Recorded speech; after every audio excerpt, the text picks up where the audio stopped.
Hey friends, hope you're all doing well. We're doing okay too, just really tired since we've been working non-stop. We wanted to answer a question many of you ask: how does our publishing process work? Most of our audiobooks are first posted on Patreon as paid content. They stay behind a paywall for a few months. After that, they become free to access on Patreon forever. Then, a few weeks later, we upload them to other platforms like YouTube, Facebook, and Twitter, X. Lately, our community hasn't been growing much, and we could really use your help. Please share our site in your Facebook groups, Discord servers, Reddit threads, Twitter, X, or with any friends who might be interested. Every little bit helps and we really appreciate it. Thanks a lot for being with us and supporting what we do. Even though it was a nice element skill, it worked like a biochemical weapon, making it nearly impossible to guard against. At this moment, among Zhang Yi's 3 replicas, replica number 3 was clearly the strongest. Of course, replica number 2 also had great potential, but it still needed time to develop. But now wasn't the time to celebrate. Replica number 1 and replica number 2 both had important tasks. Replica number 1 had to rush back to his cleaning job within 10 minutes. Replica number 2 needed to use the privilege card before veteran players arrived at the duel zone. Zhang Yi didn't even have time to check the rest of Huang Qi's spatial watch. Instead, his attention shifted to the replica reflection mirror again. He wanted to test something. Could this replica reflection mirror still be exploited for glitches? Since each replica could only fuse once in a short period. Would a mirror replica always count as a new replica? Could he keep using mirror replicas to bypass the cooldown for replica fusion? Or even, could he fuse a mirror replica, then use it to create another mirror replica? Zhang Yi tried it. And failed. After a quick study, he realized.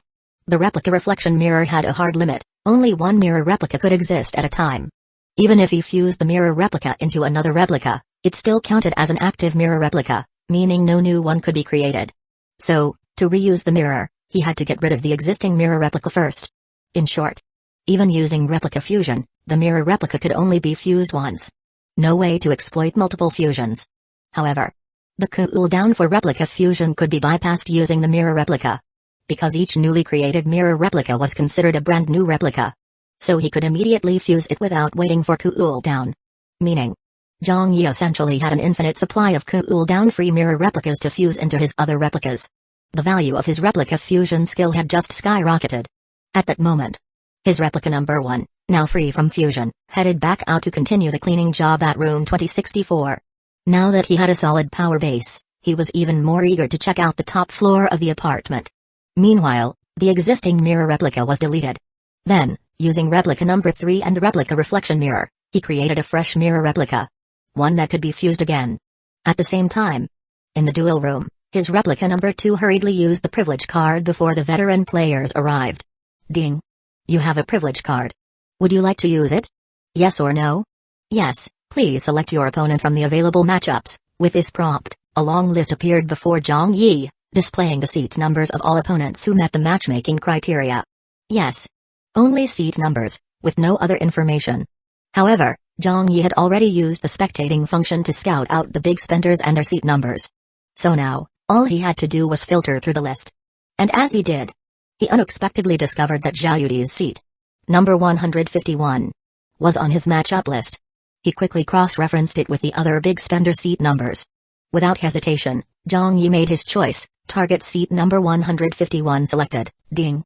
Privilege card successfully used. Match complete. With this notification, Zhang Yi found himself once again in the familiar duel arena space. But this time, unlike before, the spectator seats around the arena were already filling up with an audience. And even more surprisingly, the one who had scammed him before, Zhu Jinyao, was sitting among them. The moment she saw him, her eyes widened in shock. She immediately sent a frantic message to Li Nian, Sister Nian. Sister Nian. That bald guy we scammed before. He actually got matched against Zhao Yudi, based on the spectator's estimated combat power for Zhao Yudi. That means this despicable bald guy has a combat power of over 50, a combat power over 50, and he still had the audacity to scam 2 weak girls like us? What a shameless bastard. Chapter 42, One-Shot Kill. Zhao Yudi. Holy shit. Zhu Jinyao was still ranting in the chat when she suddenly noticed. Li Nian had also joined the spectator seats. And she just happened to be sitting right next to her. She let out a surprised yelp and turned to Li Nian in confusion. Wait, what? Nian sister, Didn't you say you didn't want to waste money and time spectating fights? Why'd you suddenly came to watch Zhao Yudi's match? She instinctively questioned her, then quickly realized something. Oh, I got it. You're here to watch Zhao Yudi beat the shit out of that shameless bald guy, right? To get revenge for us? You can totally relax. With Zhao Yudi's strength, she'll crush that bald guy, no contest. I heard from the other spectators that when Zhao Yudi made her announcement, she had already hit a 5-win streak. Then, under the watchful eyes of the audience, she went on to get 6, 7, and 8 wins in a row. This match will be her 9th consecutive victory. Against that bald guy? Easy win. And from what a lot of spectators are saying, Zhao Yudi has luxury gear and insanely strong combat instincts. She's practically invincible among players of the same combat power. Zhu Jinyao spoke with nothing but admiration and envy for Zhao Yudi. She was completely convinced that this fight would be a one-sided stop. Zhao Yudi's 9th straight victory was inevitable. Li Nian, however, remained silent. She simply stared at the bald man on the arena with a deep, thoughtful gaze. After a brief moment of contemplation, she pursed her lips and dropped a bombshell. What if? He's the mysterious bald guy that made VIP players link a million duel machines? The second she said this, Zhu Jinyao's eyes went wide in shock. She snapped her head toward Li Nian, looking at her as if she had seen a ghost. At the same time, nearby spectators who overheard her also turned in astonishment. Before long, the entire spectator area erupted in discussion. Wait. Could this bald guy really be the one who attracted so many veteran players to the duel zone? Nah, no way. He doesn't look like he has any amazing gear. Plus, if this bald dude can match Zhao Yudi, that means his combat power is only around 50. But that mysterious bald guy who pissed off those VIPs? His combat power must be over 100, maybe even a war god ranking player. Man, I hope this bald guy isn't that bald guy. If Zhao Yudi loses her 9th win, that'd be such a shame.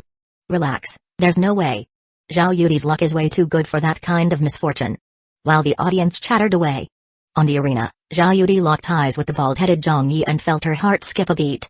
But she quickly shook it off, reassuring herself. No way my luck is that bad. Besides, anyone who could piss off the big shots must have over 100 combat power. There's no way they'd get matched with me. This match should be easy. Zhang Yi, meanwhile, had no idea what the spectators were thinking.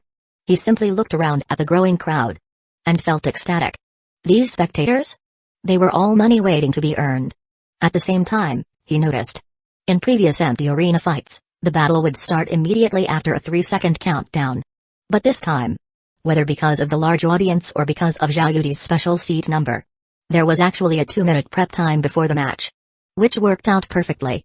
Because in those 2 minutes, more and more spectators poured into the arena. Meanwhile, inside the duel room of beginner apartment 1008, Zhao Likan and Wang Haiyang were staring at the screen for duel machine number 2, absolutely dumbfounded. Wang Haiyang gawked, stammering in disbelief, This woman looks exactly like Zhao Yudi. Zhao Likan swallowed hard and snapped, looks like. Fuck that, this is Zhao Yudi. Wang Haiyang's jealousy exploded.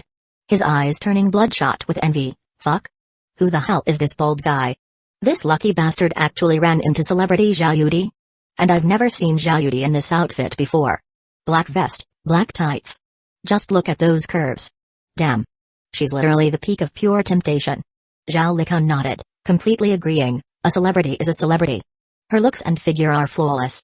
And that badass aura. Fuck, she's exactly my type. Damn. That bald dude. Even if he loses the fight, he's already a winner in life. Man. I wonder which beginner apartment Zhao Yudi is in. Her apartment mates are so lucky. She looks crazy strong. That bald guy is definitely losing. While the two of them stood in jealousy. While all eyes were glued to the fight. The 2-minute prep time ended. Zhao Yudi's 9th win battle officially began. As soon as the countdown ended. Dressed in all black combat attire, Zhao Yudi shot forward like an arrow off the bow. In an instant. She left behind countless afterimages across the arena. And those afterimages didn't fade. They lingered across the stage, making it seem like the entire arena was filled with Zhao Yudis. From the spectator's perspective, it looked like the entire battlefield was covered in her figures. And worse, there was no way to tell which one was the real Zhao Yudi. Li Nian, watching her fight for the first time, was stunned. Zhu Jinyao quickly explained, this is probably an ability from her armor set. These afterimages can't attack, but finding the real Zhao Yudi among them is nearly impossible. Plus, she can switch places between her afterimages at will. It makes her insanely agile. And she also has. Zhu Jinyao was just about to list Zhao Yudi's other abilities, when suddenly, a wave of freezing air engulfed the entire arena. In an instant, the countless Zhao Yudis scattered across the stage all froze in place. And then, they collapsed. All of them. Not a single one remained standing. The entire audience went silent in shock. Most of them hadn't even processed what had happened. When suddenly, a familiar system notification echoed in the air. Ding. Congratulations. The contestant from seat G79-1049 has won the match, and with that, both duelists vanished from the arena. The spectator area of the duel arena was dead silent. A strange, eerie atmosphere hung in the air. No one spoke for a long time. Until a chorus of holy shit erupted one after another. And then, the entire audience exploded in a tidal wave of discussion. Holy shit? Zhao Yudi got one shot? And it wasn't even because someone found her real body. All of her after images were wiped out in one go? Wait, what? How? No way an AO skill should be that ridiculously powerful. Exactly. Their combat power should be about the same, so how could an AO skill possibly do this much damage? This doesn't make sense. That ice freeze effect that one-shot Zhao Yudi. It's definitely not a skill. It has to be some kind of powerful item. There's no way a skill at her combat level could be that broken. Yeah. It has to be a high-tier item, probably one of those survival point exclusive items. Fuck. Zhao Yudi is so unlucky. She was so close to a 9-win streak. And just lost like that? So, does this mean that bald guy really is the one who pissed off the VIP elites? Fuck. I fully support the veteran players dropping into our duel zone and wiping this bald bastard off the map for Zhao Yudi. Yeah. He broke Zhao Yudi's 9-win streak. This bald guy deserves to die. While Zhao Yudi's furious fans raged, utterly ready to tear Zhang Yi apart, Zhu Jinyao and Li Nian just sat there like stunned idiots, blankly staring at the now empty arena. Especially Li Nian. Her gaze was still locked on the spot where bald guy had been standing, frozen in place, unable to recover from the shock. Until Zhu Jinyao swallowed hard, hesitantly poking Li Nian's arm with a trembling finger. Sister. I just had a sudden thought. Maybe we weren't scammed. Maybe we were flirted with. Chapter 43 found the survival stone. Wasn't that just blatant teasing? A powerhouse that strong, and his loan limit is only 500? No way. With his level of strength, he could have just robbed them outright in the duel room. But instead, he deliberately played along with their little act and only won 400. That was straight up, barefaced teasing. And the worst part, he even put on that honest and naive face. Unbelievable. Zhu Jinyao's cheeks turned slightly red with frustration, but she couldn't help commenting, but this guy is really ruthless. Zhao Yudi had a 9-win streak, and he just broke it like that. Now if she wants 10 in a row, she has to start from scratch again. And once veteran players drop in later, getting a 10-win streak will be even harder. This bald guy, seriously. He's just out here making enemies. Li Nian was snapped out of her thoughts by Zhu Jinyao poking her arm, but she didn't respond to the complaints. After a brief silence, she suddenly muttered, I'm really way too weak. With that, she left the spectator area on her own. Meanwhile, beginner apartment number 985, room 2008. Zhao Yudi returned to her private seat after her defeat, her beautiful face ashen with anger. Her 9-win streak. Just like that. Gone. It was such a waste. And that bald guy. He actually had the power to one-shot her. If it hadn't been a one-shot, she could have at least realized she couldn't win and tried to negotiate terms. Like, maybe offer some game coins, or some survival points. She could have worked something out. Anything to protect her win streak. But no. She lost too fast. She didn't even get a chance to make an offer. And the more she thought about it, the more frustrated she got. Because Zhao Yudi had bought the 10-win streak package. Now that she lost, not only does she have to start all over again, but she also can't even make use of the package she paid for. Her plan had been to finish her 9-win streak before the veteran players started dropping in. But the opponent she got matched with for the 9th win. Wasn't his power level even more ridiculous than a veteran's? She honestly doubted that even veteran players with the same combat power could have wiped her out so cleanly and effortlessly. If she had known it'd be like this, she might as well have waited for the veterans to drop in first. Zhao Yudi ground her teeth in frustration, completely furious and growing more bitter by the second. Suddenly, her figure vanished from her private seat number 151. A tall figure in a tight black outfit appeared next to seat G79-1049 in the second floor hall. However, seat G79-1049 was now completely empty. Not a single trace of the bald guy nearby. DN bald bastard. He sure ran off quick. Zhao Yudi clenched her jaw even tighter when she saw he was gone. Meanwhile, Zhang Yi, who had already left the virtual duel space, didn't care about what came after the match at all. When he stepped out from duel machine number 2 in his apartment, he came face to face with a stunned Zhao Likan and Wang Kaiyang. The two of them had been frozen in shock from the battle, and only snapped out of it when he emerged, stumbling back several steps in fright. Wang Kaiyang must have been so shaken that he couldn't think straight. He stared at him blankly and blurted out, "Dude, you're fucking amazing." As soon as he said that, he froze in terror and stepped back a few more times. Zhang Yi gave them a casual glance and ignored them entirely as he walked out of the duel room. Sure, killing people could get you survival points. But the word killing isn't that simple. It's not like in games or novels, where death just means losing data or some paper cutout character. Here, it means a real human life disappearing, just like that. Growing up in peaceful times, Zhang Yi couldn't bring himself to randomly kill people. Especially not classmates he recognized. Maybe if it were in a different apartment, facing complete strangers he didn't know at all.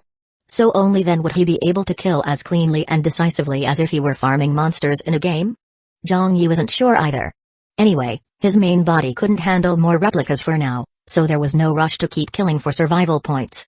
Meanwhile, Zhao Likan and Wang Kaiyang finally let out a long sigh of relief as they watched the bald guy leave the duel room.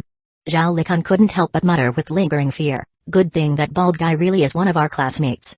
Otherwise, if he wanted to make a move on us, we wouldn't have had any chance to resist." Wang Kaiyang was also a bit shaken. While patting his chest to calm down, he started fantasizing out loud, if the bald guy turned out to be a Woru, that'd be perfect. I'm super tight with him. If he takes off, I can ride his coattails. Zhao Likan rolled his eyes. Man, you really know how to dream. If it's not your parents taking off, it's your best buddy taking off. If he were really a ride-or-die bro who'd carry you up, would he need to hide his identity from you? My guess is, that bald guy didn't have any deep ties with us before. He didn't have any beef with us, so he didn't bother killing us, but he wasn't close with us either, so he didn't talk to us. From now on, we should be extra careful with what we say in the group chat. If we say something wrong and offend someone powerful, that little bit of classmate connection probably won't save us. Wang Kaiyang nodded quickly. I noticed it too. Fewer and fewer classmates are speaking in the group chat now, and everyone's getting more and more cautious. Guess everyone's starting to get scared. About that bald guy one-shotting Zhao Yudi. Maybe we shouldn't mention it in the group either. If we penis him off and he comes back to kill us. Zhao Likan had originally planned to post about it in the group as a warning, so nobody would mess with a bald guy. But in the end, he agreed with Wang Kaiyang. If someone did cross the bald guy, that was their own problem for not knowing better. Better to mind his own business and make sure he didn't offend any big shots himself. So in the end, Zhang Yi's actions in the duel room didn't spread in the chat group. When he went to the apartment administrator to repay his loan, he saw the classmates in the group were talking about food. When they had been teleported into the beginner apartment, it was in-game time. Oh. And now, it was already broad daylight. A lot of classmates were running errands and burning through stamina fast. Tired and hungry, some of them started browsing the low-end mall in the apartment, trying to solve their food problem. But they quickly found out that while entertainment in the low-end mall was cheap, food prices were ridiculously high. At that moment, the chat was filled with complaints about food. Holy crap. A bowl of plain porridge costs 10 SP. A small veggie dish is 20, meat's 40. This is straight up robbery. Even a bottle of water costs 10 SP. I've been to tourist traps that weren't this bad. At my usual spending rate, one meal here would cost me 1000 SP. And that's me holding back. Fuck this. We bust our asses to earn that money, and after rent, we can't even afford food. Are we here just to be slaves? Wait, you already paid rent? I've been grinding all morning and can't even afford that, let alone food. Is there any other way to get food? Back home I could blow 1000 on a meal and not blink, but now I slave away for hours and only earn a few measly points. I really can't bear to spend them. Didn't Sister Ling and Brother Chang go to the 3rd floor to fight monsters? I wonder if monster meat is edible? If so, that could save us a bunch of money, right? At Wang Lingaling at Jiao Chang at Lu Shen, but Lu Shen quickly replied, no can do. When monsters die, they disappear instantly. There's no meat left behind. Then Lu God, can't you think of another way? I'm seriously starving here. If my parents knew how bad I'm suffering, they'd be heartbroken. Lu Shen, stop with the mom and dad already. Nobody here is gonna pamper you anymore. Honestly, our parents in other apartments probably aren't doing any better than we are. After that, the group went quiet for a while, the mood turning heavy and gloomy. Until one girl finally broke the silence. Wang Rue, by the way, do any of you know how those two cross-apartment players managed to move between apartments? I really wanna reunite with my family. Cack, no one replied for a long time. So Wang Rue tried again, more directly, Yang Wenchao, do you know how to cross apartments? At Yang Wenchao, right after that, another girl quickly warned her, Wang Rue, are you crazy? Yang Wenchao already warned us not to tag him again. Wang Rue, sorry. I forgot. I didn't mean to. I just really want to see my parents again. What? She was probably crying already as she typed. The chat grew heavier with dread. But then, to everyone's shock, Yang Wenchao, who rarely spoke, actually responded, where are you? I'll send you to reunite with your parents. At Wang Rue, everyone was stunned. Did Yang Wenchao actually know how to cross apartments? And could he really take Wang Rue to the one where her parents were? Then again, Yang Wenchao always gave off that can-do-anything vibe. A lot of classmates didn't think too hard about it. Wang Rue, overwhelmed with gratitude, replied, "Wah, thank you, Yang Wenchao. You're such a good person. We totally misunderstood you before. I'm at the red light elevator on the 6th floor." At Yang Wenchao, okay, heading there now. His sudden friendliness felt kind of unnatural to everyone watching. Soon, more girls also asked if he could help them reunite with their families. Surprisingly, Yang Wenchao responded politely to each one, asking where they were and promising to help. Several girls were moved to tears and quickly told him their locations. Meanwhile, quite a few guys were jealous, thinking Yang Wenchao must be scheming something. Probably lining up for some serious romantic benefits, right? But then, the tears of gratitude, and the envy and guesses, all turned into horror. Because before long, Wang Rue was dead. Then, the second girl who'd shared her location with Yang Wenchao, dead too. 2 girls, dead in a row. The rest of the ones who had asked him for help panicked and backtracked. No. I don't want to reunite with my family anymore. Don't kill me, Sister Ling. Save me. At Wang Ling, wah, I'm so scared, I wanna go home. Why am I going through this nightmare? Someone save me, help me. Lu Shen, save me. I've had a crush on you for 3 years. At Lu Shen, Beiruowen, what do we do? Sister Ling, Brother Chang, you've gotta do something about Yang Wenchao. For a while, the dark and terrifying atmosphere took over the chat again. Zhang Yi was watching the chat but didn't get involved. He was feeling a bit hungry himself. After paying off his loan, he went to the low-end mall and ordered 4 dishes and a soup to eat. Meanwhile, Replica number 1 followed the white-robed girl from room 2064 to the rooftop. Replica number 3 stayed in room 2025 to continue sorting the items taken from killing Huang Qi. Zhang Yi had no intention of getting involved in the classmates' drama. Eventually, Wang Ling stepped up to take control. If you're one of the classmates who gave your location to Yang Wenchao, head to the 1st floor elevator now. Everyone else in the mutual aid group, go meet up on the 1st floor as soon as possible. We've all been busy all morning. On one hand, we've learned more about the apartment. On the other hand, we all need to eat, so during the meal, I'd like to go over plans for our mutual aid group and figure out our next steps. Let's try to change our current situation through unity and cooperation. Wang Ling's message gave those terrified girls a sense of direction. None of them dared question her. They all headed to the 1st floor. Other classmates who found solo progress too difficult, and were also struggling with food, hesitated for a bit but ended up heading down too. Then, Wang Ling suddenly tagged Zhang Yi. Zhang Yi, how much have you earned so far? Did you find any survival stones while working on the 20th floor? At Zhang Yi didn't ignore her.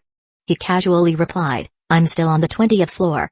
Still working on the cleaning job, haven't found a survival stone yet. Wang Ling hadn't expected much from him, but she reminded him again, no one else has found any survival stones, so I suspect they might only be located on floors above the 20th. If you want to survive, you'll probably have to exchange a survival stone for money, so while you're working on the 20th floor, keep an eye out. It's for your rent too. At Zhang Yi thought for a moment, then replied, alright, I'll keep an eye out. Other classmates who saw their conversation quickly chimed in with analysis. We used to think using survival stones for money was wasteful since they're meant for staying alive. But now, nearly 10 of us have already died, so with 80 survival stones distributed in our apartment, there should be extras. Exchanging them for money early on might not be such a bad idea, just as everyone was turning their focus to the survival stones. Someone in the group suddenly said, actually, I found a survival stone. The whole chat went dead silent. Even Zhang Yi couldn't help but glance over. After all, survival stones weren't just about money. They were the key to surviving and clearing the beginner apartment. Chapter 44 Sun drying stray hairs on the rooftop. It was plain to see. Both Zhang Yi and the other classmates were going through a mindset shift. When he first arrived at the apartment and learned that the rent was over 120,000 game coins, Zhang Yi immediately considered exchanging a survival stone for money. Meanwhile, the others believed that survival stones were the key items for clearing the beginner apartment. Each one less meant one fewer person who could survive. So unless it was an absolute emergency, they would never trade them for cash. But now, after working themselves to exhaustion, Zhang Yi had made money through the duel room, and instead of thinking about trading away a survival stone, he now just wanted to get one as soon as possible to ensure he could clear the beginner apartment. On the flip side, the others had begun to think. Plenty of people had already died anyway, so there must be leftover survival stones. And after working their butts off for just a tiny bit of money, barely managing to pay rent, they could hardly afford to eat. So why not just cash in a survival stone early and improve their quality of life? At that moment, as soon as someone said they'd found a survival stone, the previously quiet chat group instantly blew up. For real? You found a survival stone? At Yangziamen, where do you find it? Give us the details, how'd you get it? At Yangziamen, what does a survival stone look like? When we all meet on the first floor for the mutual aid group meeting, show us. At Yangziamen, that's right. The person who said they found one was a classmate named Yangziamen. However, Zhang Yi had no memory of that name whatsoever. Sure enough, a few Class 1 students asked, wait, is this Yangziamen from our school? I've never heard of her. Could she be like those two new players, from another apartment? But that message was quickly shut down by Class 2 students. Class 1, don't be ridiculous. Yangziamen is in our Class 2. She just transferred here less than a month ago, so she hasn't had time to get to know many people. A few other Class 2 students who hadn't remembered her at first also started to recall. Oh right. Now that you mention it, I remember. There really is a girl like that in our class. Super slow, like a sloth, kinda short, always sitting in the last row. Yeah, I remember now too. But something feels off. Did she really find a survival stone? Yuzu, Yangziamen doesn't seem to be part of the mutual aid group. I don't have her listed in the member registry. Seriously? Now I'm really starting to doubt whether she actually found one. Maybe she just wanted some attention since no one really notices her. A few guys with a habit of running their mouths started openly questioning Yangziamen in the chat. Of course, it was also possible they were trying to bait her into sharing more info about the survival stone. But after that one message claiming she found one, Yangziamen stayed silent for quite a while and didn't respond to any of the buzz in the group. Seeing that, the classmates got even more suspicious, thinking she was just trying to make a scene. The debate didn't last long, though. To everyone's surprise, Wang Lingaling suddenly spoke up. I've talked to Yangziamen before. She's not the kind of girl who would lie just to get attention. So I believe she really did find a survival stone. With Wang Lingaling backing her up, the daughters naturally quieted down. Wang Lingaling then tagged her directly. Xiamen, are you hesitant for some reason? Don't worry. We're not going to force you to hand over the survival stone you found on your own. I know you haven't been here long and aren't close with many classmates, so maybe it's hard to trust everyone. But would you trust me? At Yangziamen, if you do, join the mutual aid group. I'll have your back. At Yangziamen, and if you really don't want to join, would you be willing to at least share some info about how you found the survival stone? Or you could leave me a secret message. I'll come find you. At Yangziamen, gotta say, when it came to calming girls down, Wang Lingaling was way better than the bunch of clueless guys. Just from her tone in the chat, you could feel her warmth and patience. The others all stayed quiet, letting her take the lead. Zhang Yi was also watching intently, hoping Yangziamen would share the details of how she found it. But instead of spilling the info, Yangziamen replied calmly and rationally, actually, I hadn't planned to say anything about finding the survival stone, but now that over 10 of our 80 beginner players have already died, I feel like I need to remind everyone, if we truly want to find as many survival stones as possible, we really shouldn't keep killing people at random, because if I'm not mistaken, each one of us who's still alive corresponds to one survival stone, and finding the survival stones of those who've already died is extremely difficult. In other words, every time a player dies, the odds of locating their corresponding survival stone drop significantly, and with that, her message ended. The chat went quiet again for quite a while. Anyone with half a brain could see. Yangziamen's message was clearly aimed at Yang Wenchou. After all, no one in their apartment had killed more people than he had. Right before this, he'd even killed several girls who had wanted to reunite with their families. But from that perspective, some classmates started doubting again. Maybe Yangziamen never found a survival stone. Maybe she just brought it up to send a warning to Yang Wenchou. Zhang Yi, however, was more inclined to believe she wasn't lying. From her wording, it was clear she referred to everyone as players instead of classmates, which showed that, just as she said, she hadn't formed emotional connections due to her short time at school. Her logic made sense too. And if she were lying, she'd have to consider. What if Yang Wenchao actually knew the real situation with survival stones? Yang Wenchao had already shown abilities and knowledge far beyond the rest of the class. If Yang Xiamen were bluffing, would she really dare assume her story could fool him? So most likely, she wasn't lying. Which meant, if she was right, then each player corresponds to one survival stone. A living player has a much higher chance of finding their own stone. But once the player dies, it becomes much harder to locate that specific one. Thinking from that angle, where would a survival stone be hidden? The first thing that came to Zhang Yi's mind was the apartment. More specifically, the initial apartment room assigned to each person. But the problem was, all 80 students had probably turned their initial apartments upside down when they first arrived. Zhang Yi had too. And none of them, himself included, had found a survival stone. So, maybe it wasn't the apartment? Could it be tied to each person's identity info instead, or were there hidden mechanisms in the rooms they hadn't discovered yet? As Zhang Yi pondered this, the rest of the chat group was also murmuring with scattered discussions. Some were doubtful, some speculating, others directly calling on Yang Xiamen to share more info. But no matter how patiently Wang Lingaling tried to guide the conversation, Yang Xiamen didn't post another word. Meanwhile, classmates were starting to head down to the first floor in small groups. And Zhang Yi's replica number 1 had already followed the white-robed girl to the rooftop, carrying a huge water tank filled with exactly 10,086 strands of hair. By the time he returned to room 2064, the 10-minute time limit had already passed. According to the white-robed girl, that meant he'd get a bad review. Still, a bad review was better than getting the order cancelled and having to pay a penalty fee. And honestly, the bad review threat seemed more like an intimidation tactic than anything else. When replica number 1 returned, the white-robed girl's face mask was gone, and she had changed into a loose, white bathrobe. Looked like she'd taken a shower during the 10-minute window. Even though the robe was dry, she still looked like she was wrapped in a layer of damp mist. Her long, black, straight hair that had once resembled Sadako's was now completely wrapped in a towel. When she saw Zhang Yi return late, she gave him a sideways, blade-sharp glare. But in the end, she didn't say much. Just told him to bring the hair care toolbox and the water tank, and follow her to the rooftop. Of course, they didn't take the red light elevator up.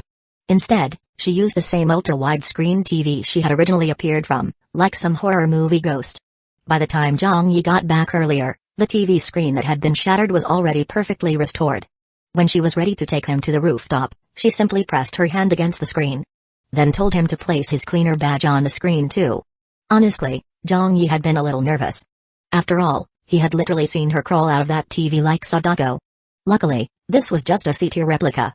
He mustered up some courage and pressed the badge to the screen. Suddenly, it felt like a powerful suction pulled him in. In the blink of an eye, he was surrounded by a forest of leafless, lifeless trees. Each branch had pure white bed sheets hanging from them. And some of those sheets were stained with eerie red splotches. The trees looked totally dead, radiating a cold, ghostly vibe. The whole place felt like something out of a horror film. And yet, the white-robed girl was totally calm as she strolled among the creepy trees. She led him around until she picked out one particular white sheet that wasn't stained red. Then she pressed her hand against it and gestured for Zhang Yi to press his badge to it too. Gotta say, Zhang Yi was pretty bold.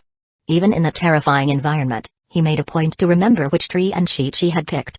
He quietly cooperated and pressed the badge again. Once more, he felt that suction sensation. And the scene around him shifted instantly. The gloomy, horror movie atmosphere vanished in an instant, replaced by a blinding, radiant sunlight that made him squint reflexively. In the apartment, whether it was the brightly lit first-floor lobby, the dim corridors, or the pitch-black red light elevator, you basically never saw any sunlight. Zhang Yi hadn't been in the apartment that long, but the sudden sensation of sunlight genuinely made him feel like he was alive again. Even his main body, currently lying limp on the bed in room 2025 from the strain of controlling 3 replicas, felt an unexpected sense of comfort.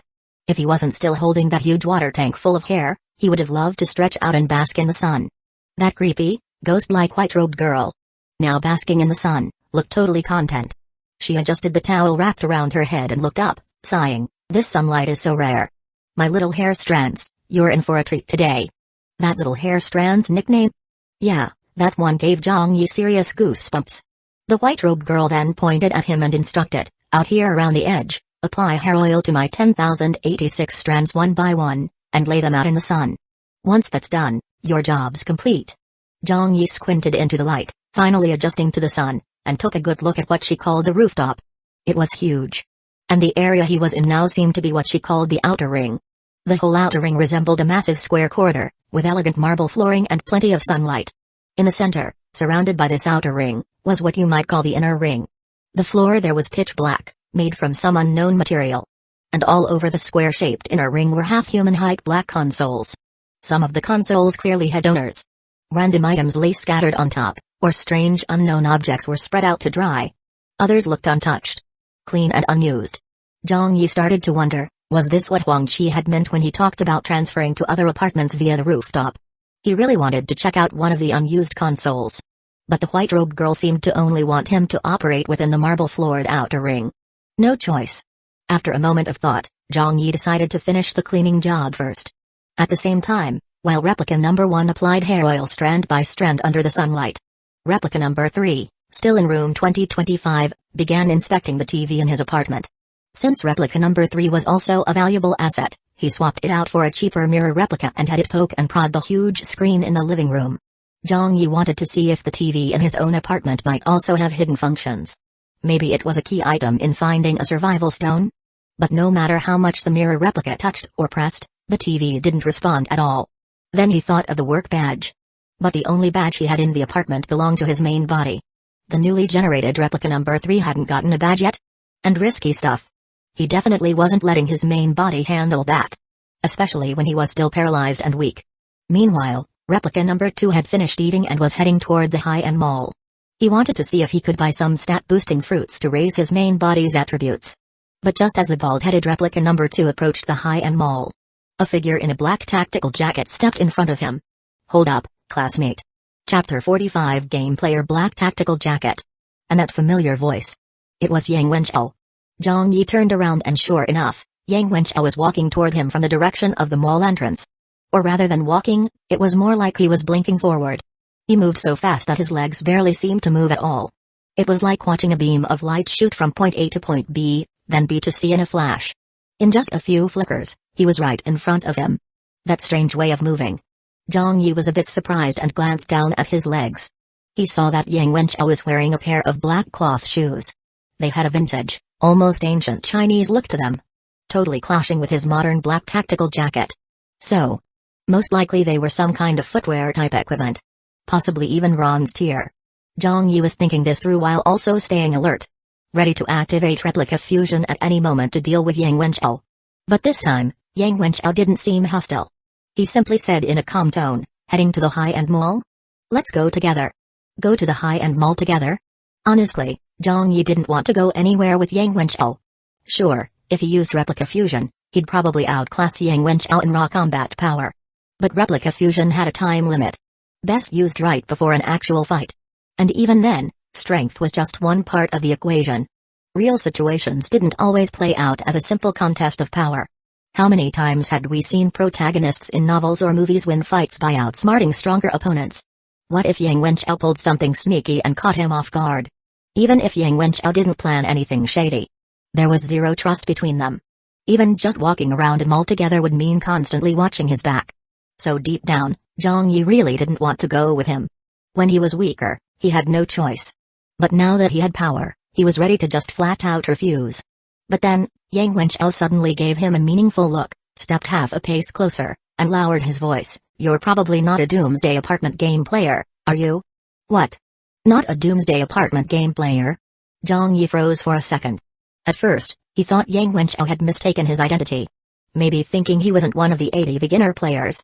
But for some reason, when he looked at Yang Wenchao's cryptic expression, he had a feeling that wasn't what he meant at all. So, what did he mean? Doomsday apartment. Game player. Sure, what they'd experienced in this beginner apartment did feel a lot like a game. The initial messages even referred to them as beginner players. When someone died, people in the group chat sometimes used the term logged out. But in day-to-day talk, no one actually used the word game. They always said beginner player or veteran player. Almost never game player. And now, paired with that loaded look Yang Wenchao gave him, a shocking thought suddenly struck Zhang Yi. A game. Could it be that before the whole nation transmigrated into this world. Some people had already played a game based on this very Doomsday apartment. That would explain why Yang Wenchao seemed to know so much, and why he leveled up so fast compared to everyone else. Wait. What about Yang Xiaoman, the first person to find a survival stone? Could she be a game player too? Maybe that's why, when she spoke in the chat, she referred to classmates as players instead. Because she had already played a game called Doomsday Apartment. Zhang Yi didn't know if his guess was right. When he looked back at Yang Wenchao, the guy gave him a cool smile. Then, as if nothing had happened, he repeated his earlier offer, heading to the high-end mall. Let's go together. Well, damn. So he'd been waiting for him to connect the dots. Zhang Yi thought for a moment, then finally nodded. Alright. And so the two of them walked toward the high-end mall together. The low-end mall was like a massive shopping center, open to all players. But the high-end mall had its own separate entrance. Only accessible to residents from the 20th floor and above. There was a security gate at the entrance to verify your identity. As the two of them passed through the gate, it let out a normal beep, and instantly deducted 1,000 survival points as an entrance fee. Elsewhere, some classmates in the low-end mall spotted the two figures entering the high-end mall. They immediately posted in the group chat with envy, Yang Wenchao and that mysterious bald guy just went into the high-end mall together. The high-end mall? Isn't the entry fee like 1,000 SP just to walk in? How can they afford that? Comma fuck me. 1,000 SP could feed me 10 meals in the low-end mall. 10 meals? You're eating too well. I could stretch that to 20. It's really insane how rich people throw money around like it's nothing while the rest of us bust arses and can't even eat or pay rent. Fuck. If I hadn't ended up in this hellhole, I'd still be rich right now. Spending 3,000 to 5,000 per meal was normal for me. What about now? How much are you spending per meal? I just bought a bowl of plain congee. And even that felt too expensive. Damn, you're killing me here. That's the most extreme budget downgrade I've seen all year. Cack, but seriously. Dual rooms must really be moneymakers, huh? Neither Yang Wenchao nor the bald guy has taken any jobs, but they both look loaded. They probably made all that from the dual room, right? Wait, no. I heard from Zhao Likan and Wang Haiyang that Yang Wenchao lost everything he made in his last duel. So how does he have money again now? Maybe he made it from grinding monsters in the third floor quarter? Doubt it. Sister Ling and Brother Chang already said fighting monsters only helps with leveling. No money involved, I got it. He must have made money by killing those two cross-apartment bosses. Those guys had to be loaded. Yang Wenchao killed them and took their money, but then where did those cross-apartment bosses get all their money from? Obviously from killing and robbing others. Same as in real life. Rich people's money usually comes from hardworking folks. The conversation about wealth disparity was starting to wrap up. But then Wang Haiyang suddenly piped up, I seriously suspect those players living above the 20th floor have other ways to make money. Me and Zhao Likan have been watching the duel room for a while now, and we've noticed. Those guys always seem to have cash. That's definitely not normal. There's got to be some other way they're earning. Everyone got curious again and jumped in. What method? I'm literally going crazy thinking about money. Fuck. I used to think living on the 20th floor was tragic because of the insane rent. But now, all the big shots are from the 20th floor. So maybe getting into the 20th floor is the real way to unlock the game. I'm starting to think the same. Maybe only after you live on the 20th floor can you truly be considered a real apartment player and unlock the gates to the new world. DMN. Where's Zhang Yi? Isn't he also a 20th floor resident? Why isn't he rich and up like Yang Wenchao and the bald guy? PFFT, Zhang Yi went to do cleaning jobs. Fuck. What a total waste of that prime 20th floor starting resource. If I'd been assigned a room on the 20th floor, I'd already be a powerhouse like Yang Wenchao or the bald dude by now. Seriously though, same 20th floor, and Zhang Yi's clearly falling behind. Hey, do you guys remember the original system announcement said we could cancel lease or sublet? I'm wondering if Zhang Yi's 20th floor apartment could be sublet to someone else? Good point. He wanted to cancel his lease anyway. Subletting it would cost way less than breaking the lease, right? A bunch of classmates, who had previously believed Zhang Yi would be doomed by the sky higher end, were now rethinking things after watching two 20th floor players thrive. They began to feel that living on the 20th floor wasn't a trap. It was an honor. A key to becoming stronger. So, many began suggesting Zhang Yi sublet his apartment to a real powerhouse. Since he had been planning to cancel the lease anyway, and the penalty fee for canceling was way higher than for subletting, getting someone to take it over would actually be helping him save money. Even Wang Lingaling was considering the idea, planning to talk to Zhang Yi about it once he returned to the mutual aid group. Meanwhile, Zhang Yi, now walking through the high-end mall with Yang Wenchao, was fully aware of the chatter in the group chat. But he didn't care. While staying alert around Yang Wenchao, he was also taking in his surroundings. The high-end mall looked significantly smaller than the low-end mall, but its design and decor were far more extravagant. Glass display cases shimmered with light, showing off all kinds of equipment and items. There was even a row dedicated entirely to treasure chests. Basically, players could choose to directly buy items, or buy chests and try their luck opening them. Buying chests meant you might get a high-value item at a lower cost. But you could also end up with something useless. It definitely had a gambling element to it. As Zhang Yi continued to look around, he saw Yang Wenchao heading straight toward a display counter on the north end of the mall. He thought for a moment, then followed. But when he got there, he realized the counter didn't display any items at all. Instead, there was an operation console on the right-hand side. Yang Wenchao walked straight to the console and began operating it. Zhang Yi watched for a while and quickly caught on. This is the player-to-player cross-apartment trading platform? Yang Wenchao nodded, continuing to work the console as he casually said, the stuff for sale in the mall is generally overpriced. Low value for money. If you want to sell your own items, players usually price them cheaper than the mall. But still, it's second-hand stuff, just like selling on a used goods app. Nothing's brand new. Zhang Yi didn't mind second-hand. Saving money was always a win. Plus, some of the gear he no longer needed could be sold through this system to get cash back. This trading function was clearly popular among players. Yang Wenchao was now listing his unwanted items for sale in the player trading zone. Watching his smooth, confident handling of the system, Zhang Yi once again thought about asking him about the game player theory.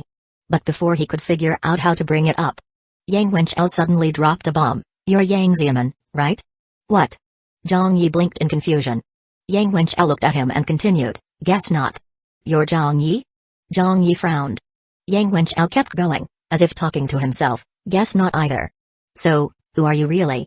If you're using a disguise mask, wouldn't an invisibility item be more useful? But you chose disguise over stealth. Why? Do you have some identity you have to hide? At first, Zhang Yi thought Yang Wenchao was testing him, trying to gauge his reactions. Now it was starting to feel like he was just posturing. But Zhang Yi didn't mind being probed. He had power to back him up now. He was about to flip the script and question him about being a game player. But Yang Wenchao beat him to it again, pressing on. I heard from Zhao Likan and Wang Qiang. You used a nice Taipeo skill to one-shot Zhao Yudi. With that kind of strength, why bother hiding your identity? And also... He paused, his expression suddenly turning more serious. His gaze at Zhang Yi was complex. Your 3-win streak. Don't tell me you actually won those matches yourself? Zhang Yi was just about to say he bought his win streak. But before Zhang Yi could even finish crafting a lie, Yang Wenchao cut straight to the point. The win streak rewards the duel room gives players might seem random. Like you're just picking one of 3 random cards. But that's not actually how it works. Normally, if you bought your win streak, you'll only get trash like the announcement card. Those useless low-tier ones. But if I'm not wrong, in your fight against Zhao Yudi, you used a privilege card. And the kind of reward that gives you a privilege card? That usually only shows up when someone actually earns their win streak themselves. Whoa. No way. There's a hidden mechanic like that? Zhang Yi had no clue. But then he suddenly thought of something, the level up card is a high-tier card too, right? So, did you win your streak fair and square too? The word too in his sentence was basically a quiet confession. He had, in fact, earned his own win streak. Yang Wenchao's expression turned even more serious. His eyes on Zhang Yi grew visibly more cautious. Then he shook his head and said, the level up card does count as a high-tier reward. But no. I still bought my win streak. Huh? Didn't he just say if you bought your streak, you'd only get trash-tier cards? Before Zhang Yi could even ask, Yang Wenchao explained on his own, it's just like match fixing. Some fake matches are super obvious. You can tell with one glance they're rigged. But some are so well acted, they look real. I bought my win streak. But I added a special condition, the seller had to act convincingly enough to make me look strong.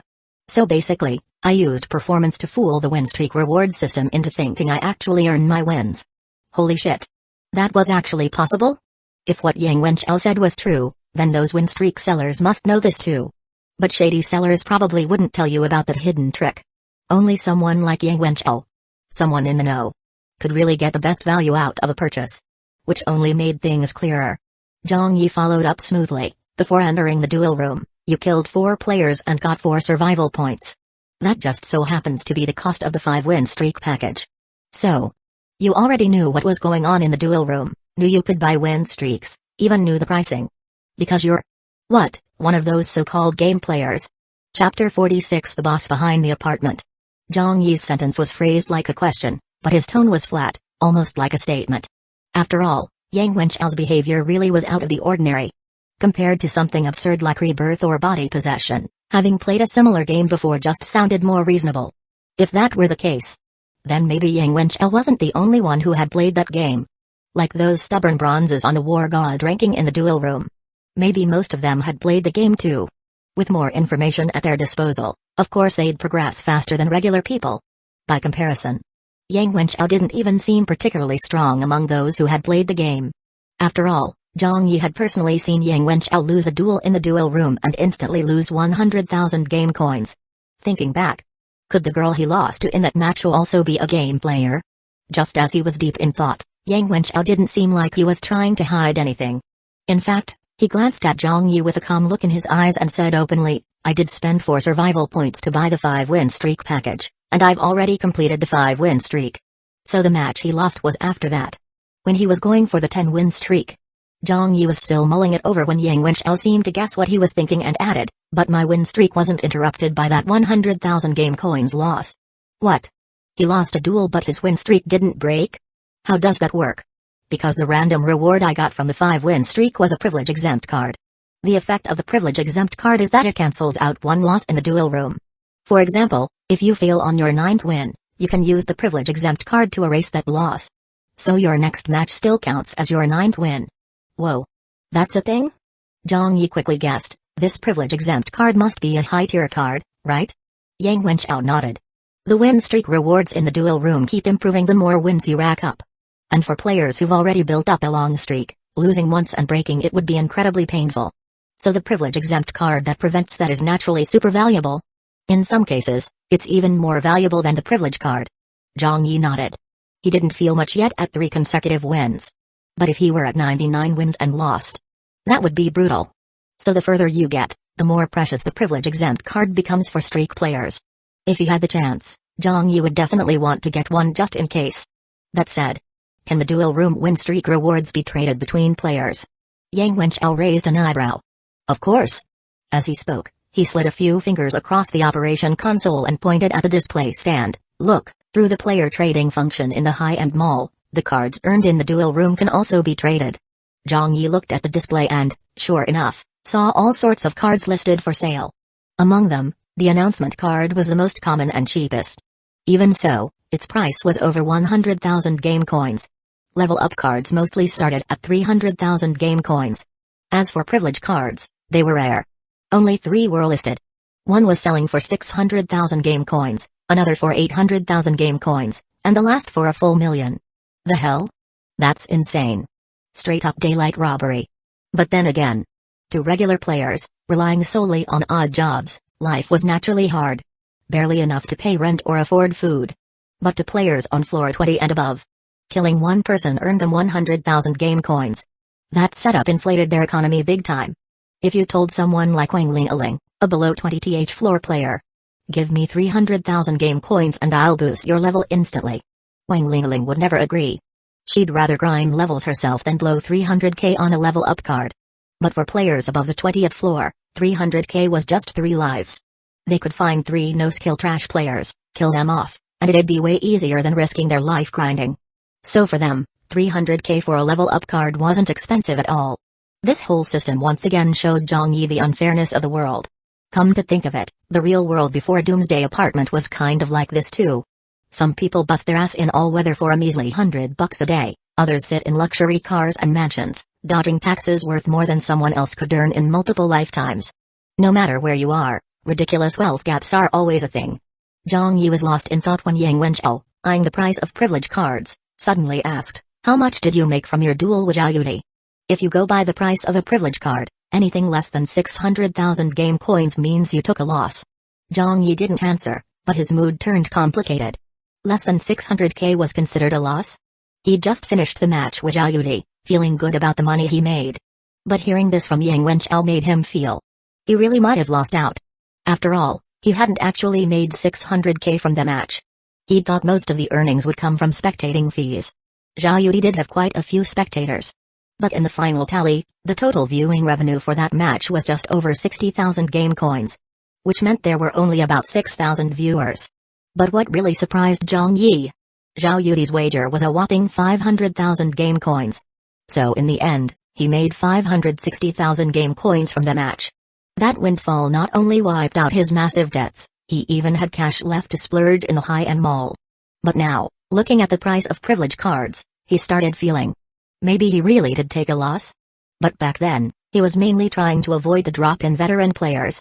If he'd delayed using the privilege card and waited for more powerful opponents to appear in the duel room, he probably could have earned even more. Now that he thought about it, he kind of regretted it. If only he'd known. He could have just sold the privilege card in the trading zone instead of using it against Zhao Yudi. But there's no if only in hindsight.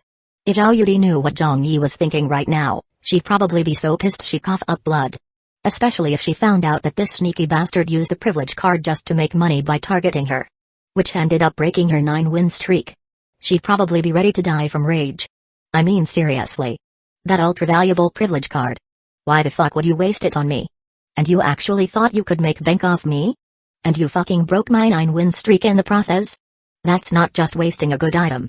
You used your waste to ruin an innocent bystander. Unbelievable. Unforgivable. Good thing Zhao Yudi didn't know. Yang Wenchao had pretty much guessed it and felt a bit sorry for Zhao Yudi. But there wasn't much he could do. After all, beginner players didn't know anything. Some dumb moves were just part of the process. After thinking it over, he still decided to explain it to Zhang Yi. To be honest, that's not how you're supposed to use a privilege card. The reason it can be sold between players for millions is mainly because it's used to block win streaks. Those key streaks like 3, 5, or 10 wins get targeted by powerful veteran players. And even among beginners, some might deliberately start doing that too. They use the privilege card to block other players' 8-win or 9-win streaks. Then they make the players pay to keep their streak. Anyone who can get to 8 or 9 wins is usually not short on money. Even if they are, they're often willing to pay a high price to protect their streak. Take your match with Zhao Yudi, for example. If you'd shown your ability to beat her and then talked with her, I think she would have paid a lot to keep her win streak. She might have even gritted her teeth and agreed to pay close to a few million. Damn. A few million? Not long ago, Zhang Yi was still worrying about a 350,000 game coins debt. Now he might have had a shot at earning millions? Sure enough, as long as your strength is up there, making money's not that hard. But then Zhang Yi thought of something. But if I intentionally lost to her, wouldn't my own win streak break? Yang Wenchao nodded.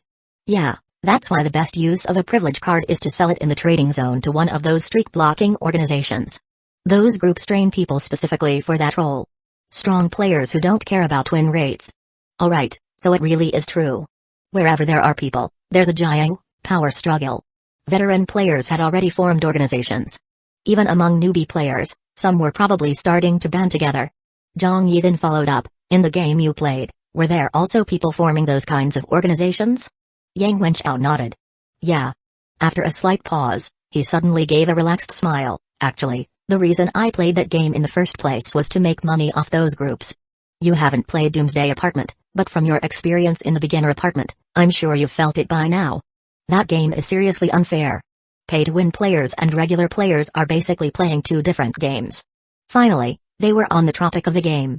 Zhang Yi perked right up. He was dying to know what kind of game it really was, and what hidden information he was still missing. But Yang Wenchao deliberately left him hanging. Instead of revealing any game info, he jumped straight to his point. You should be able to tell.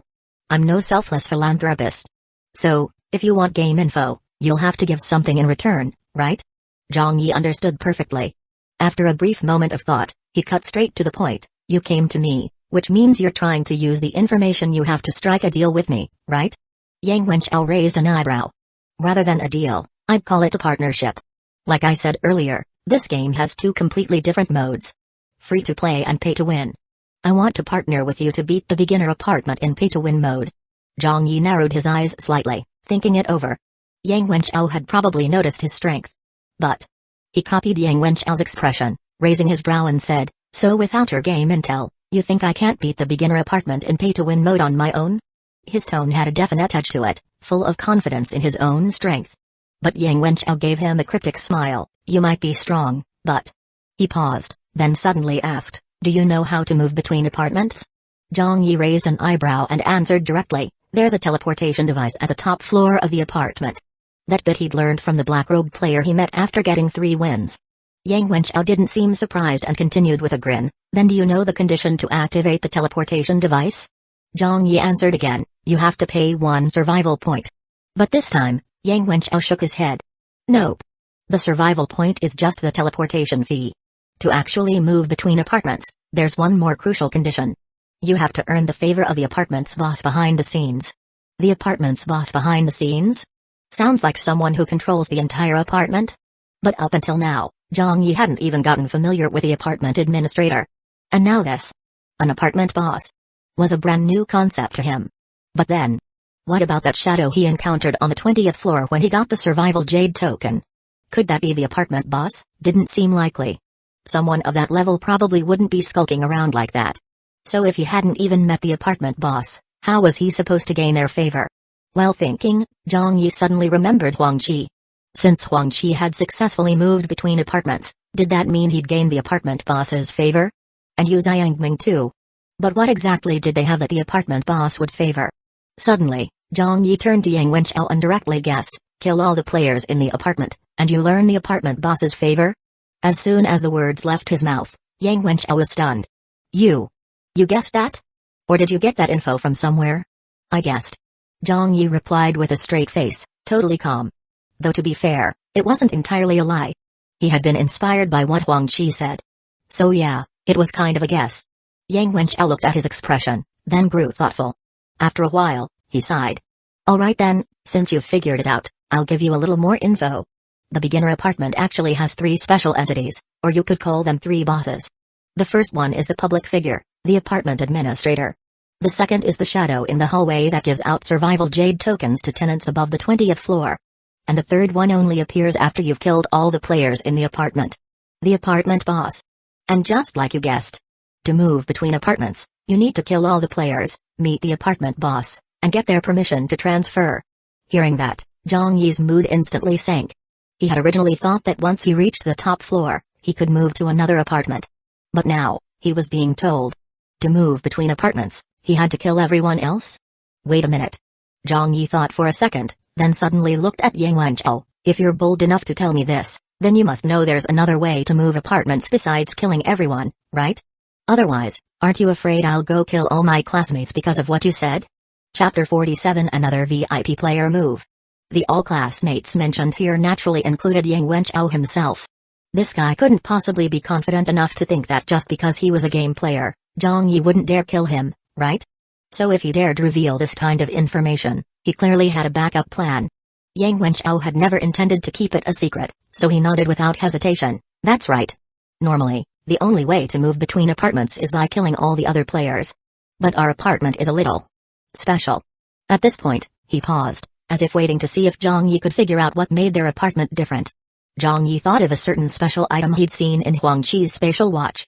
He gave a knowing smile and guessed on his own. The special part is that our apartment already had 2 players from other apartments. And in their hands, they had items that bypass the apartment boss and allow cross-apartment movement? Damn. He guessed it again. Yang Wenchao looked at Zhang Yi with increasingly complex and surprised eyes. And even a hint of caution. He pressed his lips together and nodded. That's right. Yu Xiangming and Huang Qi each had a cross-apartment item they got from their own apartment bosses. And these cross-apartment items can also be used by other players. That was all Yang Wenchao said. But the meaning was clear. In the group chat, it was pretty much assumed that Yang Wenchao had killed those 2 cross-apartment players. So his unspoken message was, he had 2 cross-apartment items in his possession. But Zhang Yi knew better. This guy only had the item he got from killing Yu Xiangming. The one that belonged to Huang Qi was actually in Zhang Yi's hands. However, Yang Wenchao clearly didn't know that Huang Qi had been killed by Zhang Yi. At the time of Huang Qi's death, Baldy had been in the duel room. So Yang Wenchao was just trying to create the illusion that he had 2 items. And use that as a bargaining chip in his negotiation with Zhang Yi. Zhang Yi thought for a moment, but didn't expose him. Instead, he played along, raising a brow. So if you're offering a cross-apartment item as your bargaining chip, then you're saying this so-called pay-to-win mode can only be achieved by moving between apartments? Yang Wenchao nodded. After a short pause, he continued on his own. Let me put it plainly. The pay-to-win way to clear the beginner apartment is to kill the apartment administrator before the apartment self-destructs. But obviously, The apartment administrator isn't someone regular players can deal with. He even has the authority to erase players. So killing the administrator requires meeting extremely harsh conditions. Just in terms of power alone, you'd definitely need survival point items. Survival point items are items you exchange using survival points. These are way stronger than anything we can buy in a high-end mall. But to trigger the exchange for a survival point item, you need more than 100 survival points in your survival jade token. And in a single beginner apartment, even if you killed all the new and veteran players, you still couldn't collect 100 points. After all, even if there were 100 people, you can't exactly kill yourself too, right?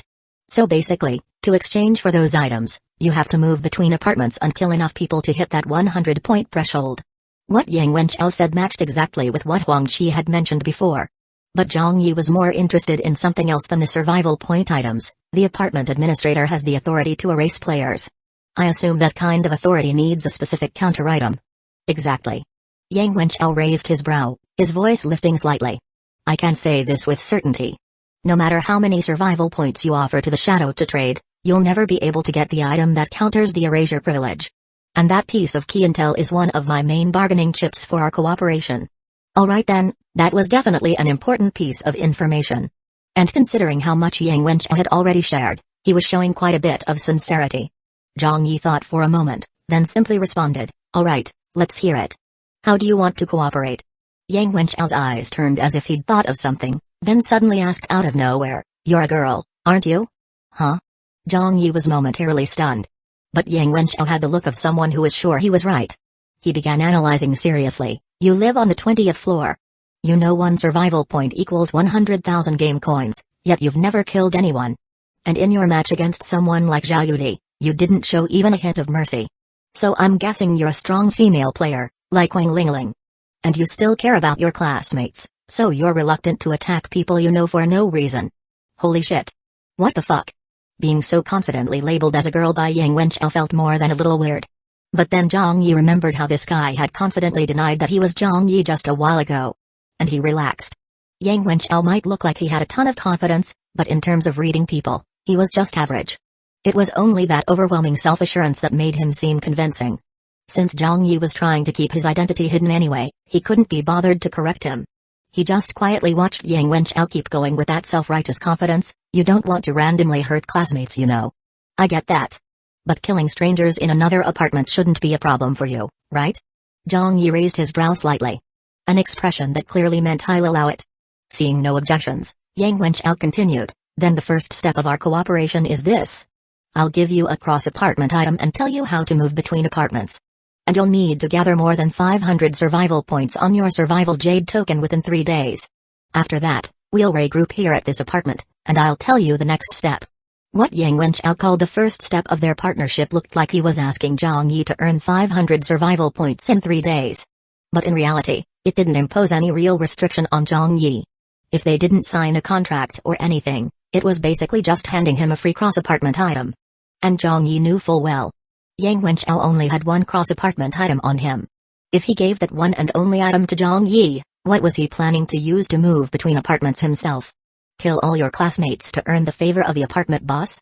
If you look at it from that angle, Yang Wenchao's so-called cooperation might just be a smokescreen. His real goal could be a diversion tactic. To lure Zhang Yi, the one person who might pose a threat to him, out of the apartment, so he could maintain his status as the undisputed top dog here. And once Zhang Yi's gone, Yang Wenchao might have something else up his sleeve. Zhang Yi's presence here would only get in the way. Of course, it could also be that both things are true. The diversion and the cooperation. By getting Zhang Yi to leave the apartment, Yang Wenchao would gain 3 full days to grow and prepare on his own. Then when they regroup here in 3 days for the so-called next step of the partnership, the power dynamic might no longer favor Zhang Yi. After all, Yang Wenchao had more intel and was far more ruthless in how he operated. He probably believed that in 3 days, he could surpass Zhang Yi in strength. Then, when it was time for step 2, he'd be the one calling the shots. In that instant, Zhang Yi ran through all of Yang Wenchao's possible motives. He was just about to try squeezing out a little more game info. But then, out of nowhere, a system announcement echoed in his mind. Emergency announcement from the beginner apartment. VIP player Yuyama is initiating a fusion between this apartment and beginner apartment number 1010. The 2 beginner apartments will complete fusion in 10 minutes. Fusion rules are as follows. Chapter 48 Apartment Fusion 1. The apartment chat group and apartment ranking board will undergo standard fusion. 2. Apartment administrators will be subject to optimization and selective fusion. Within 10 minutes, an administrator park battle will occur. If a victor emerges within 10 minutes, that person will become the administrator of the fused apartment. If no winner is determined, the administrator will be selected based on the number of players on the apartment ranking board, with total player count as a secondary factor. 3. After optimization, the fused apartment will be named according to the original apartment number of the selected administrator. 4. When apartment rooms are fused, if 2 players have rented the same room number, an optimization battle will occur. Both tenants must duel within 10 minutes. If no winner is decided in time, the one with higher combat power will be the victor. The winner retains the room, the loser loses their right to the room. Rent already paid by the loser will not be refunded. If rent hasn't been paid, the loser must cover the penalty fee for canceling the lease. 5. For more information, consult the optimized department administrator after fusion is complete. As soon as the announcement dropped, the students were completely dumbfounded. The chat group exploded. What the hell is this? What's a VIP player? Why are they suddenly merging our apartment with another? That room rule is insane. Why the hell does the loser not get their rent refunded, and even has to pay a cancellation fee? Exactly. Any player loss from this kind of fusion should be covered by the apartment, right?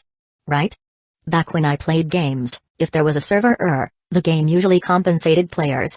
But now we're getting a fusion out of nowhere, no compensation, and we even have to pay extra if we lose a room number match?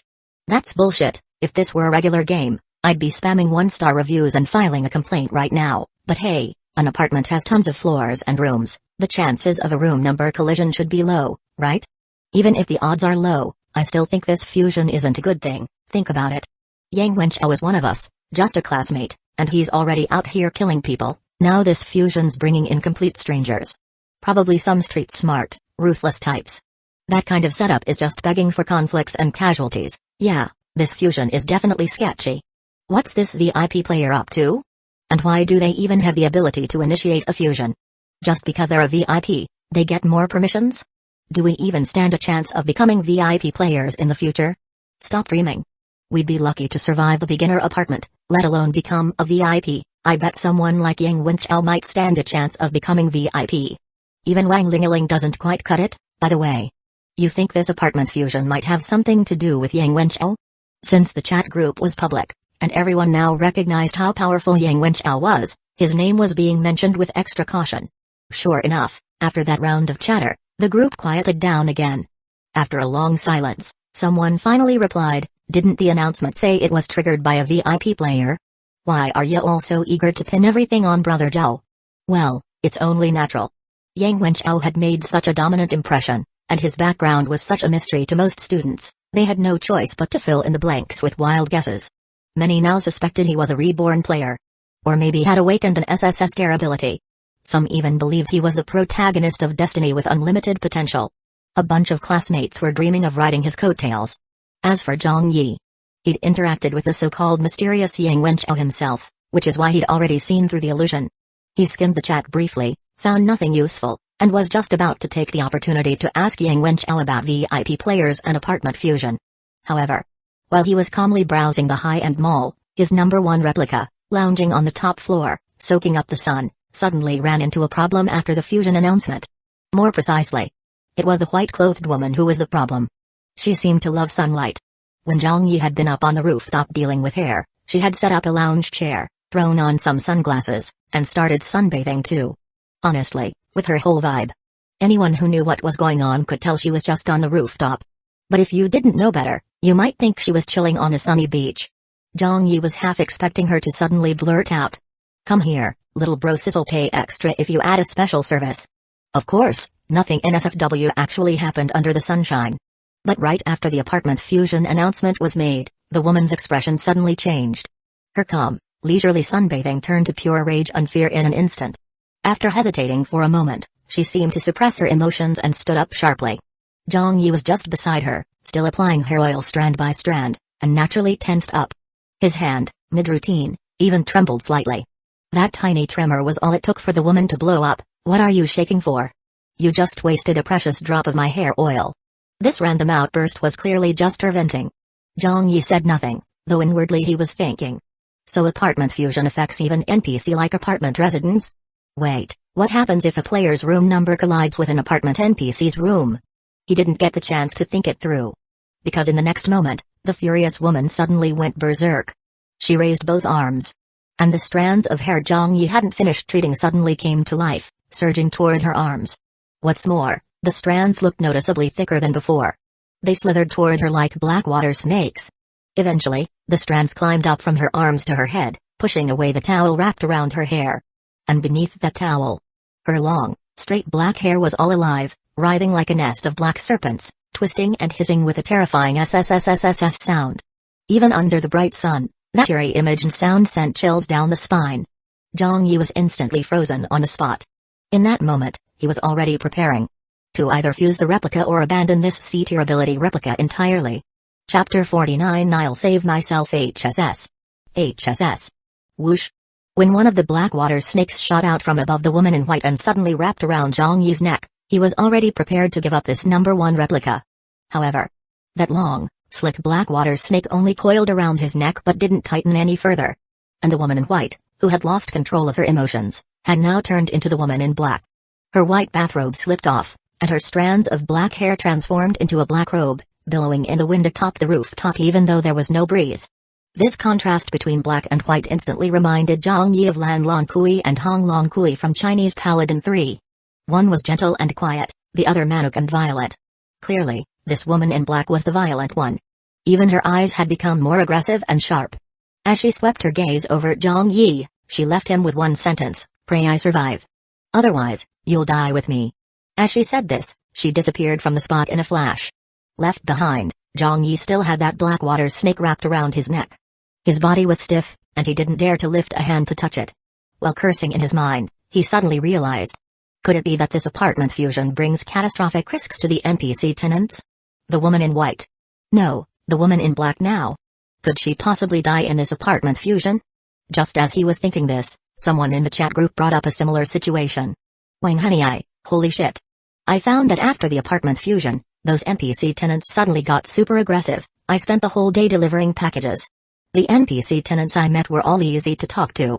When I asked for 5-star reviews, most of them gave it, and I even leveled up my errand badge to level 3, but just now, after the fusion, when I went to ask another tenant for a 5-star like usual, that guy just snapped at me and even gave me a 1-star review on the spot. Fuck, that's my first bad review. No idea how many good ones I'll need to cancel it out. Wang Henyai was the grind-heavy type of top student, the kind teachers would call it Singwa hopeful. Since entering the apartment, he'd never spoken in the group before. So his first message instantly caused an uproar among the others. Holy shit? Henyai's errand badge is already level 3. How the HLL did that happen? Damn. A true study god.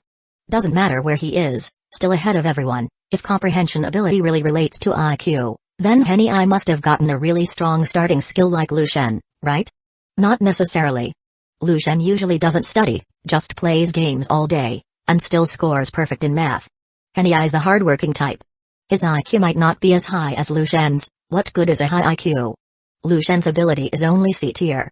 Maybe Wang Henyai has a higher ranked ability? Hey, if he really had a higher ability, wouldn't he be on the ranking board by now? If you ask me, a level 3 badge isn't that impressive. He's just a high-level workhorse. In this apartment, survival only comes from leveling up and getting stronger. Working jobs leads nowhere, TCH. Are you for real? Jobs are pointless. Then who's paying your rent? Sisterling or brother Chang? Yang Wenchao never did any jobs and still showed off like a boss, crushing all those former top students. Suddenly, the whole group was in a pointless argument again. Some still kept their old mindset, believing top students would stay ahead no matter the environment. Others thought survival in the apartment depended on ability and strength. No matter how glorious a top student once was, without power now, they'd still fall from grace like everyone else. But strangely enough, no one really focused on the point that Wang Henyai raised. That the apartment's NPC tenants were getting more aggressive. Zhang Yi thought about it, and simply sent a message to the group too. The NPC tenants really are more aggressive. Right now, I'm trapped on the rooftop by the tenant I was serving. That message finally shifted the group's attention. Even Wang Lingaling replied, the rooftop. How'd you get up there? At Zhang Yi had planned to establish a normal guy persona for his number 1 replica, so he didn't hide it and replied directly, The tenant's cleaning request was for me to sun-dry her hair, so she brought me to the rooftop. Then Wang Lingaling asked more about the rooftop, and Zhang Yi shared everything he saw without holding back. He also expressed that he was stuck up there and hoped others could help come up with a plan.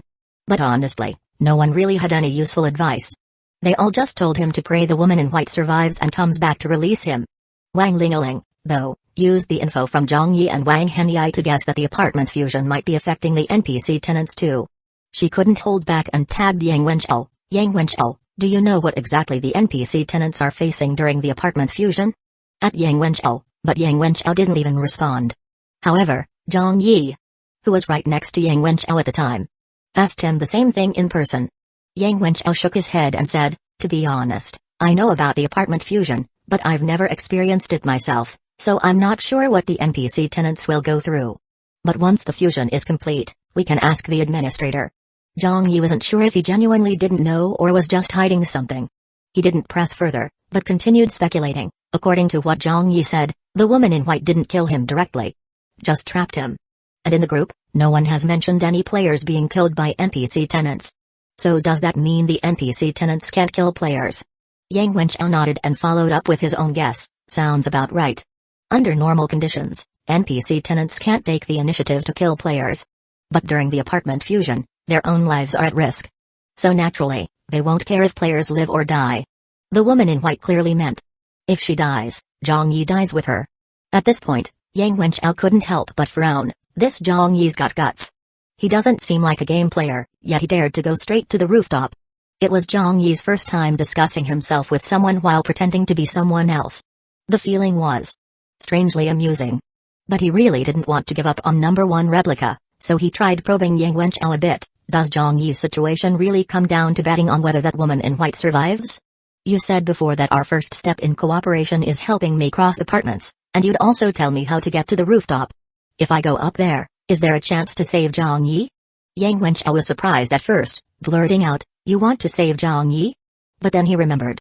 This bald guy hadn't killed anyone, and seemed to genuinely care about classmates. So after a moment of thought, he speculated, the black water snake trapping Zhang Yi is probably a special item. It's an object, but has sentience. It must have been given a command. If the woman in white dies, it'll strangle Zhang Yi. At this point, Yang Wenchao paused, then his eyes lit up and his tone suddenly sharpened several notches. I can't guarantee we'll save Zhang Yi, but if we're lucky, we might be able to subdue that black water snake. Subdue the black water snake? Zhang Yi was shocked and about to ask more. But Yang Wenchao quickly said at lightning speed, if you've really made up your mind, there's no time to explain.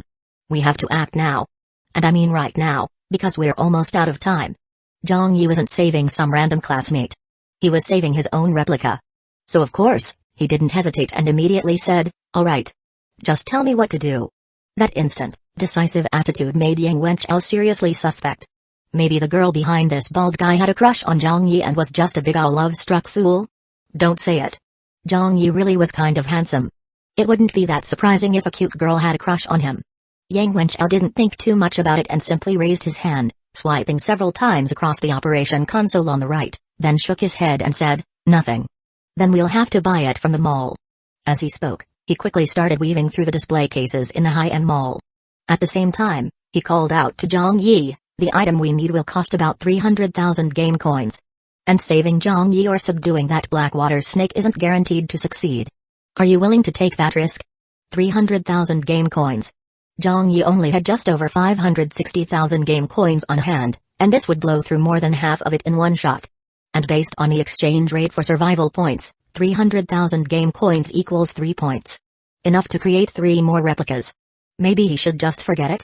Let the number 1 replica die? If he used survival points to create a new one, it might even come with a better ability than number 1. But soon, Zhang Yi realized. It wasn't that simple. 1 survival point could indeed be exchanged for 100,000 game coins. But 100,000 game coins couldn't be exchanged back into survival points. Like when veteran players block win streaks. They ask for survival points. But when new players use privilege cards to block streaks, what they receive is game currency.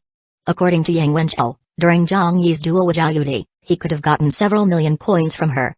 And a 10-win streak only costs 10 survival points.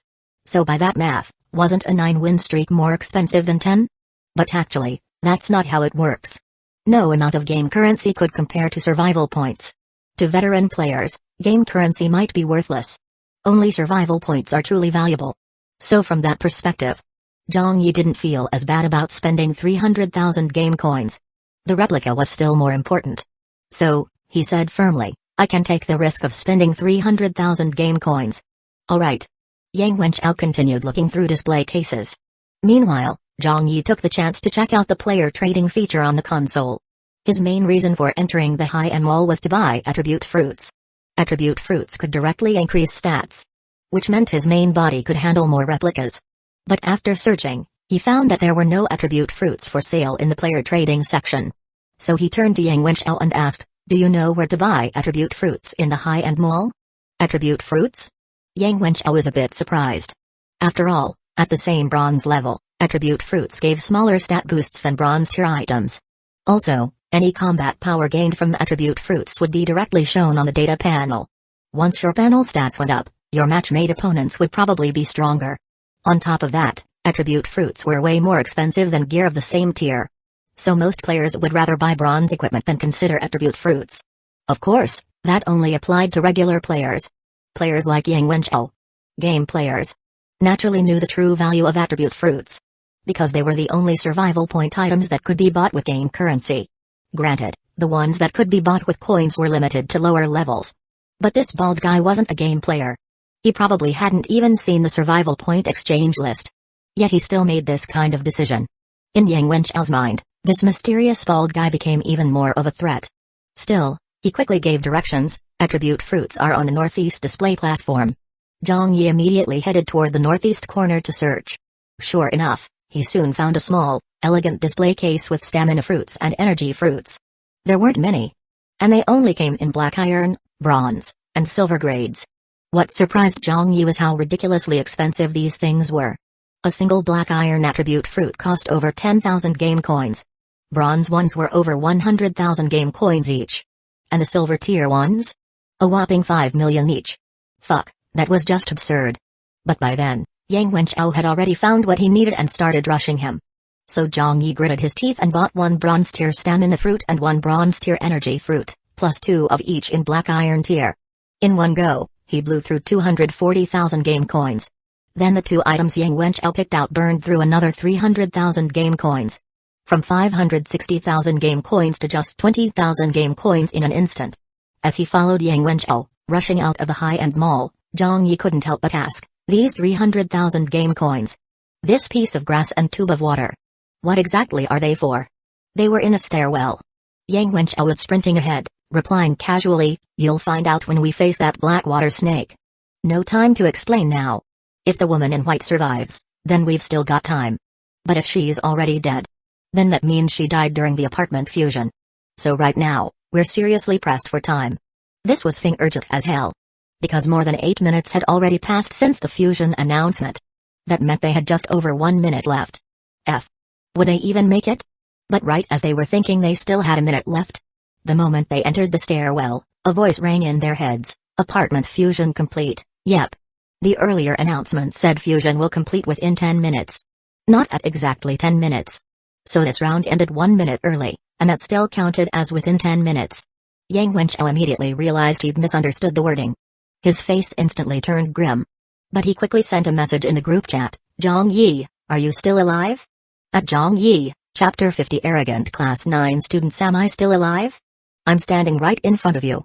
And besides, even if Zhang Yi's #1 replica really did die, he couldn't say he was dead. After all, if a player dies, you can see it immediately in the chat group's member list. If it's just a replica that dies, the member list shouldn't show them as offline. So even if the replica dies, he'd have to find a way to cover it up to avoid exposing himself in the group. Fortunately, the #1 replica on the rooftop didn't die. He immediately replied to Yang Wenchao, I'm still alive at Yang Wenchao. Yang Wenchao replied right back, alright, stay put on the rooftop. I'm coming to save you. As soon as he said that, quite a few classmates thought, Zhang Yi's done for. He's dead meat. After all, Yang Wenchao had previously told Wang Rui he'd help reunite her with her parents. But what actually happened? He went and killed Wang Rui. Now he says he's going to save Zhang Yi on the rooftop. Is that really a rescue? Still, because of Yang Wenchao's strength, no one dared to say much. What if he got annoyed and started killing off anyone in the group who spoke ill of him? But at this moment, the apartment fusion had completed. And their group chat had changed. The member list now showed 108 out of 162. And soon, another player from the apartment chimed in. Zhu Kaiang, Zhang Yi? Yang Wenchao? Are you talking about Zhang Yi and Yang Wenchao from Class 1, senior year at Minglai High? Ran Ziyi, holy shit? Lu Shen, Zhao Likun, Jiao Chang.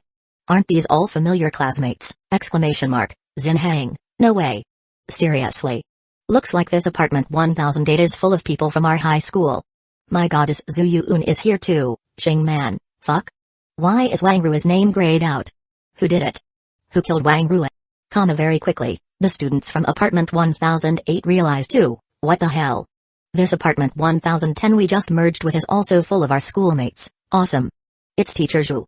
We're saved. Could it be because the numbers 1008 and 1010 are close together?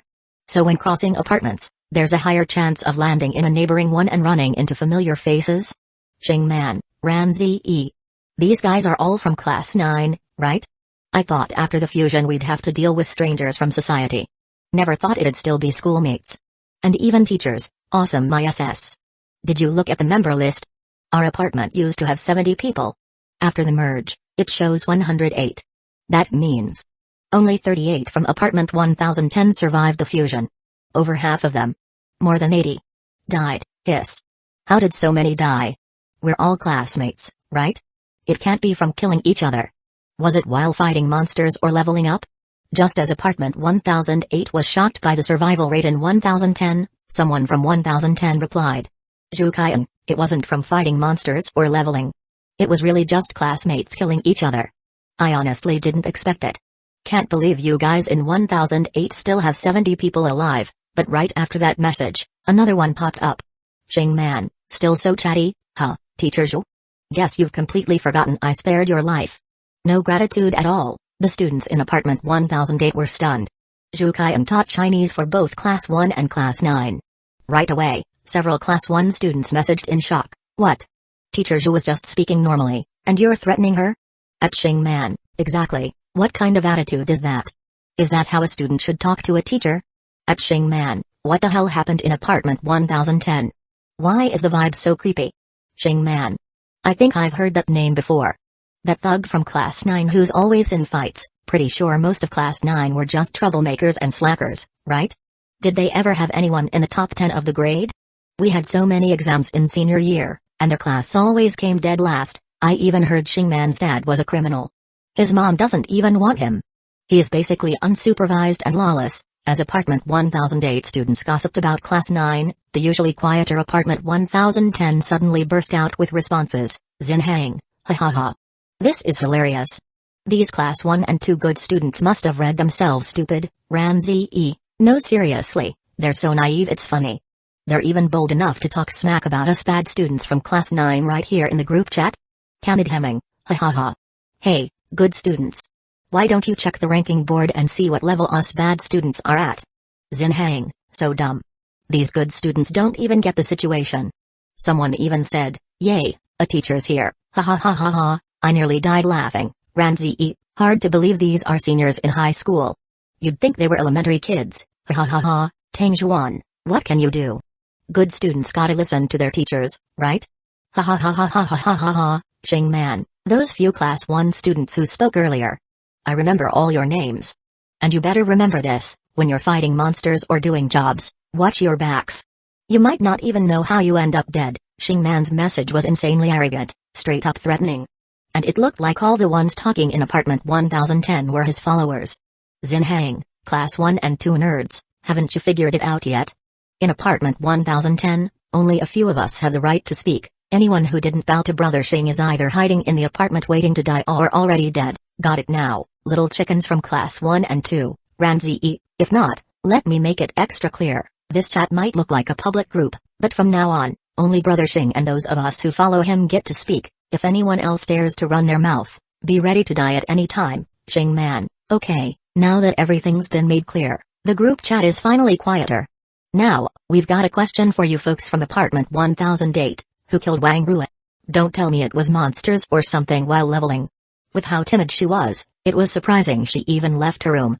Going to the hallway to fight monsters? No way. So who killed her? The group chat went dead silent. Because by this point, the students from Apartment 1008 had already looked at the ranking board. And felt the pressure. Apartment 1010 newbie ranking board. First, Shingman, level 5. Second, Ranzi, level 4. Third, Xinhang, level 3. Fourth, Tangjuan, level 3. Fifth, Hemming, level 3. Sixth, Yang Wenchao, level 3. Seventh, Yanzhou, level 3. After the two newbie apartments fused, everything was renamed under Apartment 1010. And on the entire ranking board, the top 10 were almost all Class 9 students from Apartment 1010.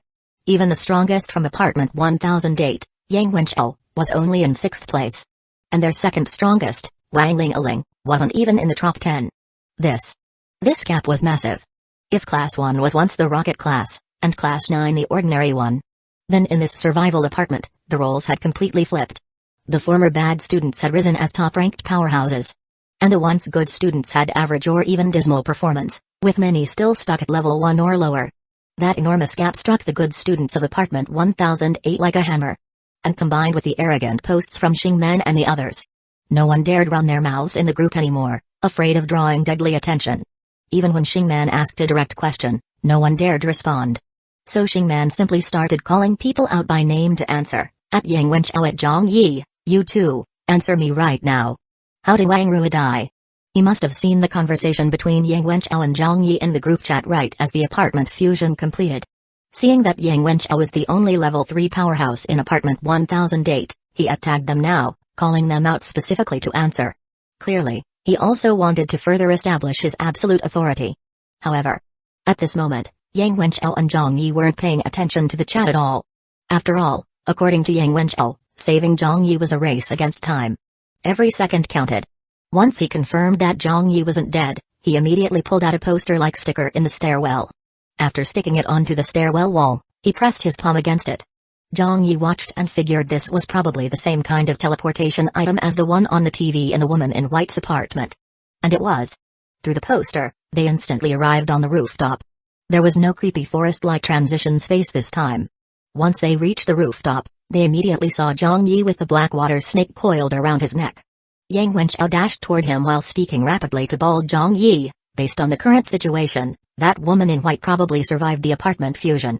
So, as she said, she should be coming to release Zhang Yi soon. If we try to forcibly capture her black water snake now, it might really penis her off. However, we've got a cross-apartment item. We can grab the snake and escape to another apartment. In just a few sentences, he reached Zhang Yi's #1 replica, his eyes locked on the black water snake wrapped around Zhang Yi's neck. Bald Zhang Yi followed close behind, frowning as he said, if we run off to another apartment, what about Zhang Yi? Yang Wenchao replied calmly, didn't I say before? These NPC tenants usually won't kill players unless their own lives are threatened. Plus, we're the ones snatching her snake, not Zhang Yi. So worst case, Zhang Yi just gets a bad review or loses the cleaning fee. Nothing serious.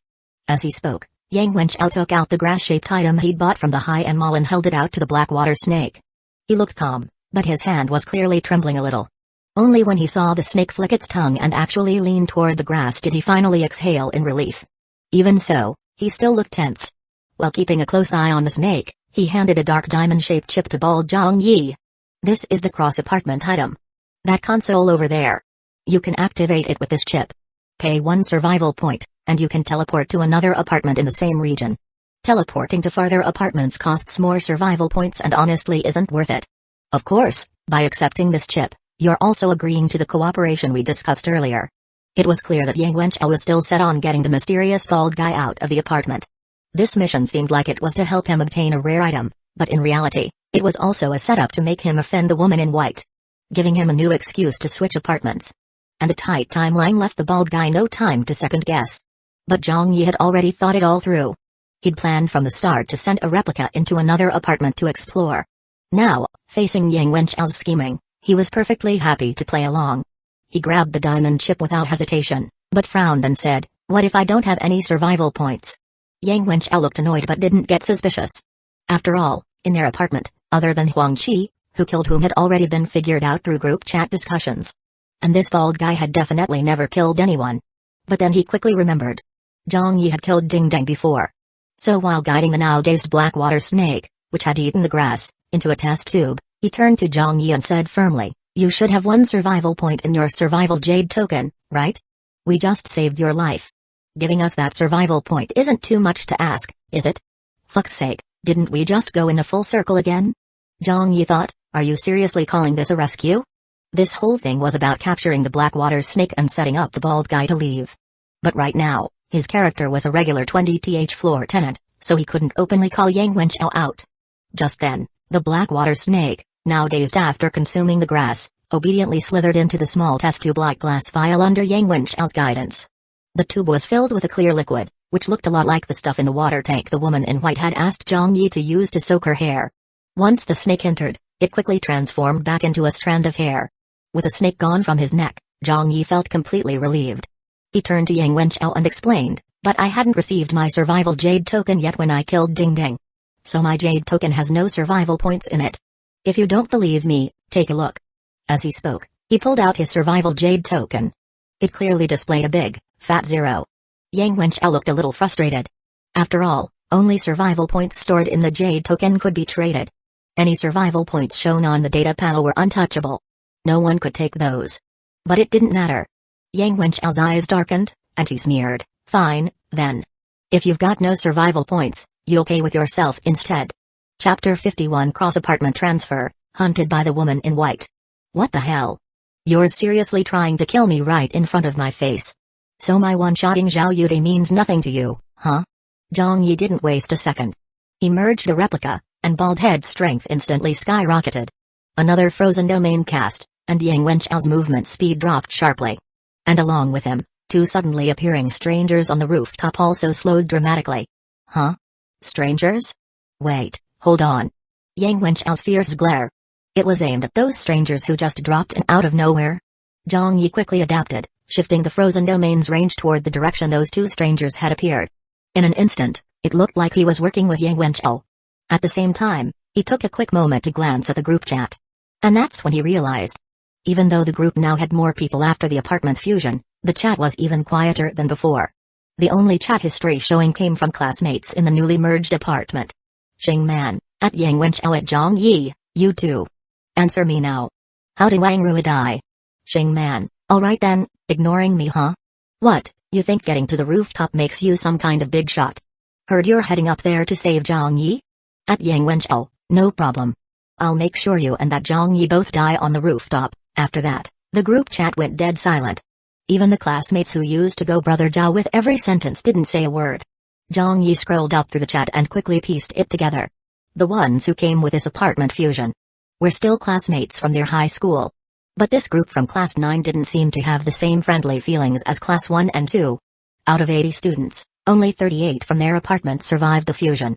Still, judging by the messages in the group, it wasn't that all of Class 9 were cold-blooded. It was mainly this group led by Xing Man that were super aggressive. Most likely, those 42 deaths in the other apartment were their doing.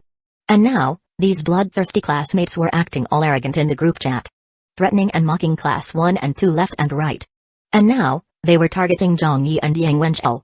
Xing Man probably noticed that Yang Wenchao was the strongest in their apartment and wanted to make an example out of him. Conveniently, the rooftop info had been exposed when Yang Wenchao and Zhang Yi were chatting during the fusion. So, among these 2 who just suddenly dropped onto the rooftop, was one of them Xing Man? Zhang Yi quickly pulled up the ranking board again. Holy shit. No wonder these Class 9 guys were so cocky. They had basically dominated the top 10 on the board. Most outrageous of all, Xing Man was already level 5. No doubt about it. He was the strongest in apartment 1010. At that thought, Zhang Yi's alertness went full throttle. He moved lightning fast, blinking forward, and slapped one of the frozen strangers across the face. The next second, frost mist invasion surged straight into their lungs. At the same time, Zhang Yi stayed on high alert. If this one strike didn't do the job, he'd immediately merge number 3 replica too. If he fused number 3 replica and its mirror together, his power would surge again. Even stronger than the 200+ combat power he had when he killed Huang Qi. Taking down level 5 Xing Man shouldn't be a problem. At least, that was Zhang Yi's plan in his head. But in reality, he didn't even need number 3 replica. That one frost mist invasion instantly killed the frozen student he'd slapped across the face. The other one, still caught in the high-powered frozen domain, froze up just as quickly. The terrified expression on his face formed slowly, like a horror movie in slow motion. Still, in the grip of extreme cold, with his body frozen and mind sluggish, he managed to send out a single cry for help in the group chat. "Tangjuan, brother Xing, save me." That one line made Zhang Yi realize. These two strangers weren't Xing Man. That bastard had stayed hidden and sent his lackeys up instead. But honestly, it made sense. Even his lackeys were level 3. While Yang Wenchao and Zhang Yi were only level 3 and level 1, respectively. By all logic, 2 level 3 lackeys should have been more than enough. But the reality? Yang Wenchao was frozen stiff inside the frozen domain too. His movements and thoughts sluggish. Now he could personally feel the strength of this mysterious bald guy. If it weren't for his resurrection ability, and the game player status he was banking on to guess that Baldy wouldn't kill him outright, he'd probably be tasting the fear of death by now. What the fuck? This is supposed to be the 50-something combat power that matched Zhao Yudi? Yang Wenchao seriously suspected this was well over 100 combat power. And this skill? It was clearly a high-level domain skill. Domain skills. The absolute minimum is A tier. And even A tier domains are extremely rare. Most domain skills are S tier. S-tier skills. You have to understand. So far, in their apartment, only Wang Lingaling and Jiao Chang were known to have S-tier abilities. And even they hadn't managed to comprehend S-tier skills. Yang Wenchao knew better than anyone. S-tier skills were not something you just picked up. Let alone a domain skill. Those usually had to be learned through skill scrolls. And most of the time, you had to be at least level 10 before there was a better chance of comprehending a domain skill. But this bald guy. What level is he even at? And he already has a domain skill? Fuck. This luck. This comprehension. This power. Just hurry up and transfer apartments already. Get the hell out of my sight. Yang Wenchao cursed the bald guy fiercely in his heart. At the same time, he felt incredibly lucky that he'd chosen to lure him away rather than clash with him directly. He also began to wonder. 3 days from now, would his own strength be able to surpass this bald guy? And another thing he couldn't help but question. How did that love-struck girl end up falling for Zhang Yi? He, Yang Wenchao, wasn't bad either. Good facial features, and more importantly, strong. Aren't most girls into powerful, capable guys? And just then, something happened that made him feel even more speechless. The bald guy, after confirming the second stranger wasn't Xing Man and was also weak, just waved Zhang Yi over. This kill and a survival point. I'll give them to you. In reality, it was just Zhang Yi playing both parts himself. He wasn't a professional actor, so he had no clue how convincing his performance was. He deliberately looked a little confused, then cautiously stepped forward and, without saying much, killed the stranger. Only then did the bald guy withdraw the frozen domain. Then, one hand holding the diamond chip, the other snatching up the test tube containing the black water snake from Yang Wenchao. His eyes flicked toward the spatial ring on Zhang Yi's hand, and he took that too. He put the attribute fruits he bought from the high-end mall into the spatial ring and handed it back to Zhang Yi. Yang Wenchao stood to the side, completely dumbfounded. What the actual fuck? This isn't just being love-brained. This is a full-blown love cancer.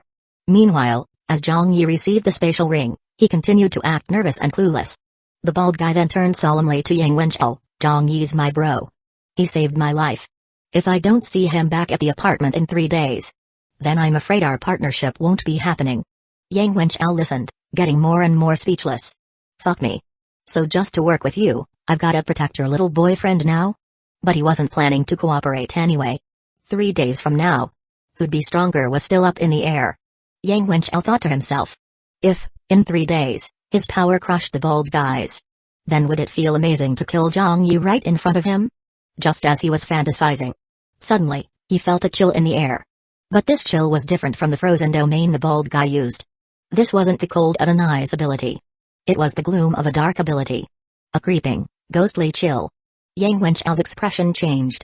And sure enough, the next second, the once sunlit rooftop suddenly felt cloaked in shadow. A dark wind howled out of nowhere.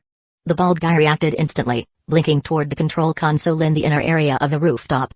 Once close, he saw a diamond-shaped socket on the console. He inserted the diamond chip. Sure enough, the console powered on. He could see the screen displayed quite a few functions.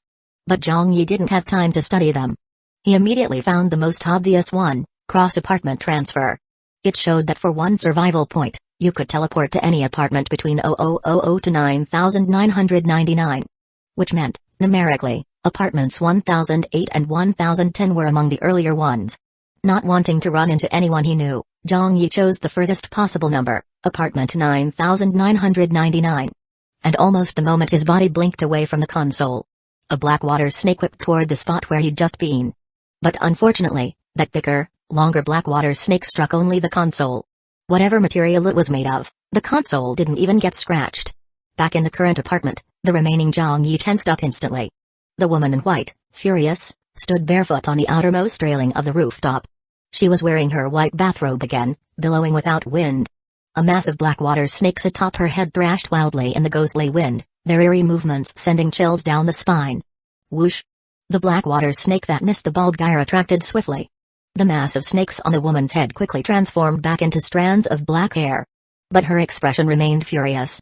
Her eyes shot daggers toward Zhang Yi and Yang Wenqiao. Then came her icy, threatening voice, "You too. Just wait." As she spoke, a glowing screen appeared in front of her. It looked quite similar to the one on her apartment's TV screen. The woman in white pressed her palm onto the light screen and soon disappeared completely. Zhang Yi watched, stunned, and immediately turned to Yang Wenqiao. "Wait. What? That woman in white. Does she have cross-apartment abilities too?" Yang Wenqiao rolled his eyes. "Look around this rooftop. Sunny as it is, how many apartment tenants do you see up here?" Zhang Yi thought about it, and quickly realized. For the woman in white to even be up here, she had to be someone extraordinary, even among all the apartment tenants. Fuck me. So she's seriously gonna cross apartments to hunt down the bald guy? So then. Zhang Yi snapped his gaze back to Yang Wenqiao. "You set up that bald guy." Yang Wenqiao replied with a deadpan face, "No, I didn't. Don't go spreading false accusations. After all, how was I supposed to know that woman in white could cross apartments? And anyway, NPC tenants usually don't attack players. She'll probably just chase him down to get her hair back. Maybe mess with him a little on the side. None of that's my responsibility. Don't blame me." He said it so righteously and confidently. But in Zhang Yi's heart, he couldn't help cursing. "The fuck you mean you didn't know? You totally fucking did it on purpose." At that moment, a thought flashed through his mind. Should he just fuse number 3 replica and the mirror replica into number 1 replica, and teach Yang Wenqiao a lesson he wouldn't forget? But that idea was quickly dismissed. After all, Yang Wenqiao likely had resurrection abilities. And who knew what other trump cards he had? If he acted under the Zhang Yi identity and failed to one-shot him, his secret would be exposed. While still pondering, Yang Wenqiao suddenly said to him, "Gotta say, kid, didn't expect you to be this popular. I let you go before, and now that bald guy's protecting you with everything he's got. Saved his life? What, are you some kind of living laything? Out here doing good deeds for the world?" Zhang Yi thought to himself, wasn't that just part of the cover story? Otherwise, how do you explain why a powerhouse like that bald guy is going out of his way to help me? Yang Wenqiao was just making a passing comment, but then smoothly followed up with, "So, since you supposedly saved his life, you should be able to guess who that bald guy really is, right?" As he spoke, Yang Wenqiao was also checking the apartment's group chat, trying to see if anyone's name had gone gray during this time. After all, cross-apartment transfers have a similar effect to dying. They show up as offline in the member list too. But even in this short amount of time, several people had already died. And in the group chat, those guys from Class 9 were still running their mouths. Though to be fair, this time it was actually Class 1 and 2 that started the fight. Right after Tang Zhuan had messaged Xingman for help, Wang Taiyang suddenly spoke up in the chat, "I knew it. Looks like Tang Zhuan and Danzō from Class 9 just got one-shotted by Brother Zhao. I've been meaning to say. Brother Zhao can even one-shot cross-apartment bosses. Xingman might be a higher level, but he's not necessarily stronger, now we know. I was right all along." And with Wang Taiyang breaking the silence, Class 1 and 2 suddenly regained their confidence. One after another, people began speaking up, finally pushing back at the mockery from Class 9. After all, fear of death is one thing, but they were still young and full of fire. Nobody wanted to just take it, being mocked and looked down on by former bad students they used to scorn, without even daring to talk back. So soon enough, more classmates chimed in, backing Wang Taiyang's point of view. They believed that even though Yang Wenqiao's level wasn't as high as Xingman's, his true strength was superior. But right after those messages, Class 1 and 2 students started dying one after another.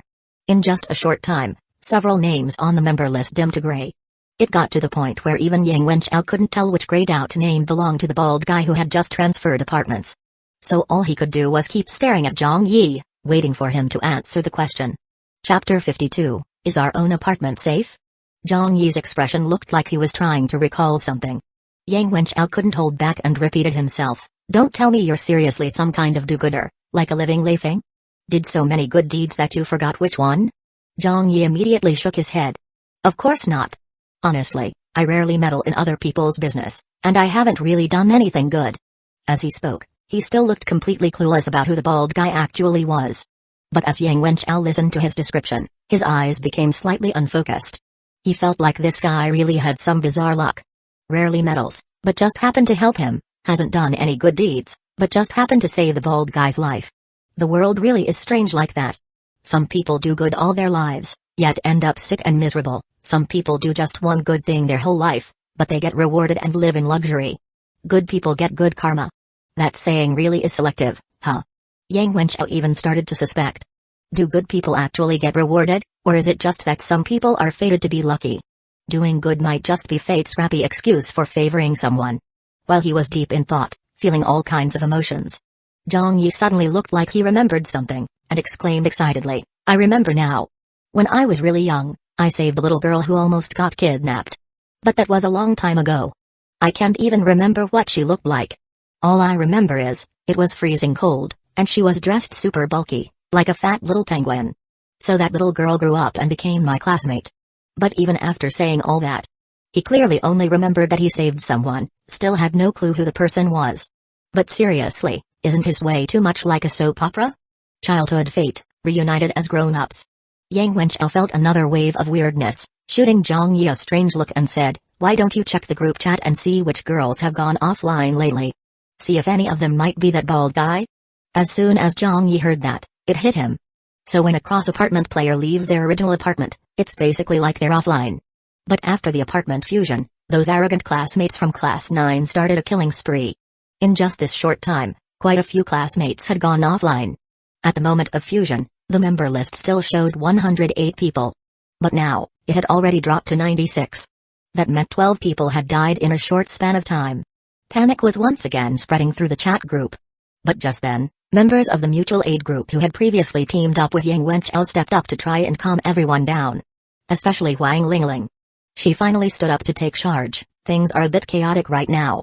Mutual aid group members, don't gather on the first floor. In the entire beginner apartment, the safest place for players is your own apartment room. If you're scared, go hide in your apartment room right now. As for those arrogant killers, the mutual aid group will figure out how to handle them." Right after that, a classmate excitedly responded, "Sister Ling, are you confident you can take down Xing Man? If the mutual aid group teams up, plus Yang Wenchao and the mysterious bald guy, we might really be able to beat Xing Man, right?" Wang Kaiyang, "I still think Yang Wenchao can beat Xing Man all by himself. After all, he's the guy who one-shotted those cross-apartment big shots." Clearly, Wang Kaiyang had become Yang Wenchao's #1 fanboy. In his eyes, Yang Wenchao was basically invincible. And then, he actually shouted at Xing Man directly in the group chat, "Xing Man, weren't you asking who killed Wang Ruo?" At Xing Man, "Well, I can tell you. It was Yang Wenchao who killed Wang Ruo." Two cross-apartment bosses showed up before, and Wang Ruo said she wanted to cross apartments too, to reunite with her parents. Yang Wenchao said he could send her to reunite with them. And then she died. If you really want to avenge her, go after Yang Wenchao. But I bet you don't even dare, because my bro Zhao can one-shot cross-apartment bosses. Sure, you're a higher level than him, but if he wants to kill you above his level, it'd be like slicing a melon. Easy as pie, so tell us, Xing Man. You still dare talk about killing my bro Zhao? At Xing Man, holy shit. This Wang Kaiyang. He's way too bold, isn't he? Isn't he just painting a big target on Yang Wenchao's back? What if Xing Man and Yang Wenchao team up and take him out first? But the truth was, Wang Kaiyang didn't think he was dragging Yang Wenchao down at all. He genuinely believed Yang Wenchao could one-shot Xing Man. He was just showing loyalty. As for whether Xing Man would deal with him first, no worries there. He was already hiding in his apartment room. That place should be absolutely safe. Meanwhile, Zhang Yi was pretending to scan the member list to figure out the bald guy's identity, but really, he was just watching the group chat. It was then that he suddenly noticed something important. According to what Yang Wenchao said, that diamond chip used for cross-apartment travel came from the apartment owner. And the condition to earn the apartment owner's favor was to kill all the players in the apartment. But if players just hide in their apartment rooms, wouldn't they be completely safe? So how do you kill players who are holed up inside their rooms? But Huang Qi also said he wiped out all the players in his apartment. Which meant Yang Wenchao probably wasn't lying. So that means even a player's initial apartment room isn't absolutely safe? What the hell? Zhang Yi suddenly felt a bit anxious. After all, no matter how wild his replica got outside, he wasn't worried. As long as the main body stayed safe in the apartment, everything would be fine. But now he just found out. Even the apartment wasn't safe. And his main body had once heard a knocking sound at room 2025. To this day, he still didn't know exactly what had caused it. Zhang Yi's mood instantly turned tense, worried about the main body left behind in the apartment. After all, his main body was currently in a paralyzed state. No matter how strong his replicas became through fusion, if someone managed to take out the main body, he'd be completely done for. In that moment, all Zhang Yi wanted was to rush back to apartment 2025, give the attribute fruit to his main body, and have a replica protect it. But before that, he nervously turned to Yang Wenchao and asked, "If we hide in our apartment rooms, are we really safe?" And almost at the exact same time he asked this, a message suddenly popped up in the group chat, like a twisted coincidence. "Xing Man, you really think hiding in your apartment room makes you safe?" Seeing that made Zhang Yi's pupils contract. Because based on what Xing Man was saying, he actually could break into other people's apartments and kill them. No, not could. He definitely could. Sure enough, Xing Man went on arrogantly, "You goody two-shoes are really naive to the point of being dumb. Forming some brain-dead mutual aid group was one thing, but you actually recorded member info in a booklet? Kama, and the best part, those records didn't just list your starting abilities, they even included your room numbers. Ha ha ha ha, that's just too stupid. At Shukayan, Miss Shu, come take a look. These are the class 1 students you always praised in class 9, looking at these top students now, don't you wonder if their brains are all scrambled?" At Shukayan, Xing Man's words were still as cocky as ever. But Zhang Yi suddenly realized something important. A player's room number might be even more valuable information than their initial ability. Yang Wenchao was clearly keeping an eye on the chat too. He wasn't waiting on Zhang Yi's guess about the bald guy, and he didn't care much either. That guy had already left anyway. Whether he'd make it back alive was still a big question. Compared to the bald guy, it was this overly arrogant Xing Man who was really getting on his nerves. Yang Wenchao frowned, noticed Zhang Yi's stiff expression, then raised an eyebrow and asked, "You exposed your room number too?" Zhang Yi nodded like a chicken pecking rice. Yang Wenchao sneered, "So dumb." Without answering Zhang Yi's earlier question, Yang Wenchao just jumped straight into the chat, "Xing Man? Sounds like you're due for release, weren't you just saying how you'd kill me and Zhang Yi on the rooftop? So why is it your 2 little flunkies ended up dead instead? At Xing Man, both your lackeys are gone, and I'm still here on the rooftop. Why haven't you come up to settle things yet? At Xing Man, also, that thing Wang Haiyang said was true. Wang Rui was killed by me. If you want revenge, come on. Rooftop. I'll give you 3 minutes, if you don't show in 3 minutes, I'll just assume you chickened out. From then on, if you see me, take the long way around. And quit yapping in the chat like an eyesore." At Xing Man, that arrogant tone wasn't any less cocky than Xing Man's. It instantly made the students of class 1 and 2 feel like they had a backbone again, cheering with joy. Especially Wang Haiyang. Yang Wenchao had actually mentioned his name in his message. That was it. He felt like his life had just peaked. So of course, Wang Haiyang started yelling again like a maniac, "Told you. Bro Zhao's not scared of Xing Man at all." But Xing Man. He knew Bro Zhao was on the rooftop and only dared send his lackeys up first to test the waters. What does that say? It says he's scared. Ha ha ha, Bro Zhao is the fucking best. That Xing Man from class 9 is nothing but trash. Other classmates were fired up too. Especially those who had run back to their apartments and thought they were now safe. They all started egging Xing Man on. Ha ha ha ha, Bro Zhao is the fucking best. Go kill that bastard Xing Man already. Exactly. Xing Man, weren't you gonna kill Yang Wenchao and Zhang Yi? They're waiting for you on the rooftop, go do it. I bet you're too scared, can't you see? Xing Man only bullies low-level noobs like us who haven't even made it onto the ranking board. He can't handle Yang Wenchao at all, a whole level 5 scared of a level 3 like Yang Wenchao. Where does Xing Man get off acting all high and mighty? They were provoking him on purpose, hoping that Xing Man would take the bait and actually head up to the rooftop to fight Yang Wenchao. And since Yang Wenchao was so bold, they figured he probably could take Xing Man down. Sure, Yang Wenchao was arrogant and had killed people too, but at least he wasn't as reckless and murderous as Xing Man. In their eyes, Yang Wenchao was still a fellow classmate from the same apartment. Xing Man, on the other hand, was an outsider from the fused apartment. A total invader. Getting Yang Wenchao to deal with the invader was the top priority. Honestly, The best case scenario would be both of those arrogant guys taking each other out on the rooftop. Then Wang Lingling's mutual aid group could take back control of the apartment. Compared to them, Wang Lingling's group was way more trustworthy. Some of the students even started fantasizing. In the rooftop showdown, Yang Wenchao and Xing Man would beat each other half to death, and then Zhang Yi, who was also on the rooftop, could swoop in and finish them both off. Sure, that would be a huge win for Zhang Yi. But Zhang Yi didn't seem like someone who killed randomly. If someone had to benefit, better him than letting Xing Man or Yang Wenchao survive. And just as these students were hiding in their rooms, thinking they were safe, while fantasizing and hyping each other up to push Xing Man toward a rooftop battle with Yang Wenchao, Xing Man suddenly dropped another line in the chat. Alright. In that case, let our classmate Wang Kaiyang tell everyone. Why am I this arrogant? The message was kind of cryptic. The chat went quiet for a moment. Then Xing Man added, go on, Wang Kaiyang, weren't you just full of it a second ago? At Wang Kaiyang, another long pause. And then, a broken, stuttering message finally appeared from Wang Kaiyang in the chat. I was wrong. Please let me go. Brother Xing, Lord Xing. I don't want to die. As soon as that message appeared, Class 1 and 2 erupted in shock. What the hell? Wang Kaiyang, who had been so arrogant just a moment ago. Why was he suddenly begging for mercy? And even though it was just text, his stuttering tone clearly sounded off. What happened next made everything crystal clear.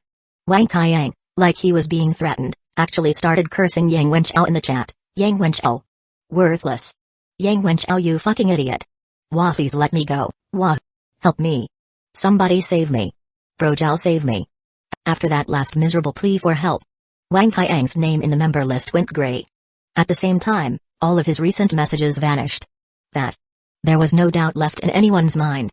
Just now, Wang Kaiyang had died. Killed by Xing Man. And even worse, right before he died, Xing Man had forced him to insult Yang Wenchao in the chat. But hadn't Wang Kaiyang hidden in his own apartment room? How could he still be killed like that? In an instant, the terrifying realization washed over everyone who had thought hiding in their rooms meant safety. Fear gripped them all over again. The lower floor apartments were nowhere near as luxurious as Zhang Yi's place on the 20th floor. Some of the more run-down ones didn't even have more than a bed and a wardrobe. Freaked out beyond belief, some students rushed into their closets, shaking with fear, terrified they'd end up just like Wang Kaiyang.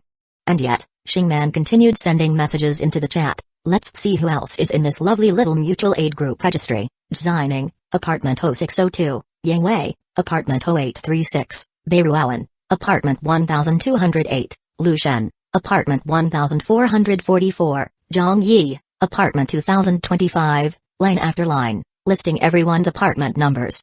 It was like reading off a hit list. And when he got to the familiar name Zhang Yi, Xing Man even added a mocking comment. Oh? This Zhang Yi is a 20th floor tenant, huh? But since he's on the rooftop right now, the apartment should be empty, right?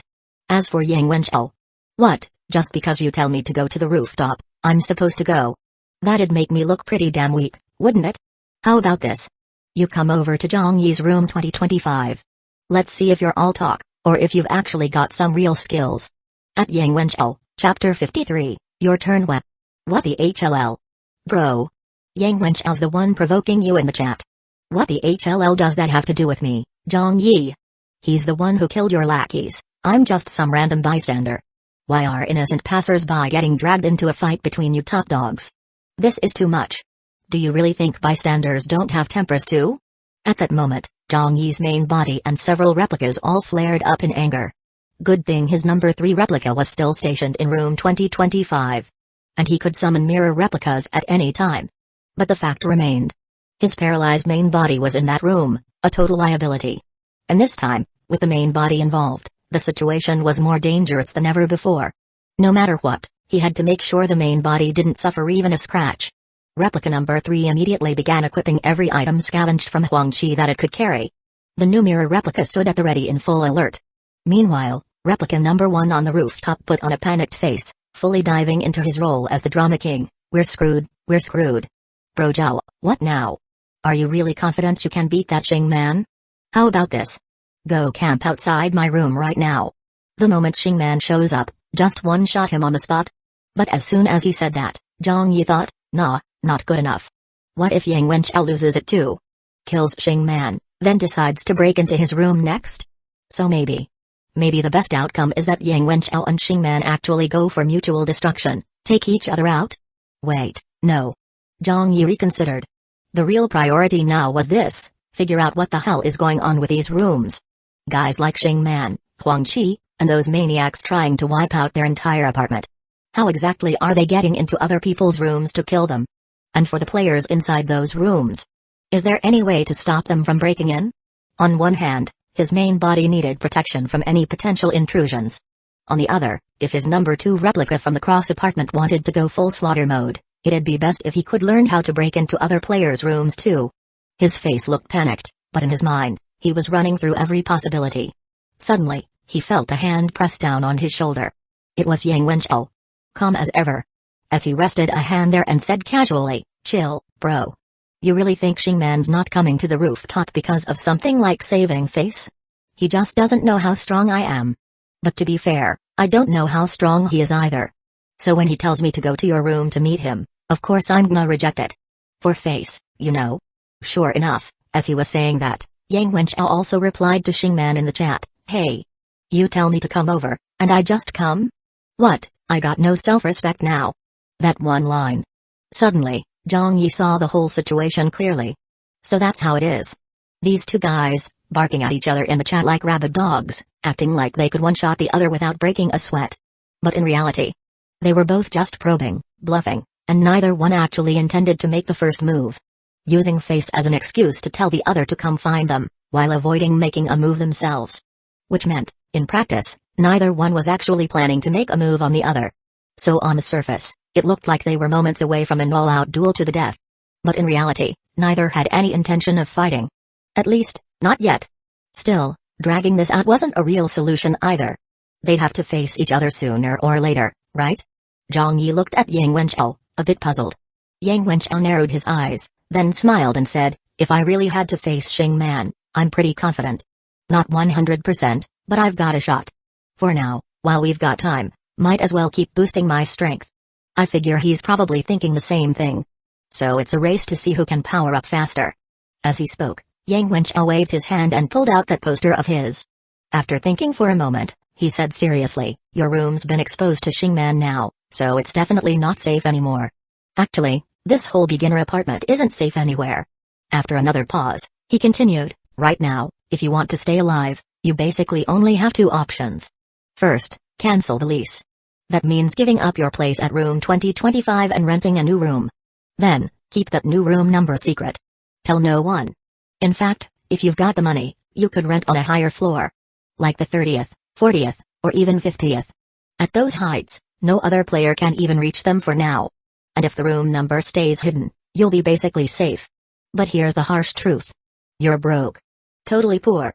And the apartment administrator on the first floor is probably being watched by Xingman's lackeys. If you try to do a lease transfer down there, it's gonna be risky as hell. So basically, you've only got one other option." Zhang Yi listened carefully, thinking Yang Wenchao's second option was going to be something like teaming up. He was already wondering whether he should join up with him. After all, it sounded like Yang Wenchao was about to make a major power-up soon. If they worked together, maybe he could pick up a few tricks on how to get stronger fast. At the very least, he'd gain some valuable experience. But sticking close to Yang Wenchao would definitely be dangerous. Plus, there was a high chance of his replicas being exposed too. He still hadn't made up his mind. What caught Zhang Yi off guard was, Yang Wenchao's second option wasn't teaming up with him at all. It was, "The situation's a bit special right now. That woman in white went chasing after the bald guy. She might not be back for a while. So for now, you can hide in her room. You know which one it is, right?" That stunned Zhang Yi. "You want me to hide in her room? Is that even possible?" Yang Wenchao raised a brow. "Why wouldn't it be? Aren't you working there as a cleaner? The cleaning order on your badge should still be marked as incomplete, right?" With that, plus the fact that she left in a hurry and didn't give any instructions, her dumb personal assistant bot at home probably won't reject your visit request. And if she suddenly comes back, you can just explain that you were waiting for her to confirm the order since it wasn't completed. Sure, waiting in someone's home just to confirm an order sounds pretty dumb and suspicious. But you already look dumb enough, so she won't doubt you. And that woman's room was originally NPC housing, so Xingman and his lackeys likely won't break in. So before she returns, your safety should be guaranteed. That actually Kind of made sense. But Zhang Yi still couldn't help but be suspicious. Was Yang Wenchao trying to screw him over again? As he hesitated, Yang Wenchao cut straight to the point. I gave you the analysis. What you choose is your business. Either way, I'm not gonna be responsible for whether you live or die. If you don't want to go to the white-dressed woman's room and would rather wander aimlessly around the apartment, that's your call too. But tagging along with me and slowing me down? Forget it. Not happening. Damn. So cold. So heartless. Cack, just wait till my bald bro comes back. I'll totally ride his coattails and throw my weight around. Zhang Yi had his little mental drama moment. But he also understood clearly now. While Yang Wenchao made it sound like he was giving options, he really had no intention of helping him. What Zhang Yi chose was completely up to him. All Yang Wenchao gave was a suggestion. He didn't even wait for Zhang Yi to decide. He just grabbed his hand and slammed it onto the poster. The next thing Zhang Yi knew, it felt like he was yanked right into the poster. He stumbled, and the surroundings instantly changed. He was now in the stairwell on the 20th floor. Yang Wenchao left him with one final line, live or die, it's all up to your luck. Then he vanished with a flash. This number 1 replica of Zhang Yi's was seriously weak. He didn't dare stay in the stairwell and bolted straight toward room 2025. At this point, Xingman hadn't made it to the 20th floor yet. After Yang Wenchao's saving face reply in the chat, the two had exchanged a few more cocky lines. Then Xingman started acting on his previously recited death list. As of now, Xining from 0602 and Yang Wei from 0836 had already gone offline. And right before they died, it seemed they too were forced by Xingman to post begging messages in the group chat. From their messages, you could tell. They died in utter despair and pain, tormented to the end. Xingman, on the other hand, seemed to be getting a kick out of this live-death by text thing. Just as Zhang Yi's replica was about to reach room 2025, he saw Xingman's arrogant message in the chat. Who's next, I wonder? Oh, little Beiruan from 1208, that name sounds like a girl, huh? TSK, I'll have to be extra gentle with girls, just 4 short lines, but every word practically screamed psycho. The fear spread like wildfire through the entire beginner apartment via the chat group. At this moment, most of the students were shivering in utter despair. They didn't dare speak in the chat, but in their hearts, they were cursing. Why? Why is saving face so damn important to Yang Wenchao? Wouldn't the gratitude he'd get for killing Xingman be more rewarding than this so-called face crap? Or maybe, was Yang Wenchao just bluffing all along? Maybe he actually had no confidence in beating Xingman, so he used face as an excuse? But if that was the case, then what were the rest of them supposed to do? They were all going to die, weren't they? If only heaven would send someone to kill Xingman. Where was that VIP player who initiated the apartment fusion? Didn't she have special privileges? Couldn't she use one of them to pull something off and save the rest of the players here? This feeling of being consumed and drowned by the fear of death was too much to bear. Many students had already sunk into hopelessness, not even knowing where to place their final hope. They used to whine about the overpriced food in the low-end mall, back when they were just hungry, that already felt like suffering, but now, they were realizing. There's a kind of despair even worse than going hungry. They used to think nothing was harder than senior year of high school. Now, faced with the threat of death, they were actually longing for the exam room they once dreaded. Knock knock knock, Miss Feiruan, it's your turn to open the door now, Xingman's twisted live broadcast continued. Zhang Yi's number 1 replica finally made it back to room 2025. First thing he did. Pulled out the attribute fruits from his spatial ring and started feeding them to his paralyzed main body one by one. The first black iron tier stamina fruit increased his stamina by 0.5, but the second one only added 0.4. Then came the bronze tier stamina fruit. Zhang Yi had assumed it would boost stamina by a full 5 points. After all, the bronze tier fruit cost 10 times more than the black iron tier. But in the end, the bronze tier stamina fruit only increased stamina by 1 point. Which meant, after eating 3 attribute fruits and blowing 120,000 game coins, his stamina had only gone up by 1.9. He ate 3 energy fruits too. And the result was the same. A total increase of just 1.9 energy. Zhang Yi started to form a theory. These attribute fruits probably had a usage limit. After all, the first and second black iron tier fruits had different effects. And the effect clearly didn't match the price. If each fruit gave a flat boost, 0.5 from black iron tier and 1 from bronze tier, then the price difference between them should only be double. But they were 10 times apart. So it must be due to a usage cap. Maybe if he took a third black iron tier fruit, the boost would drop to just 0.3. By the 6th one, it might not give any boost at all. With that in mind, the silver tier attribute fruit, priced at a whopping 5 million, might not be as powerful as he'd thought. But then again, it made sense. If there were no restrictions on these fruits, people could just go on killing sprees, rack up survival points, trade them for cash, and eat attribute fruits non-stop until they became invincible. Thinking along those lines, Zhang Yi suddenly had a pleasant surprise. Normal players might hit a limit with attribute fruits. But he wouldn't. Because he had infinite replication. Once one replica hit the fruit limit, he could just swap in a new one to keep going. And with replica fusion on top of that. Wasn't that basically the same as having no limits at all? Of course, that was something to plan for later. Right now, he was down to just 20,000 game coins in the bank. Even so, he still didn't plan to trade survival points for money. Instead, he transferred the survival points earned by his number 1 replica from killing Tang Zhuan to the main body. After the main body gained roughly 2 more attribute points, it generated a 4th replica. And these 4 replicas would likely be his limit for today. By midnight, he'd have to pick one to merge back and boost his main body's stats significantly, so he could generate even more replicas the next day. Thinking that through, he realized that before fusing the chosen replica, he should probably stuff it full of attribute fruits to the limit. Which meant buying black iron to silver tier attribute fruits in bulk. Another massive spending spree. Especially since the silver tier ones cost a staggering 5 million each. Still, his cross apartment number 2 replica was already causing a stir over in apartment 9999. Just like when Huang Qi and Yu Xiangming had suddenly dropped into their apartment. Now, with Zhang Yi dropping into apartment 9999, he naturally drew the attention of the players there as well. But what they were fixated on was, what the hell is this? A measly level 1 player dares to move across apartments? Kama Chapter 54, Powerhouses Everywhere, Apartment 9999. Just reading that first message, Zhang Yi immediately felt something was off. Like when Huang Qi had first dropped into their 1008 apartment. Everyone's first reaction had been confusion. It took a whole round of discussion before someone even guessed cross apartment. But in this apartment 9999, the very first message directly called out the term cross apartment. And the tone? Like they didn't take this cross apartment player seriously at all. What really caught their attention wasn't that he was cross apartment. It was the fact that he was only level 1. And that came with a condescending kind of surprise. A bad feeling hit Zhang Yi, and he quickly opened up apartment 9999's ranking board. What he saw nearly made his brain short-circuit.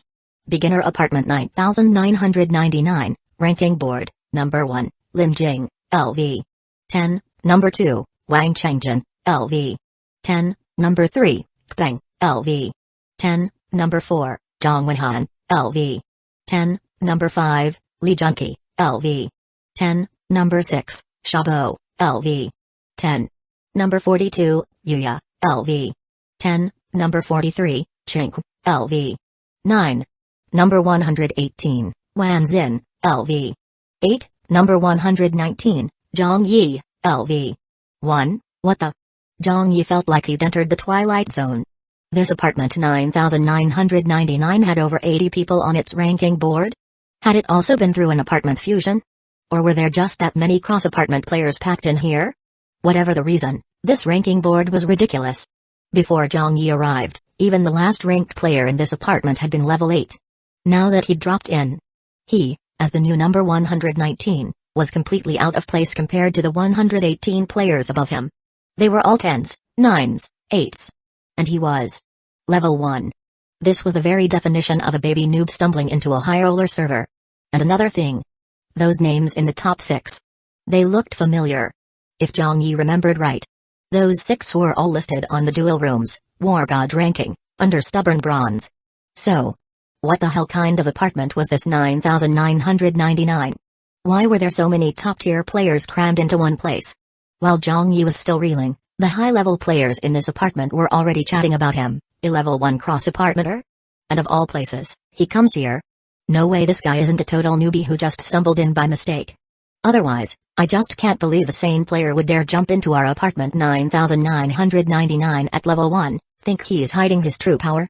Like, maybe he's got an SSS tier ability, maxed out on attribute fruits, and rocking a full set of survival point gear? I mean seriously. If a newbie takes one look at our ranking board, they should be running for their lives. The fact that he hasn't run yet after seeing our chat. Maybe he's actually a high-tier beast in disguise? Or maybe he's just too dumb. A noob who burned his only survival point to come here and now doesn't have enough to run for it. Zhang Yi. Crap, they nailed it. Yeah, he did want to run. But he didn't have the survival points to go anywhere. Fuck. If only his number 2 replica had finished off those 2 lackeys of Xing Man. He could have had enough points for the return trip right now. But no, he'd gotten greedy for a 4th replica and didn't think it through. He thought cross-apartmenting would be like Huang Chi's situation.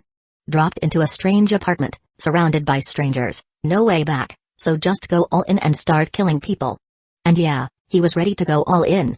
But could he even kill these strangers? So now his number 2 replica's only real option was to find a place to hide out in 9999 and wait until midnight for fusion. Though wait. Would a cross-apartment replica even be able to fuse at midnight? This whole thing was getting ridiculous. He started wondering. That last person on the 9999 ranking board, Wanzin at level 8. How strong was his combat power? Did his replica have any shot at taking him down through fusion? Probably not. His gut told him. The level 8s in this apartment were on a whole different level from the level 8s in any other apartment. Trying to kill one of them at level 1? Yeah, no chance. While he was deep in thought, Zhang Yi suddenly felt like someone was watching him. But when he scanned the area, there was no one in sight.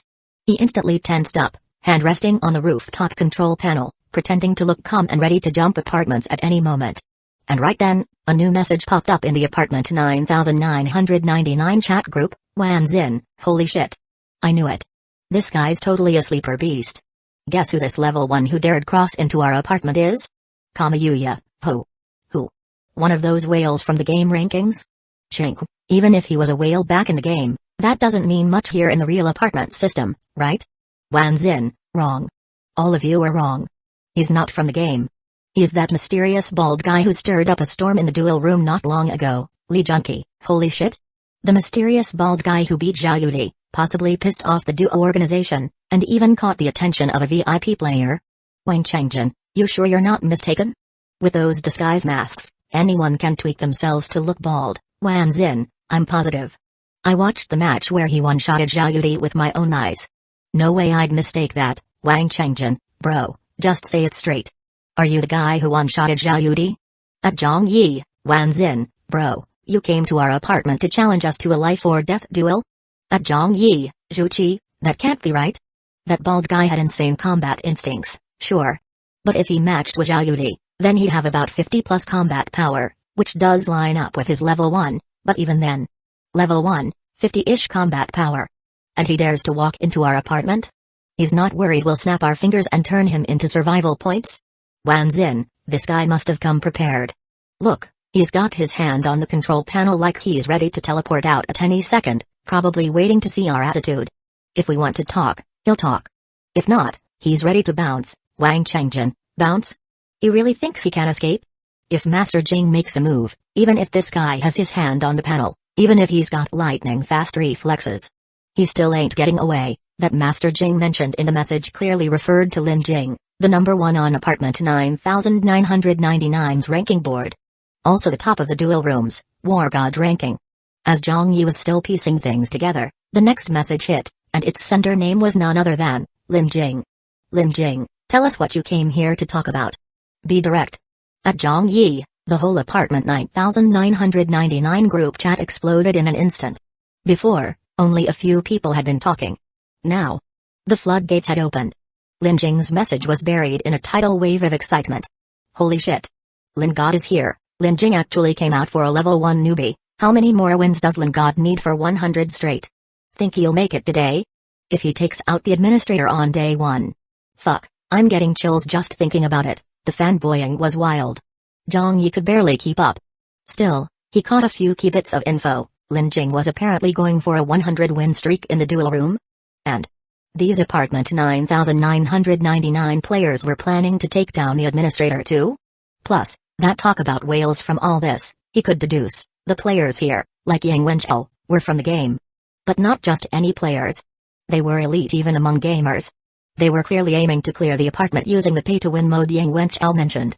Some were even crazy enough to try and take down the administrator on day 1. As Zhang Yi was processing all this, he also had to figure out how to respond to Lin Jing. It seemed like Lin Jing and everyone else thought he'd come here to negotiate. But the truth was, he'd just picked a random faraway apartment, and stumbled in by accident. He had no idea what this place was, let alone any plan to talk or fight. But if he told the truth now, yeah, his end wouldn't be pretty. So Zhang Yi thought for a moment, then decided to double down. I want to challenge a life-or-death duel. At Lin Jing, truth be told, he didn't even know what a life-or-death duel was. But one of the players earlier had speculated that's why he came, so he just rolled with it. As for what it meant, sounds like a duel where people die? He'd figure it out later. If he could fight, he would. If not, he'd stall till midnight and try to merge with his main body to escape. Just as he was thinking that, Lin Jing responded again. Lin Jing, report your record. At Zhang Yi, crap. Zhang Yi felt like his noob status was about to be exposed. What the hell did record mean? If he asked outright, he'd look dumb. But if he guessed and got it wrong, he'd look even worse. 100 win streak, life or death duel. It probably meant win streak, right? Zhang Yi hesitated, then cautiously answered, 4 win streak in the duel room. Does that count? The group chat went dead quiet. For a long time, not a single new message appeared. Then, finally, Wang Chengjin, bro, are you kidding me? You don't even have a 10 win streak and you wanna talk life or death duels? Wan Xin, seriously, man? You dragged out Lin God for this. And you've only got a freaking 4 win streak? Kamayuya, no offense, but ha ha ha ha ha I really wanna see the look on Lin God's face right now ha ha ha, Chink, you can look at mine. I bet it's the same as his right now, Yuya, ha ha ha ha ha ha, Zhang Yi. So, he guessed right about what record meant. But his streak was way too lame, huh? What could he do? It was literally 4 wins. And what, 4 wins is trash now. He'd only had 4 matches. What if by the time he hits 100 matches, it is a 100 win streak? Maybe he'd even hit that milestone before Lin Jing. Ever heard the phrase don't underestimate the young and poor? Zhang Yi silently stared at the flood of ha-ha-s. Then decided, screw it. It's just a replica anyway. Let's get thick-skinned.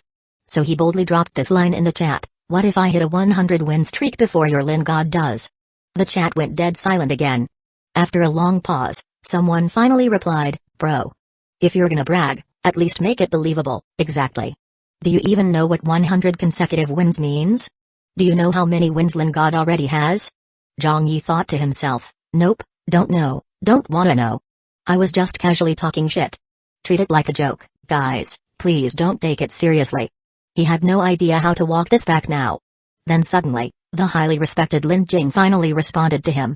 Well, technically, it wasn't a response. It was more like a command. Lin Jing, you've got 10 minutes. Get a 10 win streak, and we'll let you join us. If you don't, we'll send you off. That send you off was obviously the same kind of euphemism Yang Wenchao used when he reunited Wang Rui with her parents. From his hidden spot on the rooftop, Wan Xin, who'd been secretly observing, couldn't help thinking, looks like this arrogant bald guy's about to tuck his tail and run. After all, 10 wins in 10 minutes. Impossible. Even if this guy already had a 4-win streak and technically only needed 6 more wins, the 5th and 10th matches were win streak blockers run by veteran players. If it were anyone else, maybe they could buy the 5-win and 10-win streak package and skip the blocker fights. But this bald dude had already pissed off the duo organization, the ones managing the win streak services. Which meant he'd have to beat both blockers on his own. And he'd likely be targeted by duo members while doing it. In fact, because of him, Duo had linked over 1 million veteran player duel machines to the duel system. Granted, that didn't mean 1 million players were online, but the chances of matching with a veteran in a normal duel had just skyrocketed. Under these conditions, trying to get to 10 consecutive wins in 10 minutes. Flat out impossible. So logically, the smart thing for this guy to do now was bail. What these big shots didn't know, though. Zhang Yi had been trying to run for a while now. Problem was, he didn't have the funds to leave. All he could do was grit his teeth and keep up the act. So, in the group chat, he sent a reply that looked bold as hell, okay, no problem. But you're all big names here, right? I'm assuming none of you would go back on your word and start spewing crap like a fart, yeah? The tone. Wildly cocky. As if he actually had the confidence to win 10 matches in 10 minutes, and was more worried that Lin Jing wouldn't keep his promise. The chat went quiet again for a long while. Then came a barrage of sarcastic replies. Wow, someone sure thinks highly of himself, exactly. 1 life's only worth 1 survival point. With Lin God's strength, he wouldn't even blink at that. Do you even know what it means to win 10 matches in 10 minutes? It means your value is equal to unlimited survival points. No one would be dumb enough to break their word and kill you after that. Lim Jing, Wanzin, take him to the 99th floor, 10 minutes. Timer starts once he enters the duel machine. Chapter 55, The Mutual Aid Group's Kill Plan. 99th floor. Zhang Yi's main body was still lying on the 20th floor. But his replica had already swaggered up to the 99th. This was really thrilling. He looked at this group of big shots. They didn't seem like the type to scam him into a trap and then suddenly turn around and try to kill him. Plus, he really had no money to escape with, so he could only grit his teeth and go all in.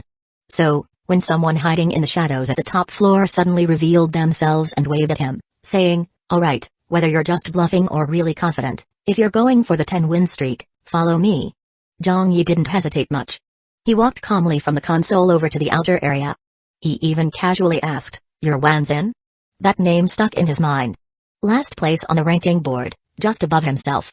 Also the first person in the group to reveal that he was the bald guy who beat Zhao Yudi. Sure enough, the guy nodded. He was also wearing a black tactical jacket, similar to Yang Wenchou's. Dark skin, strong features, looked pretty young, like someone who'd served in the military. Wanzin was also sizing Zhang Yi up, and his expression clearly showed some surprise. At first, Zhang Yi didn't know what he was surprised about. Then he glanced at the chat group. This guy had directly posted his data panel in the group. What the hell? Does privacy not exist anymore? And now in the chat group, all kinds of big shots were shocked by his panel. DMN, really is level 1, with just over 50 combat power, and only a Nester ability. This panel? Looks weak as HLL, and it doesn't even look like he maxed out on attribute fruits. With that, he's saying he beat 10 matches in 10 minutes? Forget 10 minutes. Getting 10 wins at all would be a miracle. No. You guys didn't spot the real highlight. This guy clearly used Ice-type abilities in the fight against Zhao Yudi. It even looked like an Ice-type domain skill. If he used an Ice-type domain skill, why doesn't his panel show any Ice element affinity or Ice skills? I suspect this guy's hiding his real strength. That hard work pays off ability might just be a front. He probably has an Ice-type ability too, dual abilities. Honestly, hard work pays off paired with any other ability is a 1+1 greater than 2 combo. If it's that and an Ice-type ability, then yeah. This guy's pretty damn strong. Totally has the right to be arrogant, but even that doesn't add up. Even if he's hiding a second ability, how do you explain the combat power? When he matched with Zhao Yudi, his combat power was only in the 50s, and as we all know, there's no way to hide strength from the dual rooms matchmaking system. Yeah, so that means his panel really is as bad as it looks? So what if that Ice-type domain skill was just a one-time forbidden spell scroll? No way, right? How much could he possibly earn from beating Zhao Yudi? Even if she's filthy rich, he nets 5 million tops. But a one-time forbidden scroll? 5 mil? He'd still be losing out even if it cost 10 times that. Maybe someone hired him to break Zhao Yudi's 9-win streak? So it wasn't about the money. Hired by who? Who the hell hates Zhao Yudi enough to pull that off when she's that rich? Bottom line. Zhang Yi's data panel and his performance against Zhao Yudi didn't match up at all. And none of the explanations made sense. These people discussed it openly in the chat like Zhang Yi didn't even exist. Wanzin, while reading the chat, used a poster-shaped teleport item to bring Zhang Yi to the 99th floor. The entire 99th floor looked similar to the top floor. Massive in size. And there were no hallways or apartment rooms here. Just like the rooftop, it was one enormous space. Though this space had a ceiling. Inside, rows upon rows of dual machines were lined up. It looked like a super luxury internet cafe. Or rather, a deluxe professional sports room? The rows of dual machines looked even fancier than the 20 on the apartment's first floor. Taller, sleeker, with a more premium look. Besides that, there were about 7 or 8 people spectating around dual machine number 1. A few other machines had scattered onlookers too. All of them wore black tactical jackets. Looking at it now, Zhang Yi suddenly felt like these jackets were standard issue sports uniforms. As soon as the elite players outside the machines saw Wanzin return with Zhang Yi, they all turned to look. At that moment, Zhang Yi felt like he'd just been hit with a dozen detection spells. Then, from beside dual machine number 1, a burly dude walked up and went straight in with, "How about you explain this? How did someone with your data panel one-shot Zhao Yudi?" Zhang Yi stayed on guard inside, but outwardly maintained his "I'm strong so I'm cold and cool" look. Calm and composed, with a bit of flair, he said slowly, "I'm here for the 10-win streak." Subtext, "I'm not here to answer your damn questions." The burly guy paused, then smirked, "Hey, alright. Then go get your 10 wins. 10 minutes later, I want to see how you're gonna keep acting tough with that kind of strength. Zhang Yi looked calm on the outside, but inside, he was panicking like crazy. He was confident about the 10 wins. But 10 minutes? Yeah. Not so much. That would mean he'd have to one-shot every opponent. And each time he created a new replica, it took him 30 seconds. Plus, if the match had spectators, the pre-fight prep time would jump from 3 seconds to 2 minutes, to let more people join in to spectate. If he got unlucky and ended up with 6 matches with spectators, that's already 12 minutes just in wait time. But maybe not. Matches against veteran players blocking win streaks were supposedly defaulted to no spectators. So the 5-win and 10-win streak match types didn't rely on luck. They'd start instantly with no spectators. But he had already pissed off those veteran players who blocked win streaks. Can Zhang Yi still easily one-shot his opponents in the upcoming 5-win streak? To be honest, he really wasn't that confident. Right at that moment, his main body generated the 4th replica.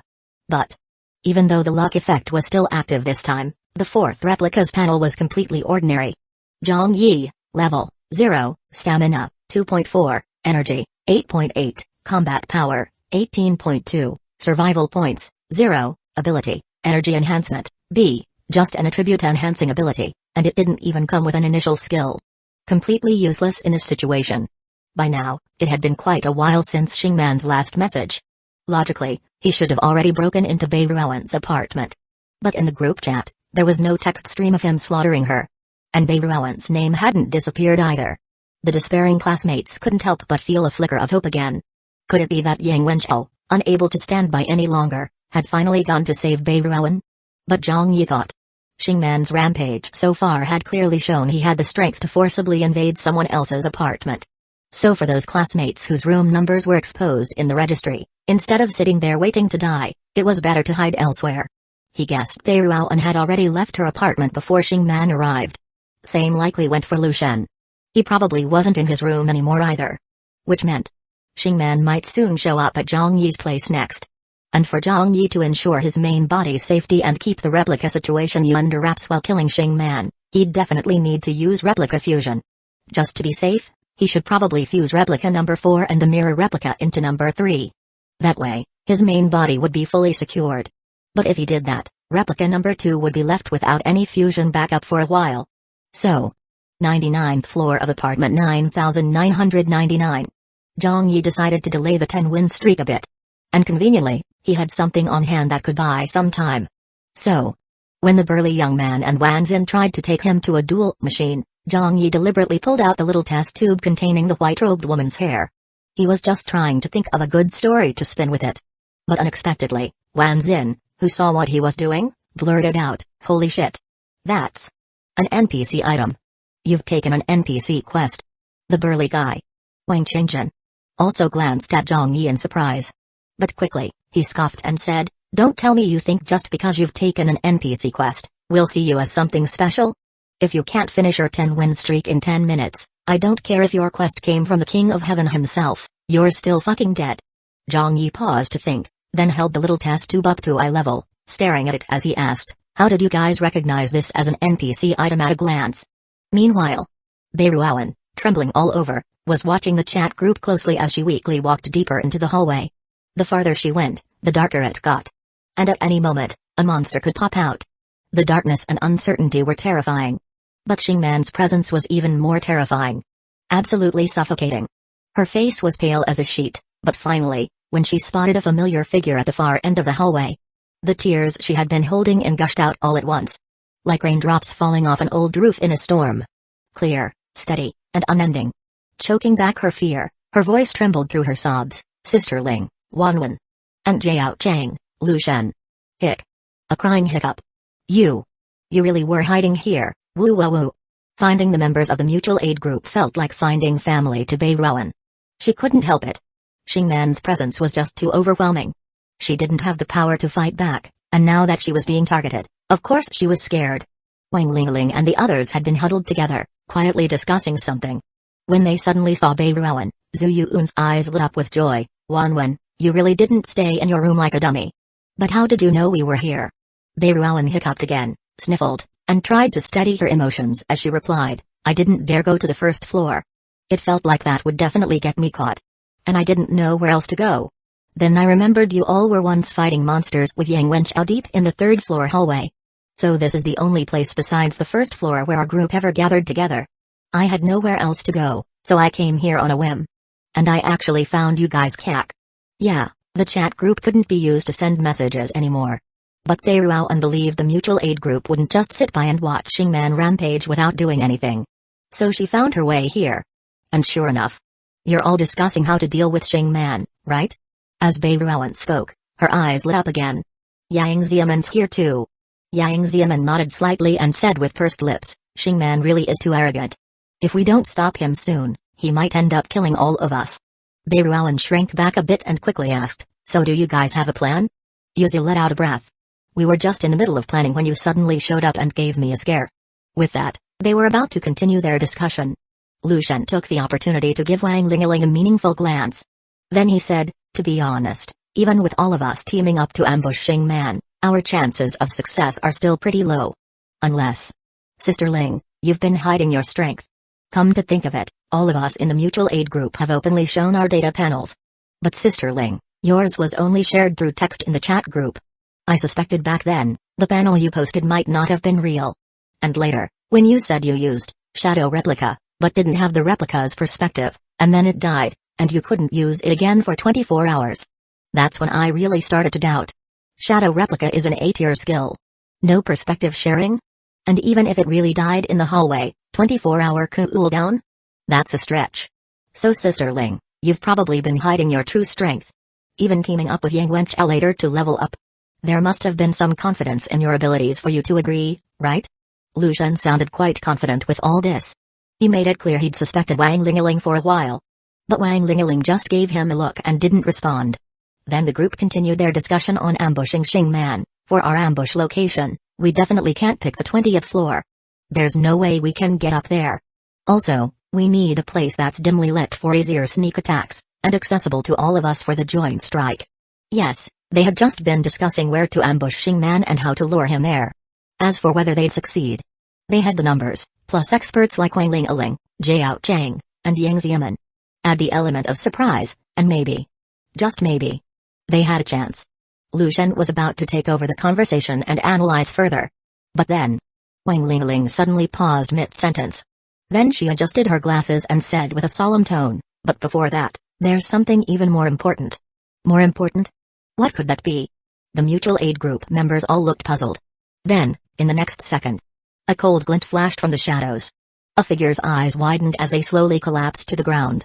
Chapter 56, Deceit and Betrayal in the Mutual Aid Group. Thud. Click. Along with the body collapsing came a heavy footstep. In an instant, everyone from the Mutual Aid Group deep in the corridor froze in place, tense and rigid. Especially Beiruan, who had just arrived. Her legs went weak and she nearly collapsed. She almost screamed. But extreme fear rendered her completely voiceless. With wide, terrified eyes, she stiffly turned her head. And then she saw. The one lying on the ground was Yuzu. And behind him stood a skeleton warrior with a body like steel. Wait, what? Skeleton? Warrior? Beiruan whipped her head toward Wang Lingling. No. The moment everyone laid eyes on the skeleton warrior, they all turned to look at Wang Lingling in shock. Their eyes brimmed with subtle fear. After all, that skeleton warrior must have come from one of Wang Lingling's dark-type abilities. But back when they were leveling up as a team, she had never shown this. Even just using Black Whirlwind, paired with high attributes, had already made her one of the strongest in the mutual aid group. And now, just as Lu Shen said, she'd clearly been hiding her strength. But then, why did she suddenly kill someone? Just because Lu Shen exposed her hidden power? In an instant, many people backed away in fear.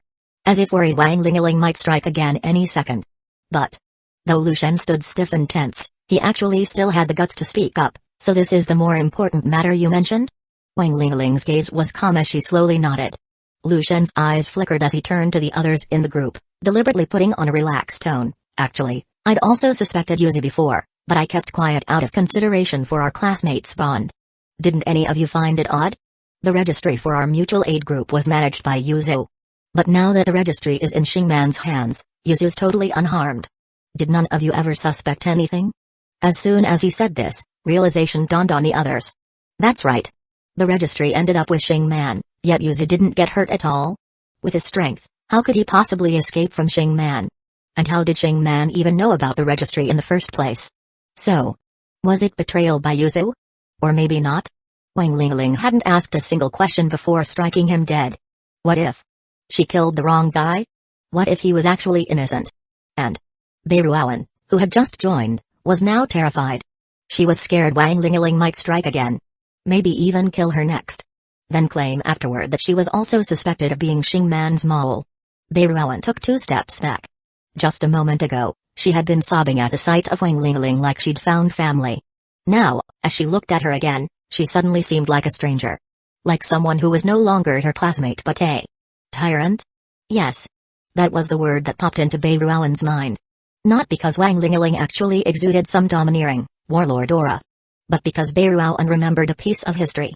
The falling out between Cao Cao and Chen Gong. Even to this day, people still debated. Was Lu Bosch truly an innocent man wrongly killed by the paranoid Cao Cao? Or was he guilty and simply romanticized by history? And now, Yuzu was dead. There was no way for her to know anymore. Had he really betrayed them, or was he unjustly executed by Wang Lingling? But his death, and the power Wang Lingling had kept hidden, seemed to scream. Wang Lingling hadn't formed the mutual aid group out of some bleeding heart need to protect her classmates. Just like Lord Cao claiming he loved talent didn't mean he truly did. Behind the scenes, it was all about interests. Beiruowen didn't dare retreat another step after those two. She swallowed hard, her eyes frozen.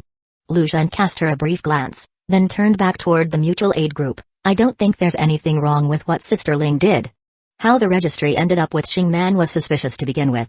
If Yuzu was suspicious, then he died without injustice. Compare that to Jining and Yang Wei. They did nothing wrong. Yet they were killed by Xing Man. If even a strong player like Sister Ling gets questioned for taking out a traitor, then what?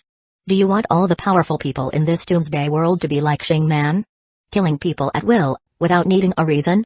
All of this? Sophistry, really. But the members of the mutual aid group understood what he meant. It was simple, Xing Man kills without reason. Wang Lingling had a reason.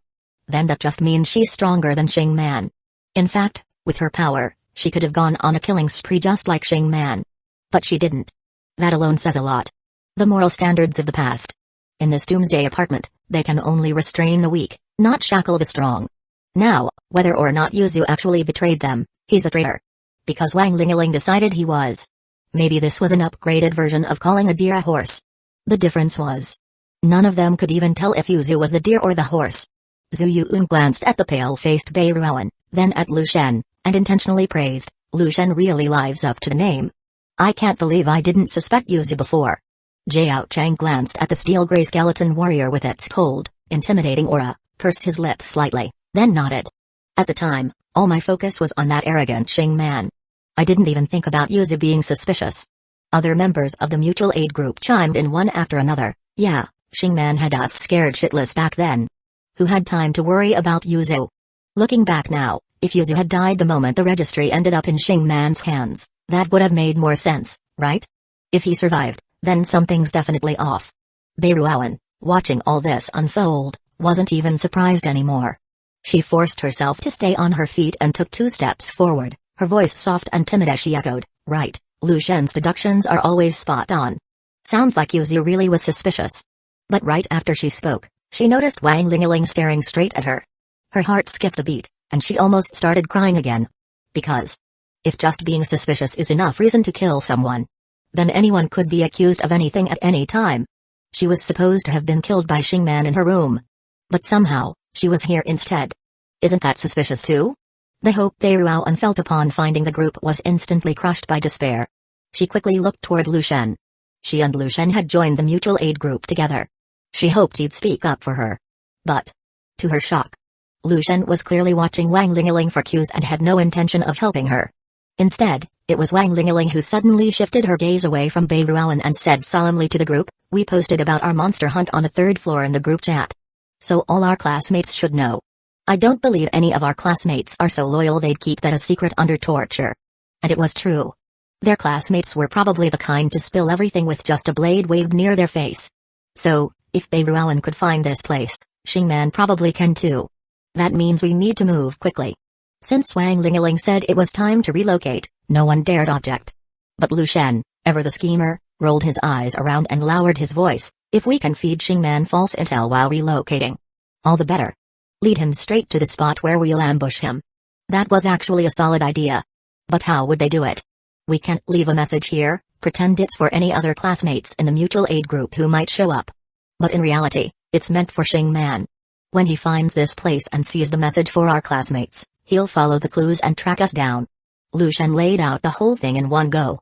The others weren't so sure though. You think that'll work? This kind of cunning trap. They'd only seen stuff like this in Romance of the Three Kingdoms. Could they really predict someone's actions and lead an enemy into a trap in real life? Zhu Yuun, being a top student, stepped forward to support Lu Shen. From what I know, Shingman's not exactly a genius. In Three Kingdoms terms, he's worse than Lu Bu. He's arrogant now only because he lucked into some strong abilities. Like a nouveau riche. Someone who gets a little power and immediately loses it. The way he acts in the chat group, talking like he's going door to door to slaughter people. If he keeps running into empty rooms, he's bound to get pissed. He'll want to know where those classmates he missed went. After that, he'll just torture someone until they point him to the 3rd floor. Then he gets here and finds nothing. He'll be even more pissed. Once he finds the note we left for the mutual aid group, he'll go from rage to excitement and rush to kill us. With that bloated ego of his, it won't even cross his mind that we'd dare ambush him. So yeah, this plan could really work. The only issue is, will that pea-brain of his even find the message we leave? It'd be great if we could plant a traitor on his side as a spy. As Zhu Yuun analyzed and pondered out loud, there was a glint of excitement in her eyes. Clearly, this kind of scheme-filled drama scenario thrilled her. Wang Lingling seemed willing to try Lu Shen and Zhu Yuun's plan. However, after a moment of thought, she slowly added, this method could work, but the problem is, it's too passive. We have to wait on Shingman to act. Wait for him to torture someone and learn about the 3rd floor, then wait for him to find the planted message. All we can do is wait. The initiative remains in Shingman's hands. We have no idea when he'll interrogate someone and head to the 3rd floor. That was true. The others went silent again. Then Wang Lingling suddenly said, actually, I want to protect Zhang Yi. At that, everyone turned to her in surprise. They all looked at her, stunned. Wang Lingling didn't explain much more, but instead turned her gaze back to Bei Ruoan. Bei Ruoan, who had already been scared senseless, instantly went pale again under her stare. She used to think Wang Lingling was just her classmate. Now she felt Wang Lingling was someone in power. She could barely bring herself to call her sister Ling anymore. What she really wanted to shout was boss. Thankfully, the boss didn't seem interested in killing her. Instead, she asked, I remember you like Three Kingdoms, so you've probably heard of the ruse of self-injury, right? Bei Ruoan instantly understood. I'm supposed to be Huangai? But Wang Lingling shook her head. No need to go through that much suffering. You don't even have to risk your life running to Shingman to act. Your mental resilience is poor, your acting skills aren't great either. Most likely you'd get exposed on the spot. Bei, Kakas, so, what do I do then? Wang Lingling stayed calm, giving clear, orderly instructions. Just now, Yuzu died. Based on the chat group's member list, the other classmates will definitely have noticed. It's only because of the current tense situation that no one dares to speak in the group, and it hasn't caused a stir. But you can post in the group. Accuse me. Say I suspected Yuzu of betrayal and killed him. Now I suspect you too and I'm about to kill you. You can act more desperate, make your messages in the group come off frantic and incoherent. Then, through your panicked and chaotic rambling, leak some information to Shingman. That really was a faster way than waiting around for Shingman to stumble across them. And if it worked, he might even put off his plan to go to the 20th floor and look for Zhang Yi. There was a real chance they could protect Zhang Yi. On top of that, Bei Ruoan could frame it so the mutual aid group looked like it was breaking down from internal suspicion and infighting. That would definitely lower Shingman's guard. Lu Shen and Zhu Yuun exchanged a look. They both agreed this was a good move. But they still needed to prepare. They had things to get ready, but Bei Ruoan's betrayal needed to happen immediately. Otherwise, if she only turned on Wang Lingling long after Yuzu's death, it would seem too fake. So, while Wang Lingling and the others moved quickly to prepare, Bei Ruoan began her performance in the group chat. Still sulking from being told her acting sucked, she was fired up to prove herself. She swore this performance was going to shock everyone. Meanwhile, Zhang Yi had no idea what the mutual aid group was up to. He was still waiting quietly in room 2025 for Shingman's arrival. He figured, once he took Shingman down, the crisis would be over. Of course, in the meantime, he noticed that Yuzu's name had grayed out. But he didn't think much of it. In his mind, Yuzu was probably doomed the moment the registry ended up with Shingman. The reason he lasted this long was probably because he was being tortured for information by Shingman's minions. But what caught him off guard was, while he anxiously waited for Shingman to show up, a sudden SOS popped up in the chat group from Beiruan. Beiruan, help me. Someone save me. Woo-woo-woo-kak, Zhang Yi's heart skipped a beat. Beiruan. Had she finally been found? Did Shingman get her? So Shingman didn't go to the 20th floor. He went after Beiruan instead? Just as he was thinking that, he suddenly heard a knock on his apartment door. Chapter 57, breaking into the white-robed woman's home. He's here. He finally came to the door. Zhang Yi instantly went into battle mode.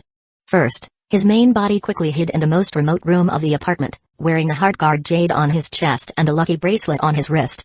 He also held a pitch-black syringe, an item drawn from Huang Qi's spatial watch, with 2 doses of poison left.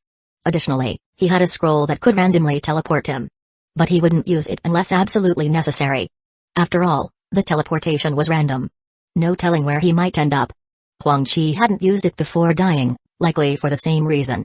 Despite all the defensive measures, Zhang Yi's main body wasn't planning to fight. In his plan, no one should ever make it to the room where his main body was hiding. But if Shingman brought all his underlings with him? If there were too many people, too much pressure? Still, that seemed unlikely. Even if Shingman was rich, not all his people would live on the 20th floor. So the number of people breaking in shouldn't be too large. Once the replicas fused, Zhang Yi figured he could finish the fight within 3 minutes. With that, all of his focus shifted to preparing for battle with replica number 3. He even got a bit distracted from what was happening on replica number 2 side in apartment 9999. Thud. Thud thud. Zhang Yi's heartbeat pounded along with the knocking. He directed the mirror replica to check through the peephole. Through the dim light, he saw a blurry figure fiddling with the doorknob using some kind of object. From the look of it, it really did seem like Shingman. The object in his hand looked like a black card.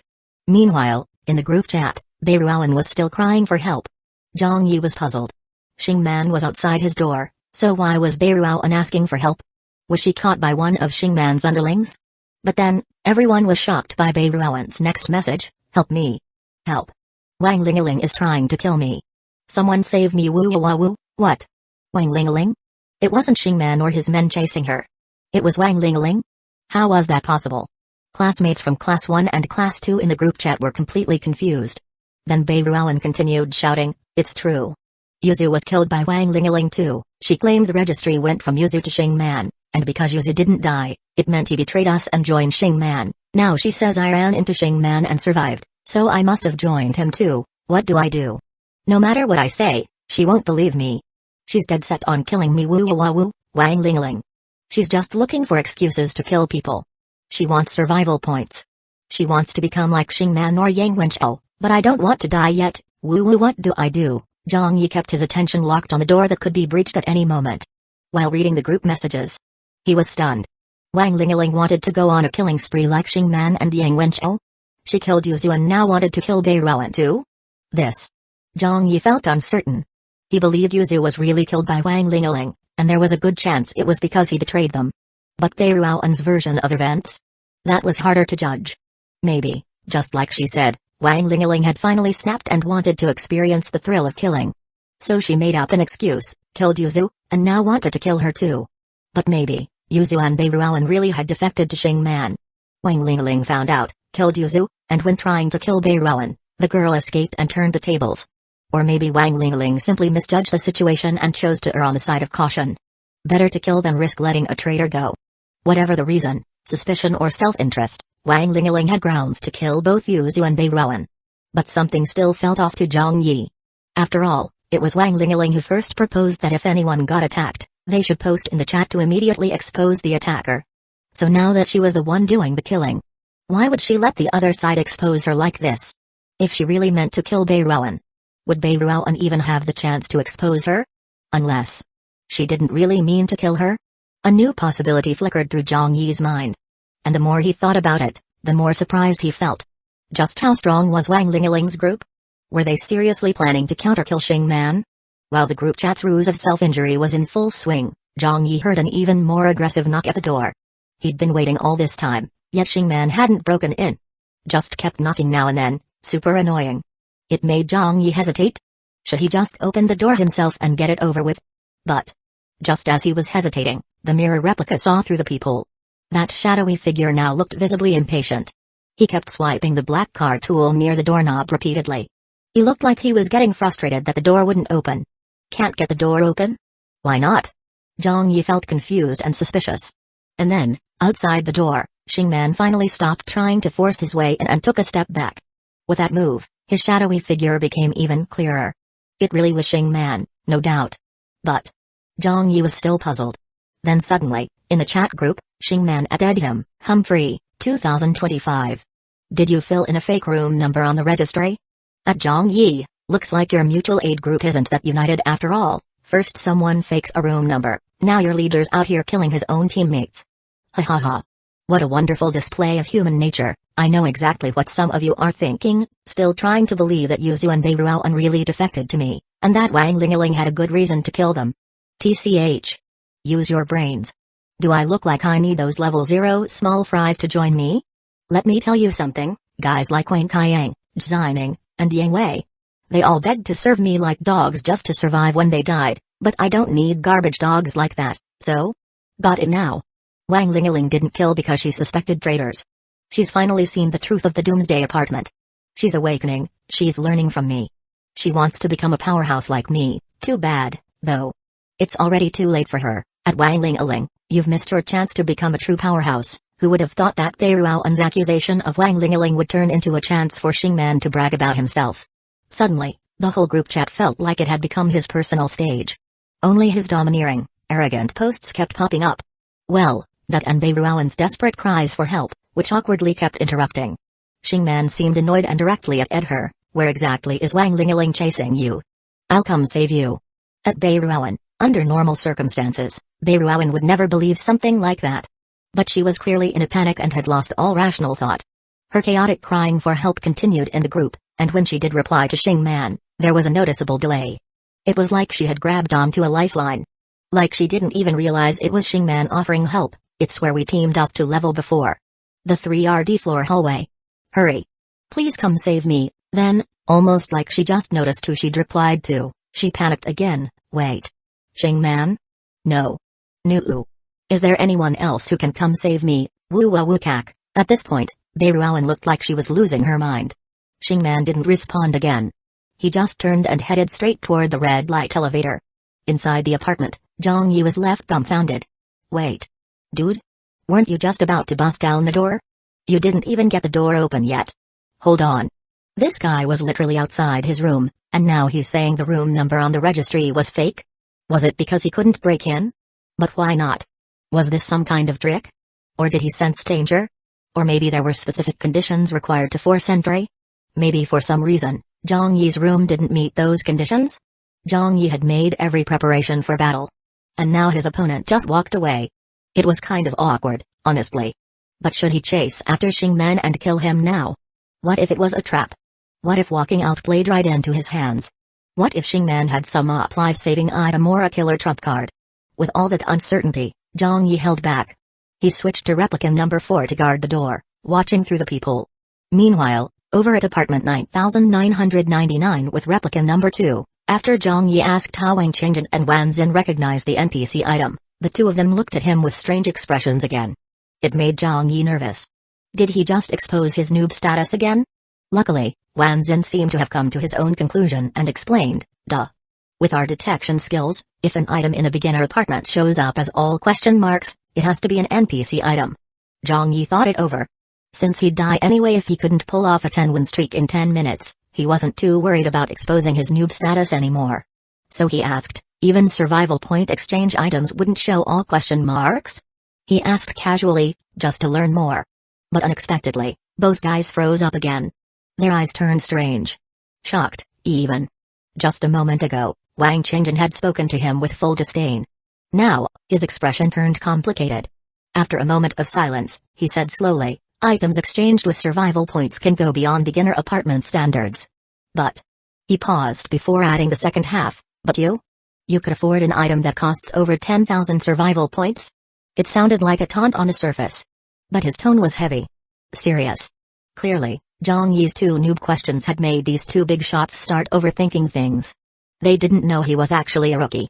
So naturally, they assumed that someone this mysterious wouldn't waste time asking meaningless questions. That meant putting both of his questions together. The implication was, the item he had might not be an NPC item at all.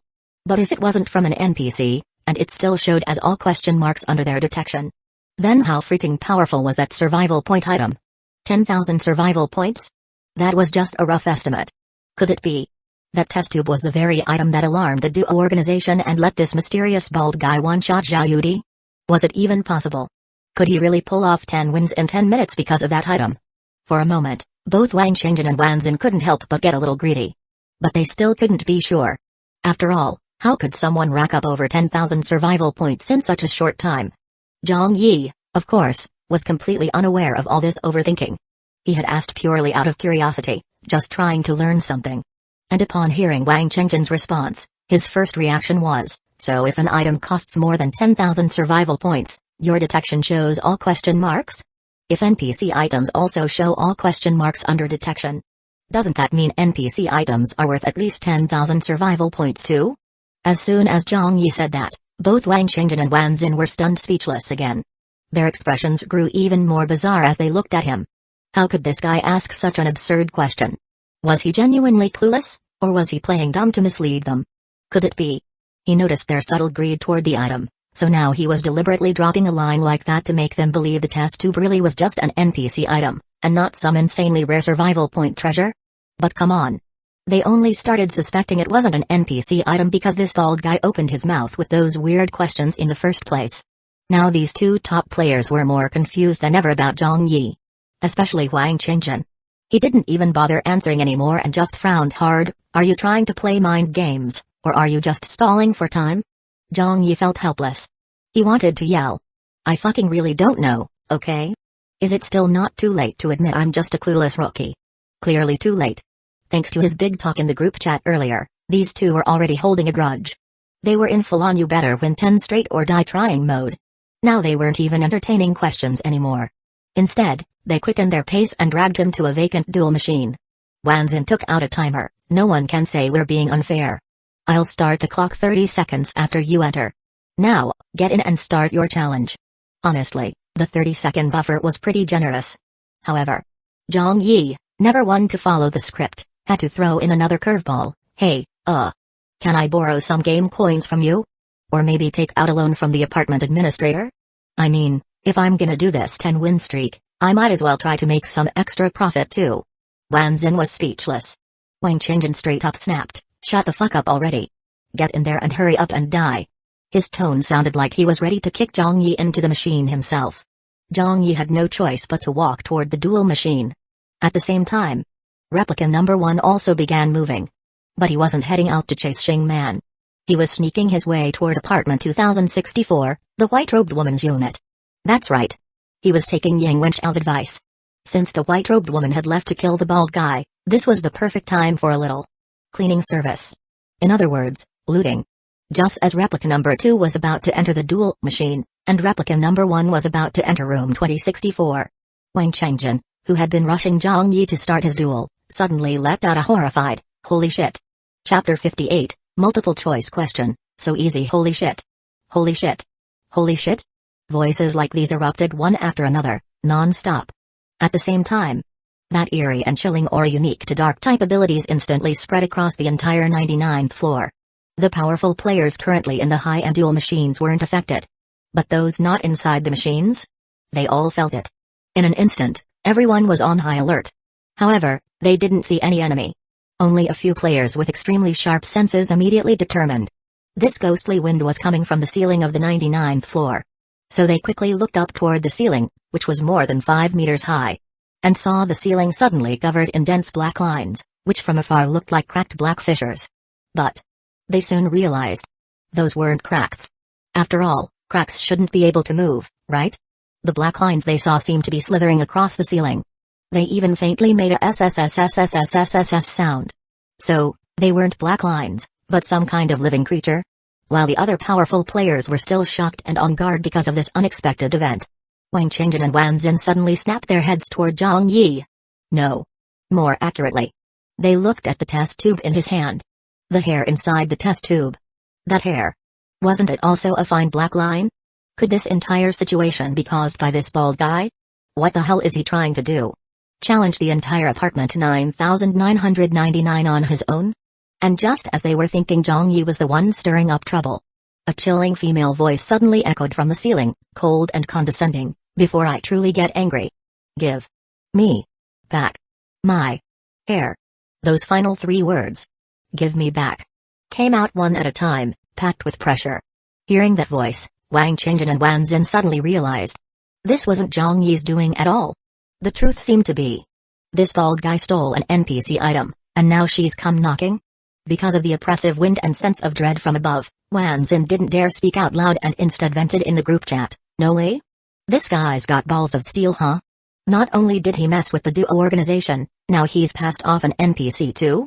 Wang Qingjin couldn't help himself either, so wait, he didn't come to apartment 9999 for a life or death duel? He just came here to hide?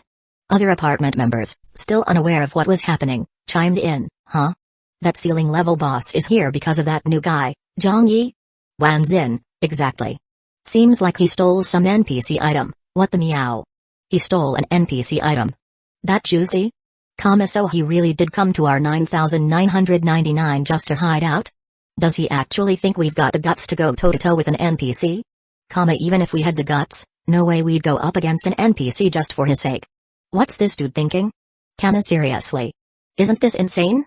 He came from another apartment, which means he pissed off a cross-apartment NPC. Cross-apartment NPC, people. Do I even need to explain how big of a deal that is? For real, in a beginner apartment, that's probably second only to the apartment boss, right? Honestly, might even be stronger than the apartment administrator. We're already pushing it just messing with an admin, and this guy had the nerve to mess with a boss-level NPC? Wan Xin, I swear this guy's brain is broken. Seriously. Zhang Yi, the one currently being suspected of brain damage, just wanted to calmly sigh and say, damn you, Yang Wenchao.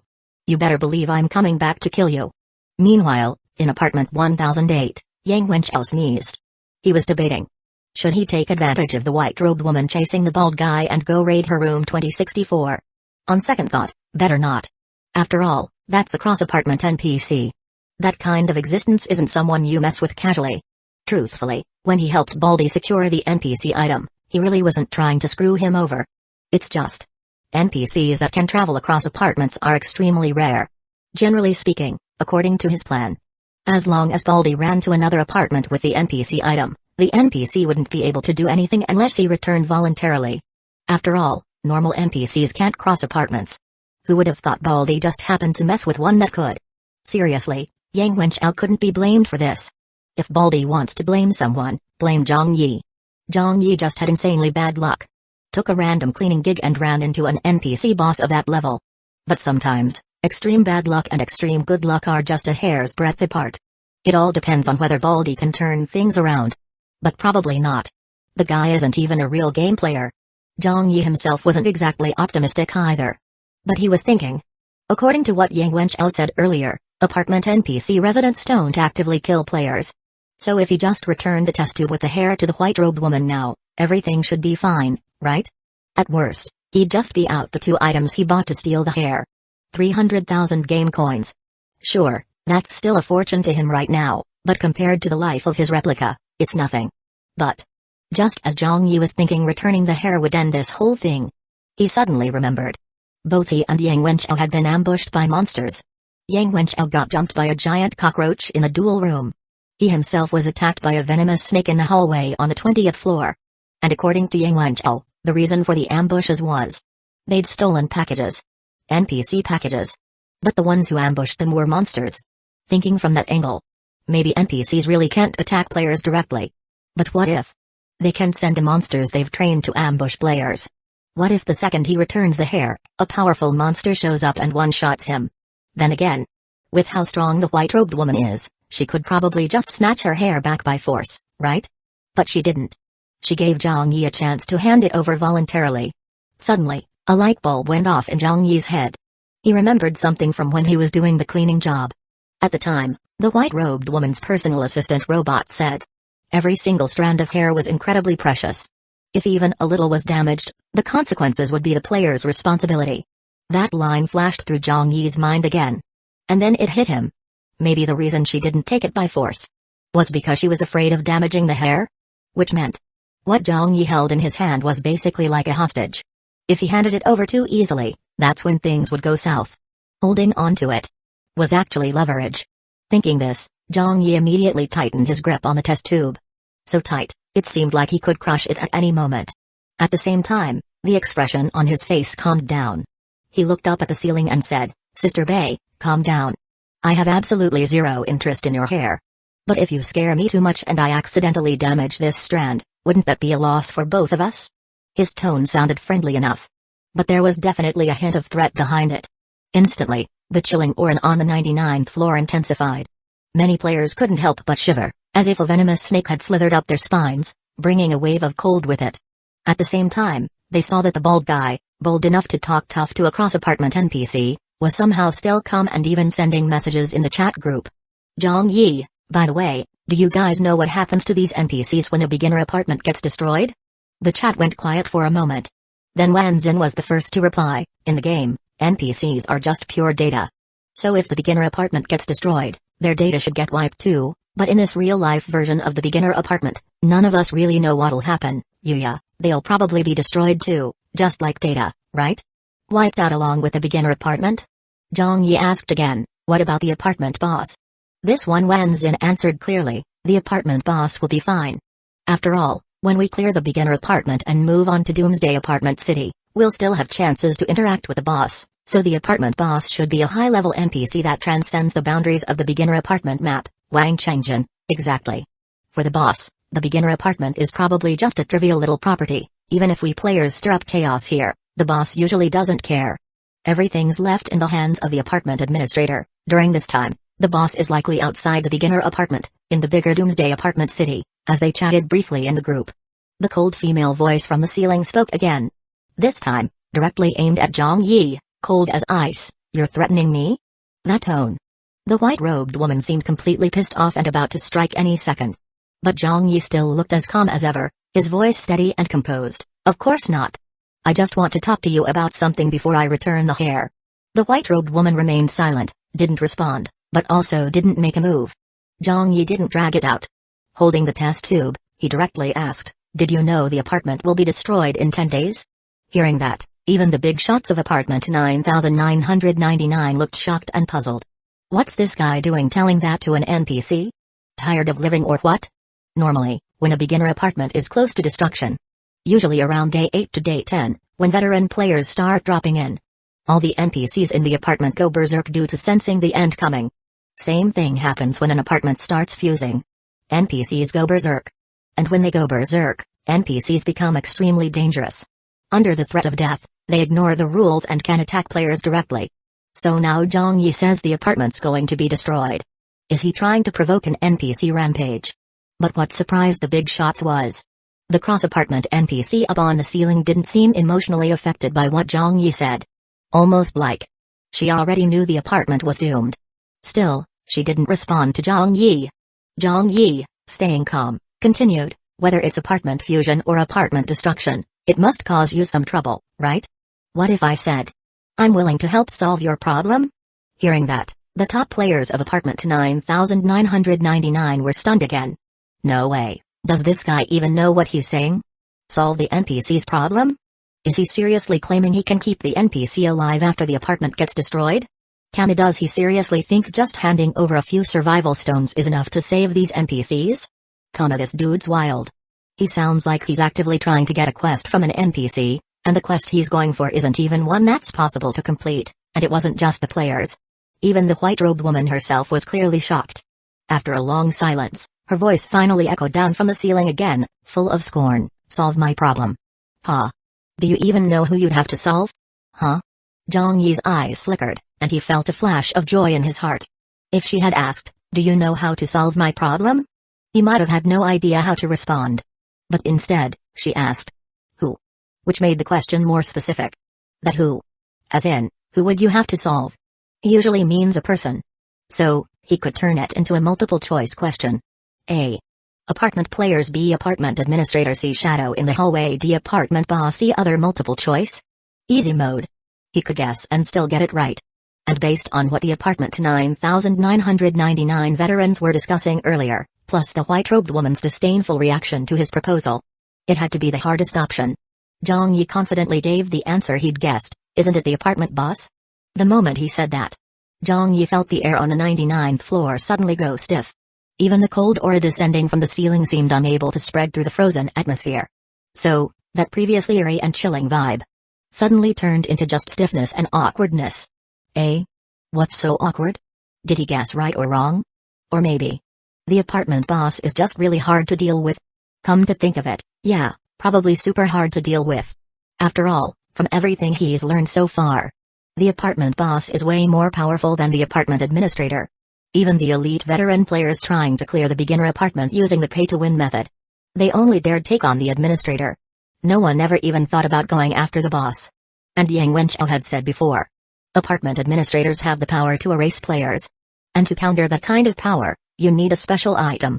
Which means even killing an administrator is ridiculously hard for players. As for the boss, not even on the radar.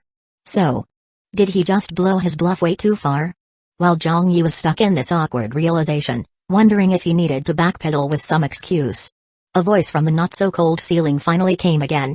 The white-robed woman's tone was no longer icy, but strangely curious. You're sure you really want to deal with the apartment boss? Chapter 59, NPC Quest, Madman Mask. That's not what I meant, I didn't mean it, I was just talking nonsense.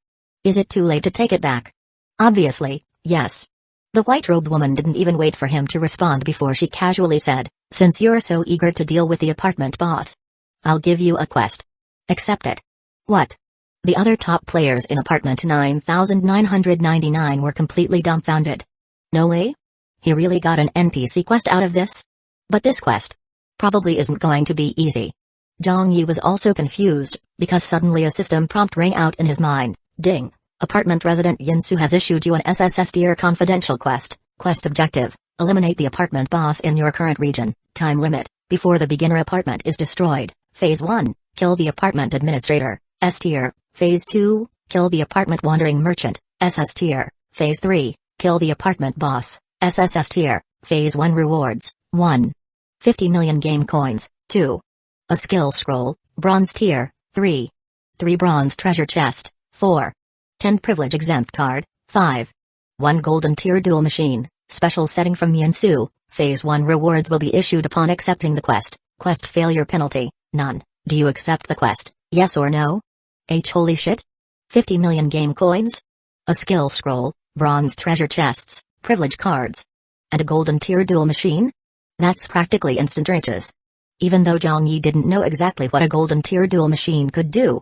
Since it was listed last, it had to be valuable, right? The key point is, just accepting the quest gets you the rewards. And there's no penalty for failing? That sounds way too good to be true. If he accepts but doesn't complete it, wouldn't Yinsu take a huge loss? Or maybe she plans to personally punish him herself? Looking at it that way, this SSS tier confidential quest didn't seem that bad after all. Since he is officially on a quest, maybe she won't give him trouble anymore. Plus, Phase 1 of the quest seems to line up with what the game players are aiming for. If he tags along with them, taking down the apartment administrator shouldn't be a problem. So, should he accept it? Just as Zhang Yi thought that, the yes or no prompt in his mind automatically selected, yes. And immediately, another system prompt followed, ding. Congratulations on accepting the SSS tier confidential quest, ding. You have been marked by the apartment boss. Zhang Yi had a sinking feeling he just stepped into a huge trap. Was there really no failure penalty for this quest? No time to think. From the black line stretched across the ceiling, one strand slowly descended. Tied to it was a silvery white ring, which dangled in front of Zhang Yi. He took it. It was a level 1 spatial ring. As he checked the contents, another black line wrapped around the test tube in his hand. Looked like she was retrieving her hair at the same time. Zhang Yi checked the items inside the spatial ring and saw they matched the quest rewards. After a brief hesitation, he relaxed his grip on the test tube and let it float up with the black line, vanishing into the ceiling. Moments later, the white-robed woman's voice came from above again. You should know, right? The madman mask required to kill the apartment administrator only has a chance of dropping after achieving 100 consecutive wins in the duel room. That's why I gave you 10 privilege cards and a golden tier duel machine. Hurry up and win 100 in a row, get the Madman Mask, and kill the apartment administrator. Once you complete phase 1, I'll give you a massive surprise. Zhang Yi couldn't help feeling that the word surprise coming from her mouth had a weird undertone. What if it's not a surprise, but a heart attack? He wanted to say something else, but then the black lines on the ceiling shifted, quickly disappearing. The eerie atmosphere that had engulfed the 99th floor seemed to return to normal. The quest prompts had only appeared in Zhang Yi's mind, so no one else had heard them. But the last words from the white-robed woman. Everyone did hear those. Wanzin couldn't hold back and yelled, "Holy shit! 10 privilege cards and a golden tier duel machine? Don't tell me you actually planned this out? That you'd get an NPC quest out of being hunted, and the rewards would conveniently help you speedrun 10 wins? That's why you agreed to that 10-minute 10-win thing so confidently earlier? And when you were stalling instead of getting into our duel machine, you were actually waiting for the NPC quest to hand you a golden tier duel machine." Wanzin was fuming, looking like he wanted to skin Zhang Yi alive. Even Wang Qingjin couldn't help giving him a weird look and said, "No wonder you said you'd hit 100 wins faster than Lin God.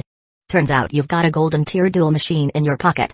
Zhang Yi actually had no idea what benefits the golden tier duel machine offered.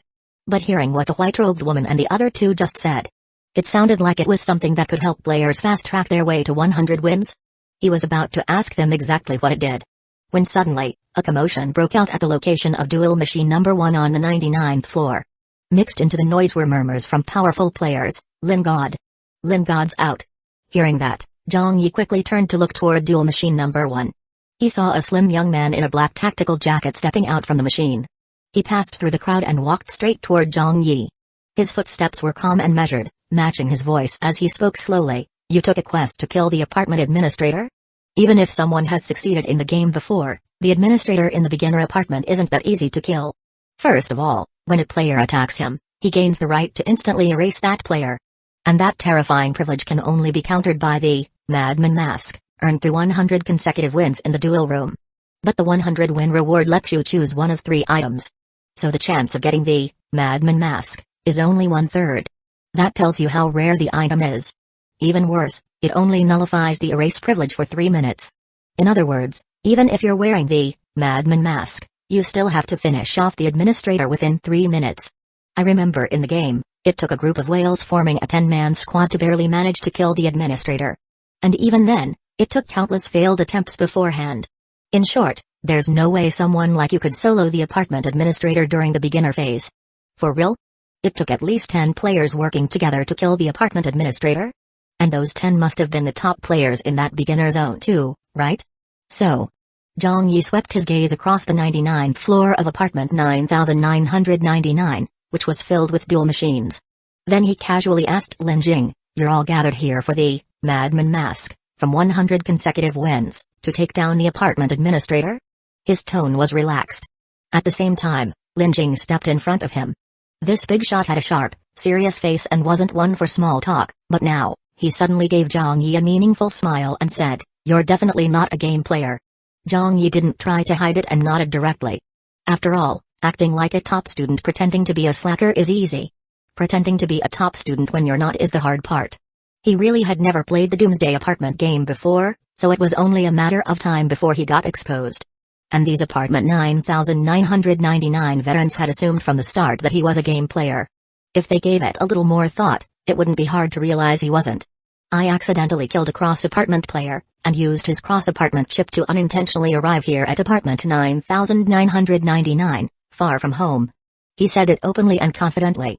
All the big-name players present were stunned. Especially Wang Qingjin, who suddenly connected the dots. "Holy shit. So when you asked me about NPC items earlier, you really didn't know?"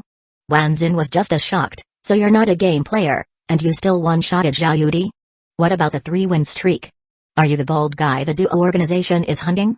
Zhang Yi seriously bullshitted. "There are tons of bald guys using disguise masks. Doesn't necessarily mean it was me. I really don't know." Wanzin rolled his eyes hard. "Quit playing dumb.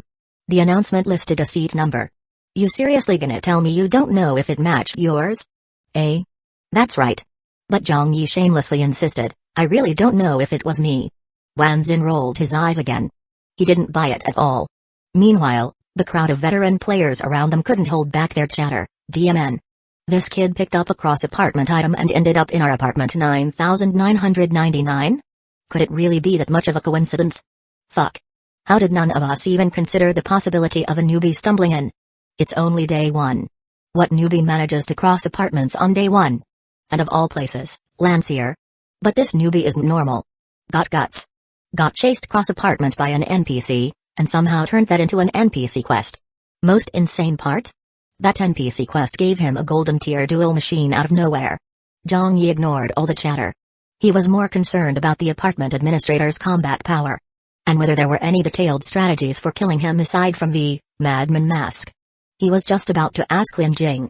When the serious-faced young man, after a brief moment of thought, narrowed his eyes and said in a low voice, "Given your situation, using a golden tier duel machine might not be a good idea. Remember our previous deal? If you hit 10 wins in 10 minutes, we'd let you join us. If not, we send you packing. Well now, you don't need to rush for the 10-win proof. Just hand over the golden tier duel machine to me, and I'll bring you along. How's that? How's that? Not good at all." Zhang Yi immediately frowned, giving Lin Jing a strange look, and said coldly, "If I can get 10 wins in 10 minutes, why the hell would I hand over the golden tier duel machine to you?" As soon as he said it, the atmosphere froze. All the quiet whispers around them abruptly died. Lin Jing's stern face looked even more stone-cold. After a short pause, he said in a deep voice, "When I said I'd bring you along, that includes helping you fight the apartment administrator."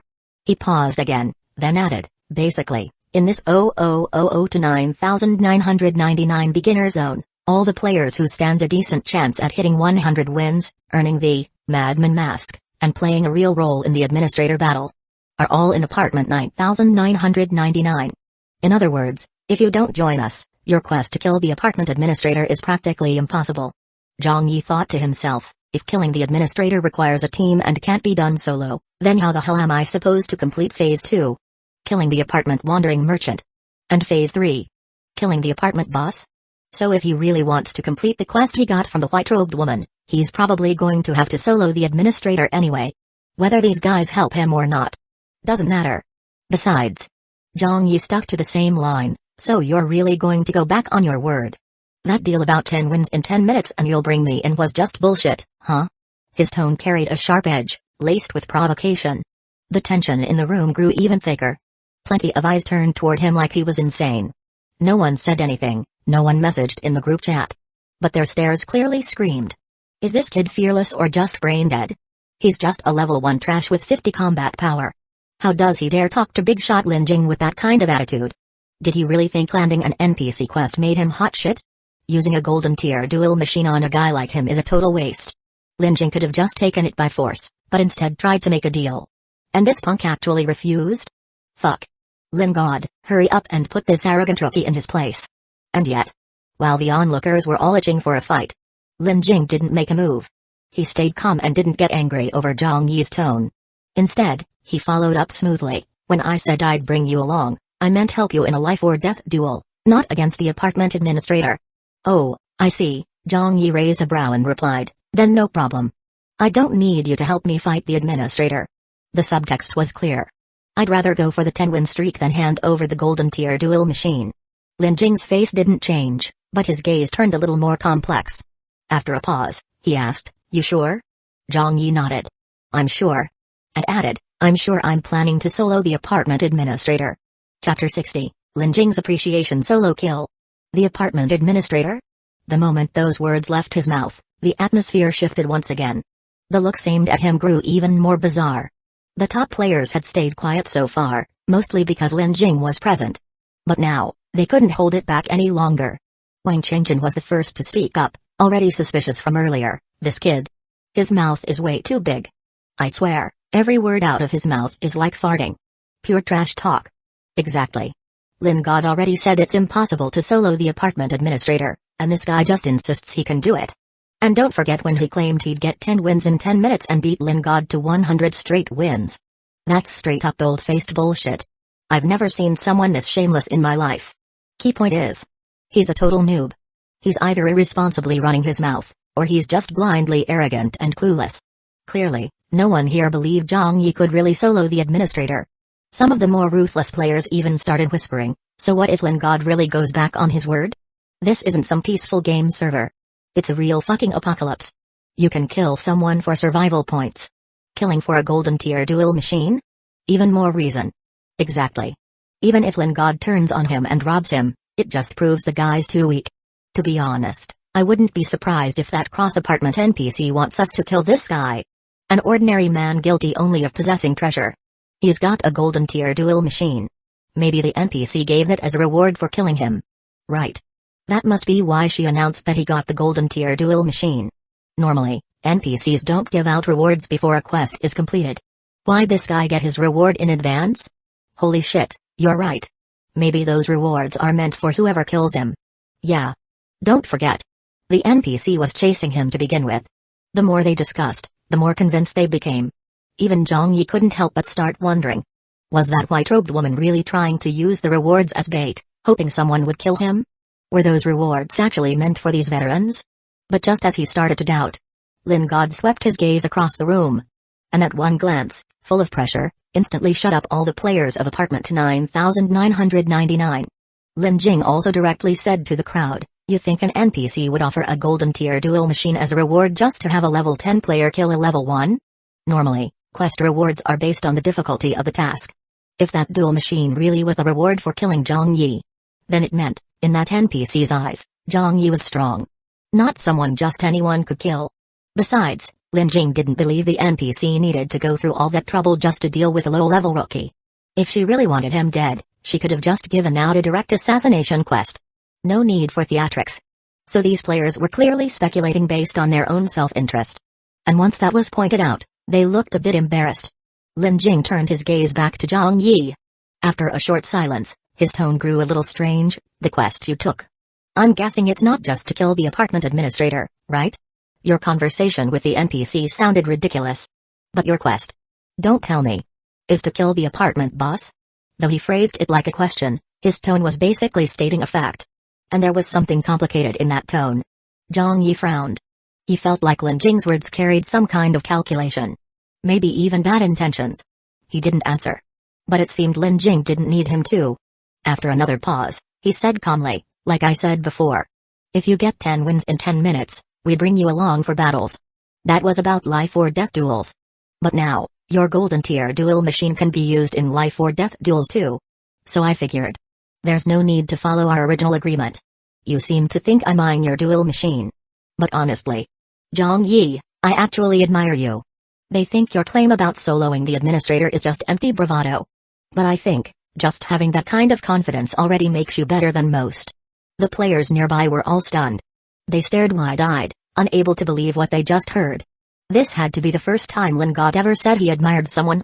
And he was praising Zhang Yi's trash talk? Did he seriously think Zhang Yi could really solo the apartment administrator? At the same time, Lin Jing's word, "admire," changed the mood drastically. The looks from the other players in apartment 9999 shifted again. Before, they looked down on him, full of disdain for a cocky noob. Now, like they'd seen a ghost. Suspicion, shock. Some even had a hint of envy and jealousy in their eyes. After all, none of them had ever received Lin Jing's admiration. And Zhang Yi himself. At first, Lin Jing's words did make him feel a brief rush of satisfaction. Being praised and acknowledged always feels good. Even more so when it comes from someone above you in strength and status. It's like an elementary school kid being praised by a respected teacher instead of a random kindergartner. Lin Jing was that respected figure in apartment 9999. So when he said admire and meant respect, of course Zhang Yi's heart stirred. But he quickly snapped out of it. And grew more alert. He remembered how the black-robed player in the 3-win streak got taken down. How the cross-apartment Huang Qi got one-shotted. He hadn't forgotten a thing. Lin Jing's words just now had shifted too suddenly. That admiration probably had an agenda. So Zhang Yi's expression stayed calm, his face expressionless as he stared at Lin Jing. That cool attitude made the other 9999 players itch with frustration. But Lin Jing didn't seem to care. He just kept praising, "To me, in all of apartment 9999, the only person truly qualified to fight by my side might be you." The top players around them just about exploded from jealousy. Their expressions grew even more complicated. Lin Jing smiled briefly to ease the tension, then brought the topic back. "Maybe you do have the power to solo the apartment administrator.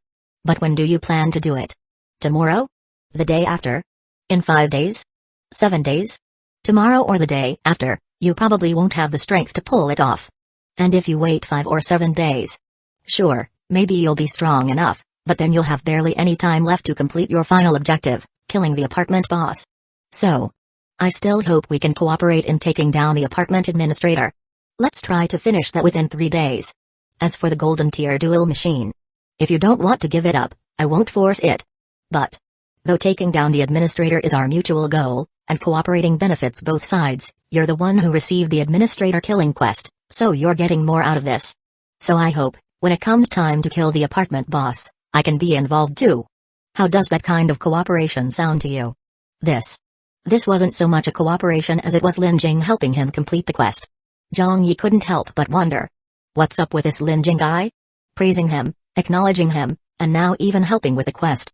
On the surface, Lin Jing's request was to be part of killing the apartment boss. But in practice, that still helped Zhang Yi. Could it be that Lin Jing had sharp insight and sensed the main character aura in him, so he wanted to cozy up in advance and hold the thigh? No. Definitely not. There's something off about Lin Jing.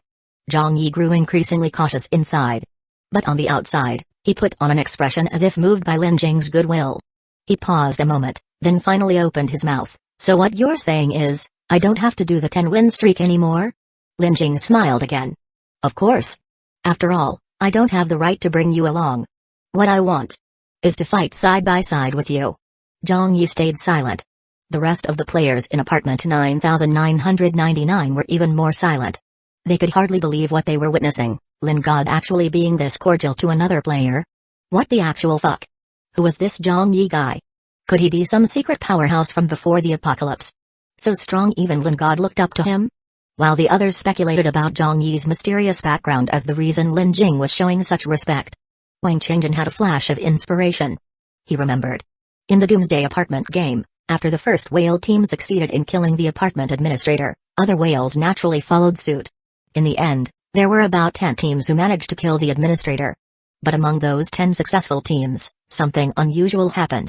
That anomaly ended up producing the game's strongest player. However, the player who caused that event was later confirmed to have suddenly died at home.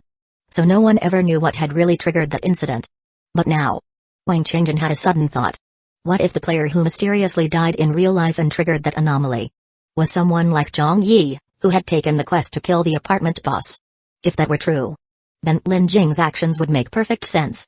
He didn't really admire Zhang Yi.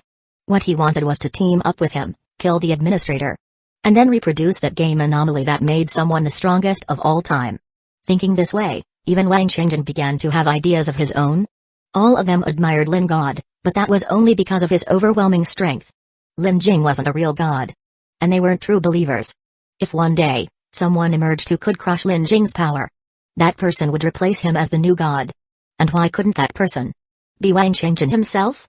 He wanted to walk the path of the strongest too. Wang Qingjian lowered his eyes and clenched his fists. His youthful blood boiled up again, uncontrollable. Of course, he was actually pretty young already, someone his age should be riding high, full of ambition, worshipped by thousands. Not the other way around. Thinking this, his gaze swept to Zhang Yi. This ignorant, fearless noob. He'd be the stepping stone on the path to godhood. Let's just see who steps on that stone first. Him or Lin Jing. Wang Qingjian clenched his fists tighter, like a passionate youth setting a grand ambition. When he looked up again, his eyes were noticeably brighter. While the others were still guessing at Zhang Yi's background, Wang Qingjian went straight over with a sycophantic smile, completely changing his tune from earlier ridicule. Damn, bro. Never expected you'd actually have the potential to earn Lin God's admiration. Guess I judged you wrong. Don't take it personally, man. Oh, by the way, I've been calling you bro and kid this whole time. You're a guy, right? That bald look. Can you switch it off? The other players watched Wang Qingjian switch faces so fast, and all felt a wave of disdain. Typical bootlicker. But Wang Qingjian didn't care. He was already imagining the day when he'd step on Zhang Yi, surpass Lin Jing, and become the one everyone fawned over. As for Zhang Yi, of course he didn't change his bald appearance. He had no idea what Lin Jing and Wang Qingjian were plotting. But for now, things seemed calm. No rush to get the 10-win streak.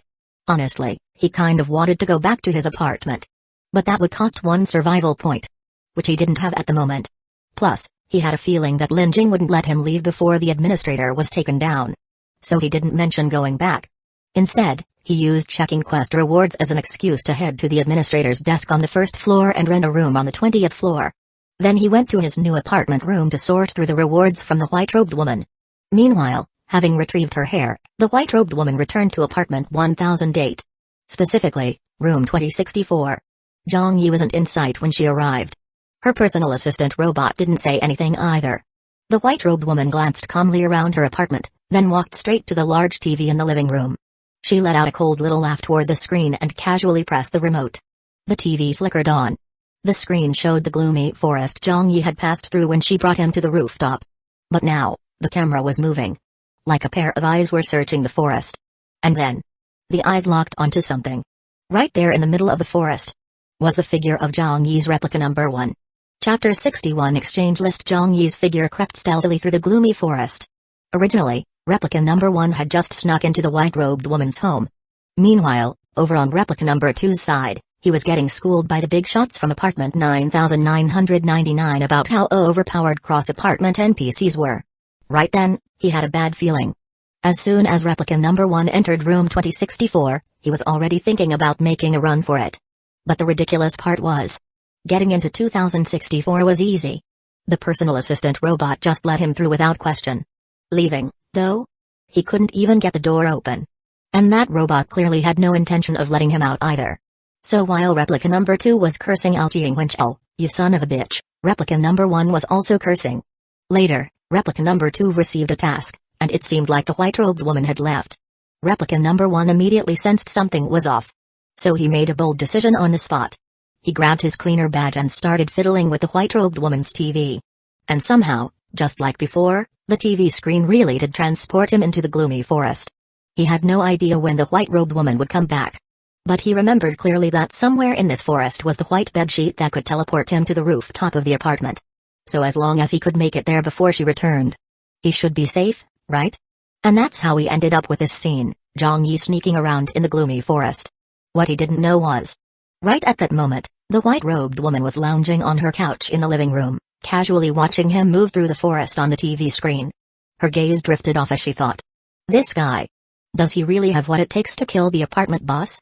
Usually, when NPCs hand out tasks, they do so because they believe there's a decent chance the chosen player can actually complete them. But killing the apartment boss? Even Yinsu herself couldn't pull that off. And this sneaky little level 0 trash on the screen? Yinsu leaned back on the couch, shaking her head slightly, wondering how she ever ended up giving him a task in the first place. But just a moment later, her eyes turned cold. She raised her hand, and a thin black thread shot straight toward the TV screen. Meanwhile, back in the gloomy forest, Zhang Yi had finally found the white bedsheet that led to the apartment rooftop. It was hanging from a leafless, dead tree. The sheet was pure white, no bloodstains. Just as Zhang Yi was about to run toward it, suddenly, from another nearby dead tree, a blood-stained white bedsheet shot out and sucked him in. What the hell? What's going on? Zhang Yi's face changed drastically, and the next thing he knew, the whole world around him had shifted. It was still eerie and grim, but the sky was blood red, and the air was thick with a fog that reeked of blood. Even just breathing made his body feel weak, like something wet and cold was seeping into his bones.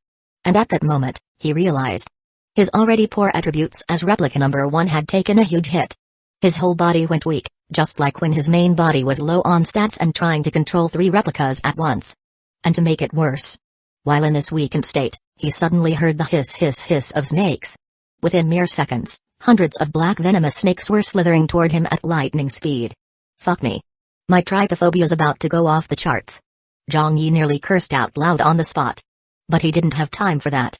More importantly, he quickly fused replica number 3 and its mirror replica into himself. Normally, fusing 2 number 3 replicas would skyrocket his combat power past 200 for sure. But with his attributes halved by the blood mist, the fusion barely gave him the power of 1 replica. Thankfully, when he cast Frozen Domain, the swarm of snakes still got frozen and slowed down massively. This was the first time Zhang Yi truly felt how powerful domain skills could be. He didn't dare waste a second. He immediately followed up with Frost Mist Invasion, sending icy fog sweeping toward the snakes. At the same time, notifications started ringing out in his mind. You've killed a level 1 Shadow Ring Snake. Gained plus 10 energy points, ding. You've leveled up to level 1, stamina increased by 1 point, energy increased by 1 point, You've killed a level 1 Shadow Ring snake. Gained +1 energy point. Clearly, after leveling up, killing more level 1 snakes only gave him 1 point each. But with hundreds of snakes swarming him. Once the +1 energy point notification rang out 100 times, he finally got another alert. Ding. You've leveled up to level 2, stamina increased by 1 point, energy increased by 1 point, leveling from 1 to 2 still only gave 1 point each to stamina and energy. After that, killing more snakes didn't yield any energy points. Luckily, in less than a minute, he'd wiped out most of the venomous snakes. And from all those hundreds of snakes, he only got 1 black iron treasure chest. Zhang Yi picked it up and collapsed to the ground, feeling like he'd just narrowly escaped death. But he barely had a few seconds to rest before. From within the blood mist, he suddenly heard a rustling sound. At the same time, he felt the ground under his butt start to shake. Zhang Yi tensed up instantly and stopped resting. He quickly noticed. The rustling sound was coming from the twisted trees around him. And there were more of them than there had been snakes. Worse still, these trees seemed to have long-range attack capabilities. Even from a distance, they could lash out at him with extended branches. In this situation, his frozen domain could only cover 2 or 3 trees on the edge. Anything farther out?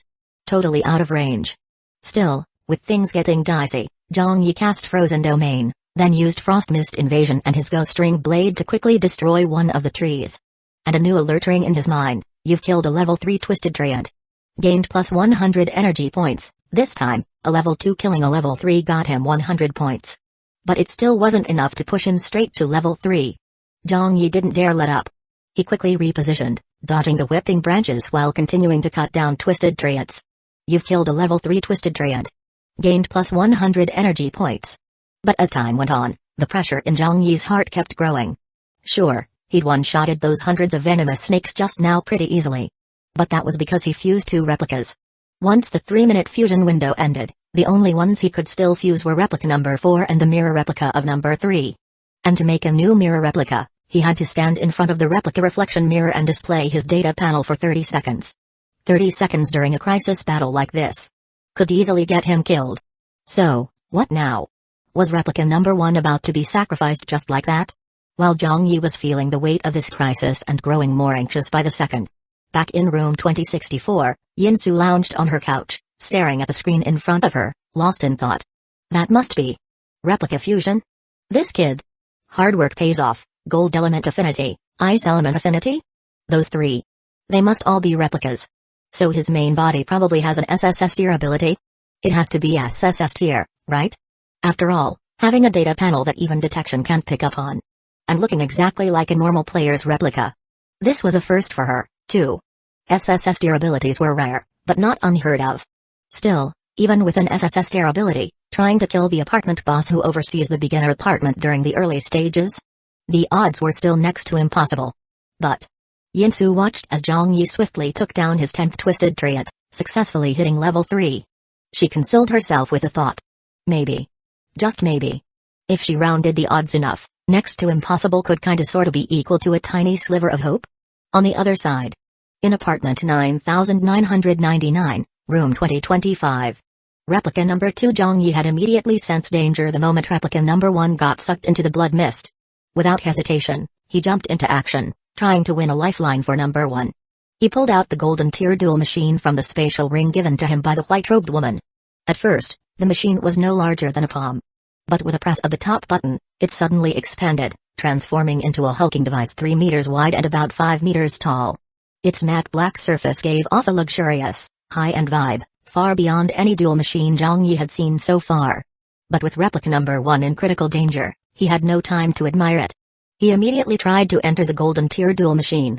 Unlike the ones in the dual room, this one didn't deduct any fees. Instead, it instantly performed an identity binding. Just like how internet cafe computers are public, but your home PC is private. The dual machines in the dual room could be used by anyone, as long as they paid. But this private one didn't need payment. Just an identity bind, and it could only be used by him. Normally, buying one of these private dual machines would cost a fortune for any player. At the very least, this golden tier dual machine of Zhang Yi's definitely wasn't cheap. Maybe it couldn't even be bought with game coins. It might cost survival points instead. So yeah, it counted as a survival point item. No wonder even someone like Lin Jing had their eyes on it. Hopefully, this thing really did have some powerful functions. After quickly binding his identity, Zhang Yi entered the virtual duel space. But unlike before, he didn't arrive at the first floor lobby or the second floor duel zone. Instead, it felt like he was in a luxurious, low-key VIP suite. There were sofas, a coffee table, a wine cabinet, bookshelves, even a projector and karaoke sound system. All of this stuff would normally cost money to access in the entertainment section of the low-end mall. But here, he could enjoy it all directly inside the golden tier duel machine. Still, Zhang Yi wasn't here to chill. He immediately started checking out the duel machine's features. Soon, he realized each wall of the suite seemed to correspond to a different function. On the north wall, his personal information was displayed. Zhang Yi, combat power, 54, record, 4 win streak, 100%, title, nameless black iron, game coins, 50.02 million, points, 0, survival points, 0, items, 3 announcement card, 3 privilege card, 3 privilege exempt card, a quick win card. Wait. What was up with these items? Where did all these cards come from? After a quick check through his mind's operation console, he saw a silent system prompt. First log into the golden tier duel machine today. Automatically received 3 announcement card, 3 privilege card, 3 privilege exempt card, a quick win card. Damn. So the golden tier duel machine not only came with a VIP suite, but also gave out free cards daily? These cards, if converted into game coins, had to be worth a fortune. That basically meant using this machine not only cost nothing, but made him money every day. No wonder it was a golden tier duel machine. Straight up badass. But none of this solved the crisis replica number 1 was in. So without even checking what the quick win card actually did, Zhang Yi started exploring other functions. On the east wall, he found dual mode options, beginner mode, normal mode, survival mode. None of these helped with the current emergency, so he moved on without digging deeper. Then he touched the south wall. This time, a redemption list appeared on the screen. Its main function was to let him use game coins, points, or survival points to redeem listed items. And depending on his title, he could even enjoy some discounts. Unfortunately, with a title like Nameless Black Iron, he basically got no discounts. If the high-end mall in the apartment was like a physical luxury store, then this redemption list was like online shopping. The items listed weren't physical in the space. They were just images and descriptions, like a product page. But the advantage of online shopping? You didn't have to wander around physically. It was way faster. Tons of products, scrollable at a glance. There was even a search function. Super convenient and saved tons of time. Right now, Zhang Yi could only use game coins for redemptions. But hey, he had 50 million game coins. He could pretty much buy whatever he wanted. Problem was, anything he bought would show up on replica number 2's side. Even the skill scrolls from the white-robed woman's task rewards. He wanted to give them to his main body, but how? As his eyes scanned the list, something suddenly caught his attention. A very familiar item, delivery box. Black iron tier delivery box, price, 100 game coins effect, delivered to the designated apartment's errands station within 3 days PS, no defensive measures. High chance of loss. Insurance recommended.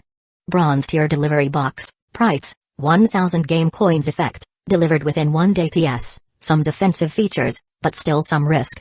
Insurance recommended. Silver tier delivery box, price, 100,000 game coins effect, delivered to the specified location in 3 seconds PS, very low chance of loss. Recommended for high-value item transport. Chapter 62 New skills guaranteed delivery within 3 seconds. Damn, this silver courier box is insane. But that price though? Crazy. It's just sending a package, yet it costs 100,000 game coins? That means anything sent with this box must be worth at least 1 million, maybe even tens of millions, right? And even then, it's not 100% safe. It just says the chance of losing a delivery is extremely low. But extremely low doesn't mean 0. Plus, what if someone specifically targets silver courier boxes for a robbery? They could walk away with tens of millions worth of items in one hit. Zhang Yi couldn't help but feel tempted. If only he had the ability to hijack one of these silver courier boxes, he'd definitely go for it. So yeah, it's not exactly secure. He figured he'd check if there was a gold tier courier box. But he'd looked into it before. Whether it was the high-end mall in the apartment, or the dual machines exchange list, the highest tier items available right now were all silver tier. So, no gold tier courier boxes either. Too bad. Under normal circumstances, Zhang Yi would have thought twice about using something so expensive and risky. But right now, Replica 1 was way more important than some game coins. After a brief moment of thought, Zhang Yi went ahead and bought a silver courier box. Next, He quickly started picking the items he was going to send. Even though it was Replica 1 who was in danger, Zhang Yi had no idea where it actually was. So, the package had to be sent to the main body instead. And to help the main body save the replica, the focus had to be on skill scrolls. If he could get something as powerful as Replica Fusion again, maybe that could turn things around for Replica 1. Besides that, he'd also been thinking about his chances at getting a 100-win streak. The big shots in apartment 9999 made it sound like even a 10-win streak was ridiculously hard, which had made Zhang Yi second-guess himself a bit. At this stage, if it was just Replica 2 fused with Replica 3's mirror replica, then yeah, hitting 100 wins would be tough. Even 10 wins might be a stretch. Why? Because Replica 3 hadn't powered up yet. Its skills like Frozen Domain and Frost Mist Invasion were solid, but it was still level 0 with only 58 combat power. Sure, post-fusion power isn't just a simple 1+1. But what if Replica 3 had all its attributes over 10 and hit over 100 in combat power? Or crazier. What if it reached 500 combat power? Then he could use Replica 2 to match with someone around 50 combat power, fuse with a 500 combat power replica. Even if the final result was just a bit over 500. That's still 500 versus 50. Holy shit. Just thinking about it made him want to laugh out loud. Using this trick, Zhang Yi could basically cheat his way through win streaks. He just needed the active replica to be weak enough, and the one for fusion to be super strong. It'd be like a small fry suddenly getting possessed by a god in battle. With this method, hitting a 100-win streak would be a breeze. He might even beat Lin Jing to it. What's that? The Madman mask is super rare? Well, if all his replicas could go on win streaks, then he could totally grind out a bunch of Madman masks. Sell the extras for cash if he wanted. Just imagining it made him grin like an idiot. So aside from the skill scrolls for the main body, he also packed items for boosting Replica 3. What happened with Replica 1 made Zhang Yi realize every replica should be trained to stand on its own. He couldn't just rely on Replica Fusion all the time. Sure, Replica Fusion was powerful and great for escaping tough situations, but if it wasn't for that bug with the replica reflection mirror, most of his replicas would be stuck in cooldown, unable to fuse again so soon. That's why he had to stop relying on items too much, and instead train every single replica to be a top-tier fighter. And so, Zhang Yi didn't hesitate spending 50 million game coins. First up, skill scrolls. These cost even more than attribute fruits. Bronze tier scrolls started at 500,000 game coins, while silver tier ones went for a whopping 8 million each. Clearly, silver tier items were much more expensive than bronze tier ones. Same thing with attribute fruits.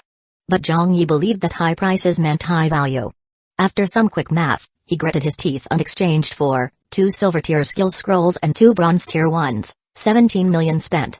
Then, 6 silver tier attribute fruits, 30 million. That left him with less than 3 million. Next, 10 bronze tier attribute fruits, 1 million. Then 20 black iron tier ones, 200,000 game coins. Finally, a silver tier treasure chest, 1.2 million. Plus the silver courier box. Total spending, 49.5 million in one go. Remaining balance? 520,000 game coins. Just thinking about it made Zhang Yi feel nervous as he loaded the scrolls and fruits into the box. Nearly 50 million worth of stuff in one shipment. If anything happened to it. If someone managed to steal it somehow. No. PFFFT. Don't jinx it. He sealed the box tight, then filled in the delivery details. After the apartment fusion, Apartment 1008 was renamed Apartment 1010. Delivery address, Apartment 1010, Room 2025. Recipient, Zhang Yi. Confirm all information is correct? Confirm, send immediately. You can set a delay if needed, confirm, and just like that. The sleek, silver-colored high-tech courier box vanished like a flash of light. The instant it disappeared, both versions of Zhang Yi held their breath. Thankfully, the god of misfortune must have been taking a nap. Because less than 3 seconds later, the courier box materialized right in the living room of the main body's apartment. Once Zhang Yi, main body, confirmed the recipient info and signed for the package, he was still wondering if the box could be reused. But nope. It blinked away like it never existed. Zhang Yi didn't dwell on it. He'd moved fast enough. Meanwhile, back with Replica 1, the effect of Replica Fusion had just ended. The good news, he leveled up to level 3 before the fusion ended. At the time, Zhang Yi had thought, damn, maybe Replica 1 is really gonna die after this. He even wondered if he could transfer that level 3 to Replica 3 somehow. But nope. The rules of Replica Fusion had always been clear. There's a main replica and an auxiliary replica. Only the main replica gets credit for leveling, win streaks, and kills. Nothing transfers to the other. Still, getting to level 3 was something. His stats went up a bit. So when the fusion ended, Replica 1 didn't totally collapse. He still had some ability to move. But let's be real. That mobility was nothing compared to how powerful and agile he was during fusion with 3 replicas. Then came a loud snap. A tree spirit's vine whipped across Replica 1's body. Good thing he was still wearing the protective gear he'd gotten from Huangqi. Otherwise, that hit might have knocked him out cold. Back in the main body's apartment, Zhang Yi didn't dare waste a second. He still hadn't given up on Replica 1, and instantly tore open a silver tier skill scroll. At the same time, Replica 3 remained standing in front of the replica reflection mirror, continuing to create a mirror replica. 30 seconds. As long as Replica 1 could last 30 more seconds, there was still hope. But maybe Zhang Yi was a bit too anxious when he tore open the skill scroll. This time, when the light from the scroll enveloped him, he didn't get that intense flash of insight he was hoping for. For a moment, Zhang Yi even wondered if he'd just hit one of those rare flukes. What if he didn't learn anything at all? Thankfully, when he opened his data panel, a new skill did appear. But it wasn't the C-tier skill he'd been aiming for.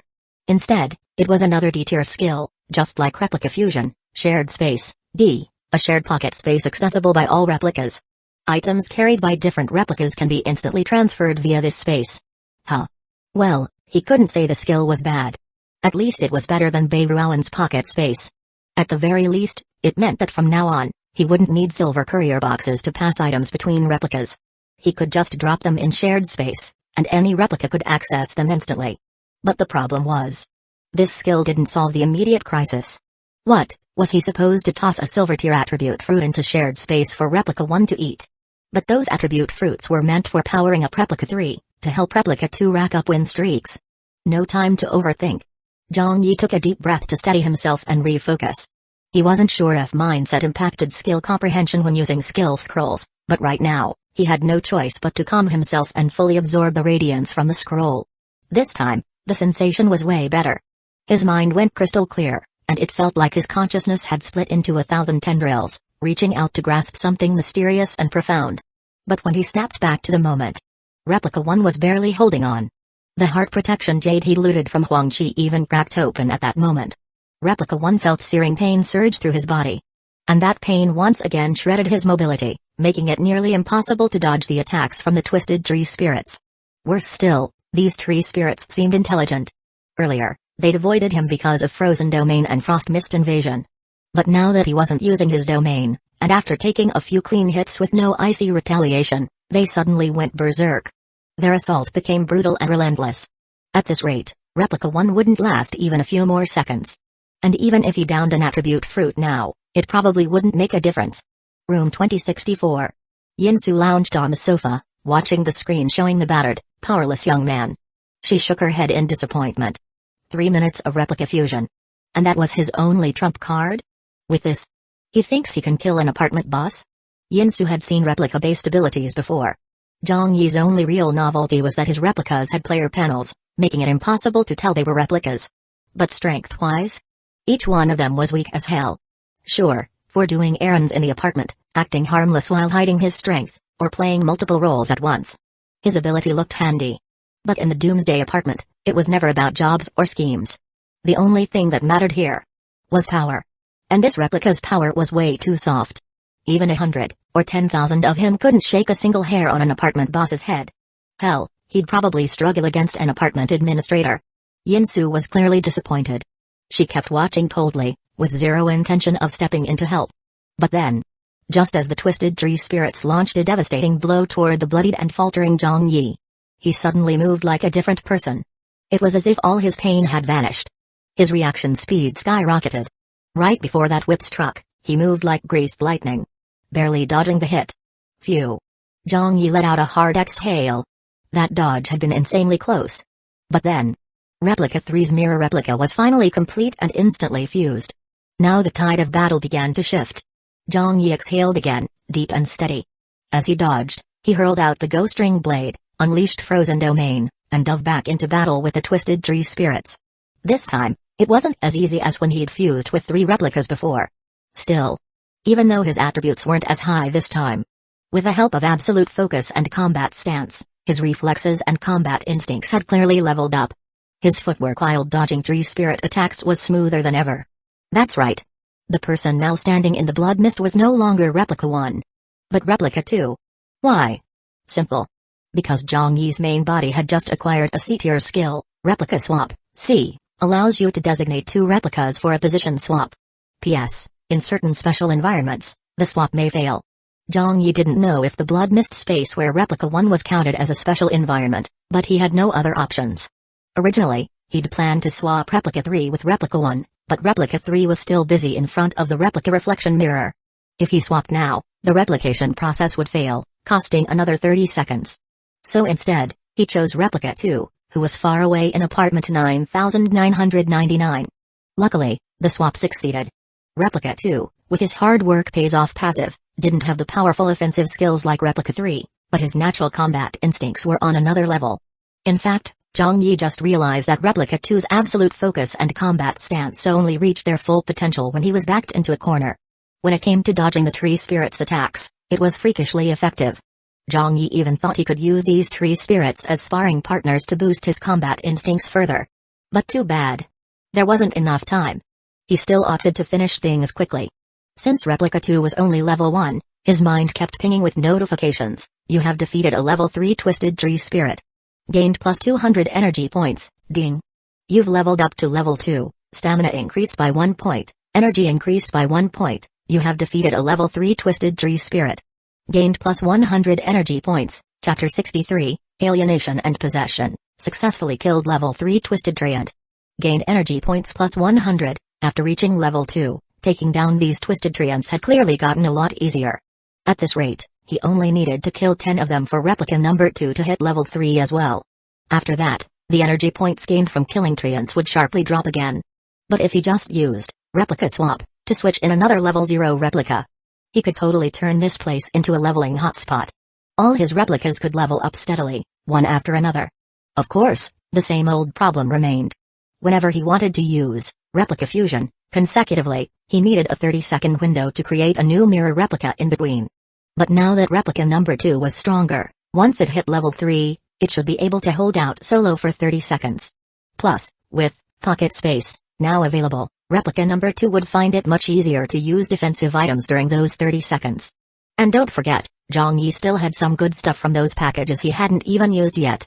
So, after confirming there was no immediate danger on replica number 2's side, Zhang Yi's main body went back to sorting through the items delivered by courier. First up, skill scrolls. He'd already used the 2 silver tier ones. But he still had 3 bronze tier skill scrolls. 2 of them he'd bought, and the third was a reward from a quest given by the woman in white. Zhang Yi was already pretty calm by now, didn't need much mental adjustment. Still, he took a few deep breaths before slowly tearing open the bronze tier skill scrolls one by one. These scrolls came with a chance of failure. He might not learn anything. But his luck was decent this time. All 3 bronze tier scrolls granted him new skills. And they were all D tier. Replica Mutation, D. When generating a new replica, you can choose a different name and appearance from the main body. This skill didn't boost combat power or anything. But it made his replicas more diverse. Otherwise, when he eventually got to infinite replication, imagine hundreds of Zhang Yi's running around. Anyone would know something was up. Using mutated replicas would lower the chance of being discovered by a lot. So yeah, this was a solid skill. But what really got him excited was the second D-tier skill. Replica Possession, D. Designate up to 3 replicas to possess the main body. The attributes, abilities, and skills of the replicas are fully stacked onto the main body for 3 minutes. This skill was similar to Replica Fusion, but this time the main body was the core. Now, finally, his main body could handle emergencies too. And if he was right, mirror replicas should also be able to possess him. The third D-tier skill was more basic. Detection, D. Detect item info, detect player info. This detection skill was 1 tier higher than Zhao Bing's E-tier version. And it was way more convenient having his own detection. No need to rely on Zhao Bing anymore. Especially since his own detection could secretly probe other players. Using Zhao Bing to do that would likely get noticed. Plus, there were a few items from Huang Qi's stash that Zhao Bing couldn't scan. Time for him to give it a go. First target, a silver-colored ribbon of light. It looked weightless, and even felt like nothing in his hand. He hadn't thought much of it at first. But Zhao Bing's detection couldn't ID it. He'd fiddled with it for a while, Even had replica number 4 wear it around the wrist, but nothing had come of it. Now, with a second attempt at scanning, he finally got some info. Ring of critical strikes, wrap it around the handle of a weapon. The next attack with that weapon is guaranteed to crit. Uses left, 2 out of 3, so it had to be wrapped on a weapon handle. No wonder wearing it on the wrist did nothing. Still, kind of a tricky item to use. You obviously couldn't keep it on your main weapon all the time. With only 3 charges. And likely a huge power boost. It was best saved for critical moments. Problem was, when things got real bad, there might not be time to put it on. Best to prepare an extra weapon ahead of time, with the ring already on. Treat it as a backup trump card. Zhang Yi stashed the ring away and used detection on a bag of chocolate bins next. What popped up was man-eating plant seeds. Throw hard to rapidly grow various types of man-eating plant monsters that attack all nearby living creatures. P.S. These monsters will attack indiscriminately. Use with caution to avoid friendly fire. Holy shit, good thing he hadn't had a replica try one for a snack. They seriously smelled like chocolate though. He tossed the whole bag of seeds into the shared pocket space. Next, he scanned an oil lamp. Severing lantern, also known as the heart-cleaving lamp. Once lit, dispels most low-tier illusions. Remaining duration, 100 out of 120 minutes, illusions? If it's got 100 minutes left, Huangqi already used it for 20? Did he get caught in an illusion? Or was he just messing around? But using it for 20 minutes doesn't sound like just for fun. So chances are, it was actually used to break through something. That made Zhang Yi suddenly suspicious. Was that creepy forest covered in white sheets also under the effect of an illusion?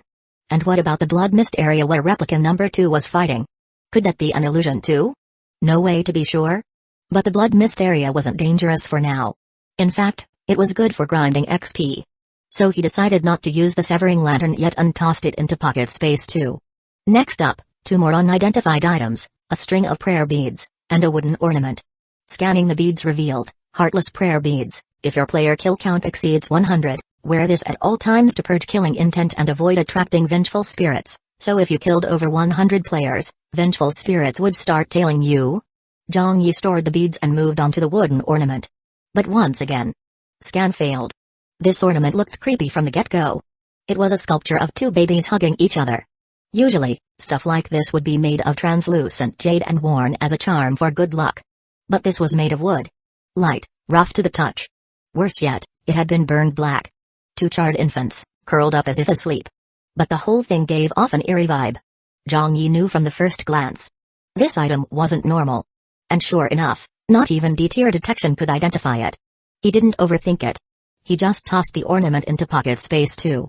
Finally, his gaze locked onto 6 silver-tier attribute fruits. 3 for stamina, 3 for energy.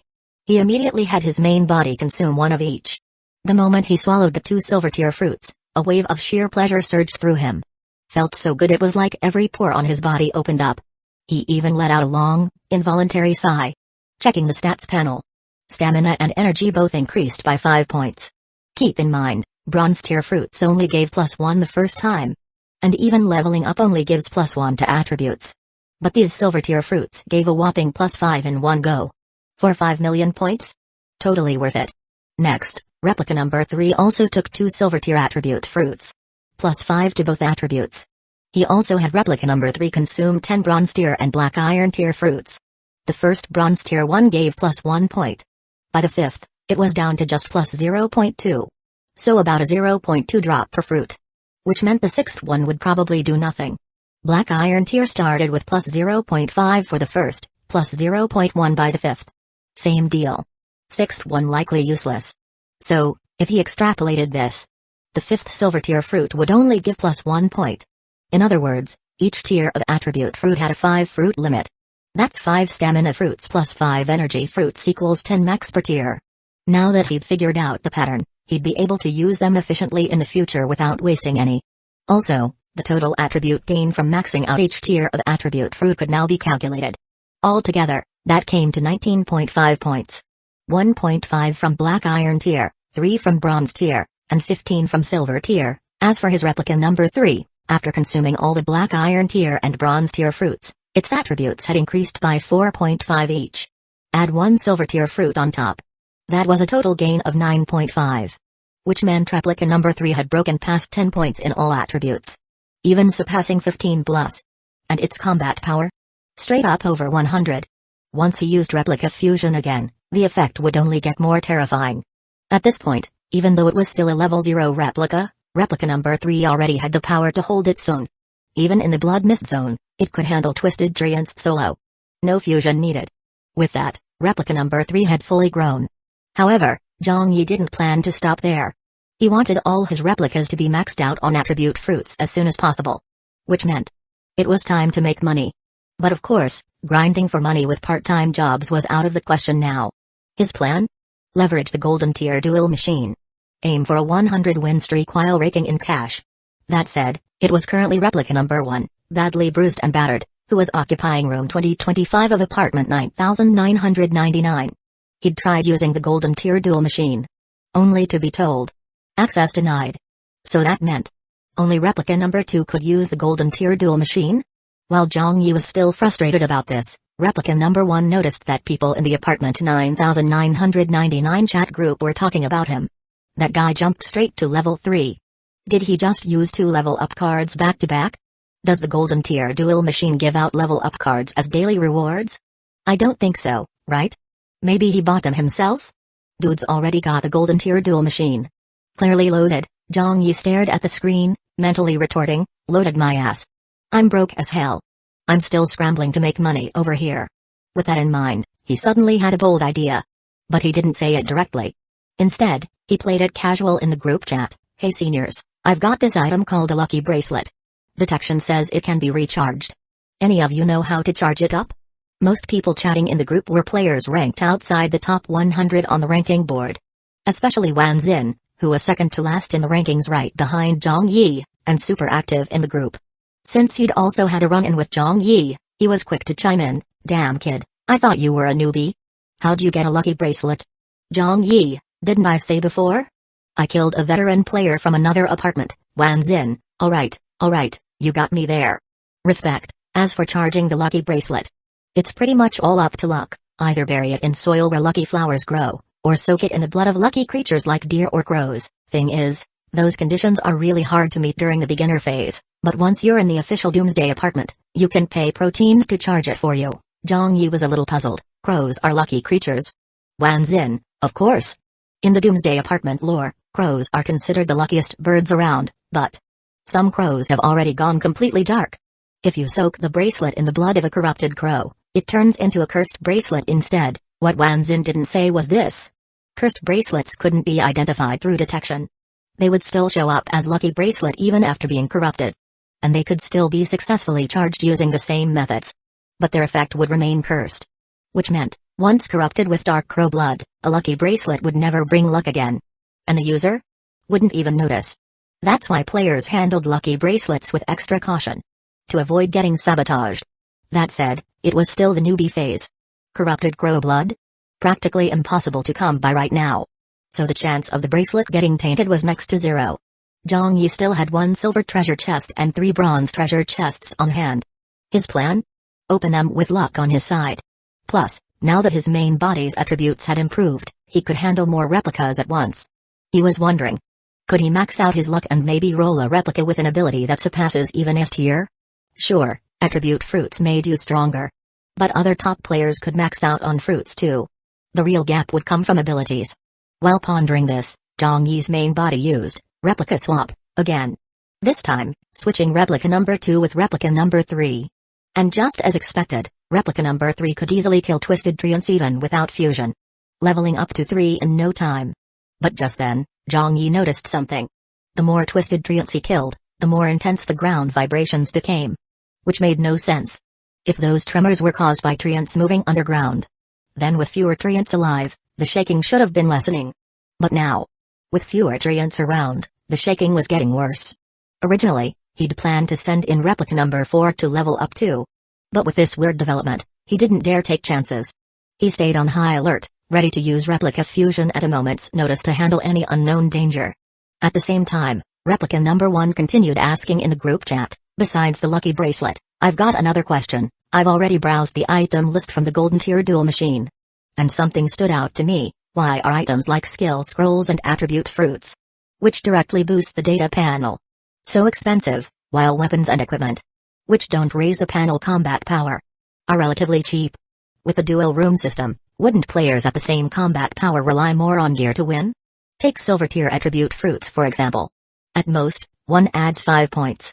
But silver tier gear can boost both stamina and energy by almost 10 points combined. Plus they often come with extra effects. At a glance, they seem way better than attribute fruits. Yet price-wise, gear isn't nearly as expensive as the fruits. This puzzled him. In the 9999 apartment group, it was again Wanzin who jumped in with an answer. Except, he didn't answer directly. Instead, he asked a question of his own. You know why Lin, the top player on our War God ranking, has a 100% win rate, and might be the first to reach a 100 win streak? Chapter 64, Quick Battle Card. Why? Zhang Yi's first thought was match fixing? After all, based on what he understood about the duel mechanics, getting a 100-win streak should be pretty difficult. Veteran players usually block win streaks at key points, and without spending money to fix matches, it's honestly really tough. But even if you did pay for match fixing, Zhang Yi suddenly thought of something else. Assuming Lin Jing's strength had already reached the top of his region, would he even still get matched with players of similar combat power? Could it be that because he was the strongest, he always got matched with weaker opponents, which guaranteed his 100-win streak? Zhang Yi was still thinking and hadn't answered yet. Wanzin chimed in again, because God Lin has a talent that's perfect for the duel room. A talent perfect for the duel room? Could his ability also exploit some kind of duel room bug? As he was wondering, Wanzin explained, you've read some Xianxia novels before, right? There's always sword cultivators who achieve sword body unity, and for people without sword-related talents, no matter how hard they practice, it's useless. Doomsday apartment has a similar setup, like the combat power shown on your data panel. It's not something you can fully bring out. Most players, without professional training, can only use about 80% of their combat power, and that's already decent. As for the attribute boosts shown on items, the actual benefit players get is even lower, like a silver tier item that says plus 10 stamina. In reality, you might only be getting plus 1. This is also where professional training comes in. To build synergy between the player and their gear, but there's a rare kind of talent. Weapon mastery. That lets players bring out 100% or even more of a weapon's bonus, just like in cultivation novels, where a sword immortal can unleash celestial power with even a broken wooden sword. That's what a real sword genius is. Ah, that makes sense. No wonder stat fruits are more expensive, even though item bonuses can seem stronger at the same level. Because with a fruit, you can make use of 80% of it. But with items, the effectiveness depends on the synergy between the player and the item. Without talent support, that kind of synergy usually takes time to build, and requires deliberate practice. No wonder Zhao Yude got one-shotted by him even though she was wearing a full set. At the end of the day, gear is just an external tool. It's not the player's true strength. So now, Zhang Yi also guessed Lin Jing's situation. Lin Jing has a weapon-based ability, and also a powerful weapon that matches it? Wanzin, exactly. Guess you're not totally brain-dead, so that means, to make the most of his talent, Lin Jing probably bought a survival point weapon tailored to his ability. It might even have really strong attribute boosts. And his actual ability is likely pretty OP too. If we go a bit over the top with the estimate, he could be unleashing 200% of a sword's power. Then a sword with plus 10 stamina and plus 10 energy could become plus 20 stamina and plus 20 energy under his talent bonus. That's fucking insane. Even crazier than his own replica fusion. After all, his number 3 replica hadn't even reached plus 20 in stats yet. Zhang Yi had just been feeling super confident, thinking he could get to 100 wins easily. But now that he thought about it, he let his guard down. If Lin Jing has this kind of talent, then other veteran players definitely do too. And since he pissed off the Duo organization, when he gets blocked on his win streak, there's a high chance he'll run into one of those freakish veterans. Shit. Zhang Yi had just been thinking he was about to soar and was ready to flex a bit. But after chatting in the group for a bit, that cocky mood got put out real quick. At the same time, in the blood mist space, the chaos was ramping up. After most of the twisted tree spirits were dealt with, the tremors on the ground grew more and more intense. Until number 3 replica clearly saw cracks splitting across the ground. One by one, the fissures deepened and widened, as if some monster underground was tearing the space apart. Number 3 replica dodged with difficulty, trying to stay on solid ground and avoid getting swallowed by the cracks. Replica number 2, who was with the main body, quickly created a mirror replica, always ready to fuse and support number 3. Replica number 1 kept chatting in the group. I thought Lin Jing's combat power was so overwhelming he couldn't even get matched with players at his level. Sure enough, Wanzin replied, you don't have to overthink it. The War God ranking works by different rules. Anyone on the War God ranking only gets matched with veteran players or other War God ranked players from other regions' War God ranked players.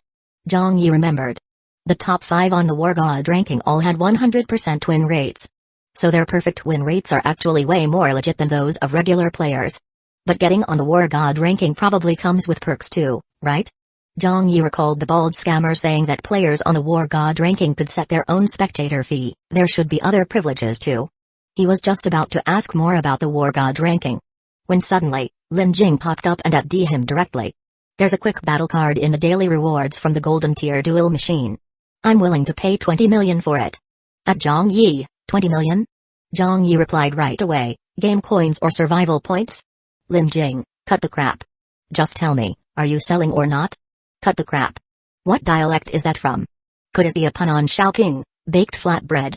Zhang Yi replied in his head with peeker as a code word, then responded seriously, I was just browsing the exchange list and haven't had time to look into what this quick battle card does. Lin Jing, Wan Xin, explain it to him. He's got 5 hours to decide. After that, I'm not interested. As soon as he said that, other players in the group started cheering. 5 hours. Does that mean Godlin can hit a 100-win streak in just 5 hours? As expected of Godlin. Seriously, that fast? And that's without using the quick battle card. With it, it'd be even faster. He wouldn't even need 5 hours. If Godlin really uses the quick battle card, he might become the first player in any region to hit a 100-win streak. There might even be a server-wide announcement. It was plain to see. The players were getting visibly excited. Zhang Yi, on the other hand, was mentally calculating his own chances of hitting 100 wins within 5 hours.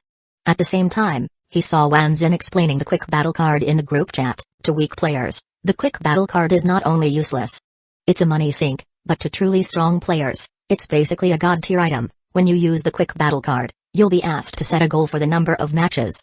Up to 100, meaning, without playing a single match yet, you can instantly set it to clear 100 wins with the card. Of course, that's only if you actually have the strength to pull it off. During the quick battle process, you must complete all the set matches in one go.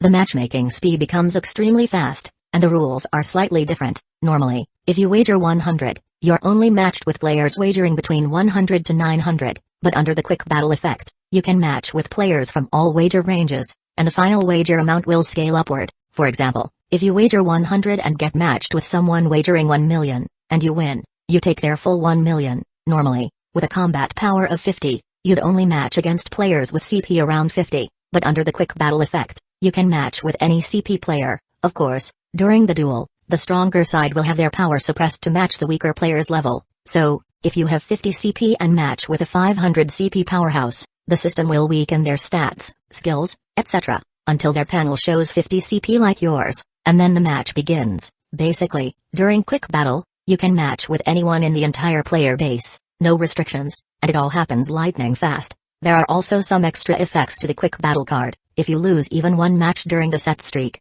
you'll be kicked out of quick battle mode. Also, the winnings from your first match automatically become the wager for the next. For example, if you bet 100 in the first round and win 1 million, then your next match wager becomes 1,100,000 game coins. It keeps stacking like that.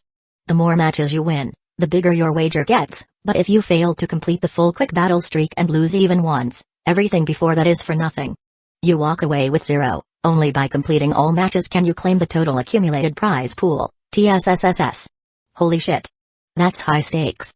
When Zhang Yi first heard the start of it, he thought the card's main perk was just faster matchmaking. But now he realized. This card was something only true powerhouses could dare to use. Because only if you cleared the entire streak would you actually get the benefits. Otherwise, losing just once meant everything was wasted. The card and your efforts. That Lin Jing dared to offer 20 million to buy it? It showed he had absolute confidence in his own strength. Zhang Yi's first instinct was honestly not to sell the card. After all, he still had the crazy dream of hitting a 100-win streak before Lin Jing did. If he sold the card to Lin Jing, wasn't that just handing him the victory on a silver platter? Sure, Lin Jing said he admired him and didn't cause him trouble later. But Zhang Yi didn't feel grateful in the slightest, and of course wasn't inclined to sell Lin Jing any favors. However, after hearing all the effects of the quick battle card, Zhang Yi suddenly came up with a bold new idea. First off, quick battle allows full server matchmaking. Meaning, normally, Zhang Yi's CP wouldn't let him match with someone like Lin Jing. But under quick battle, he could.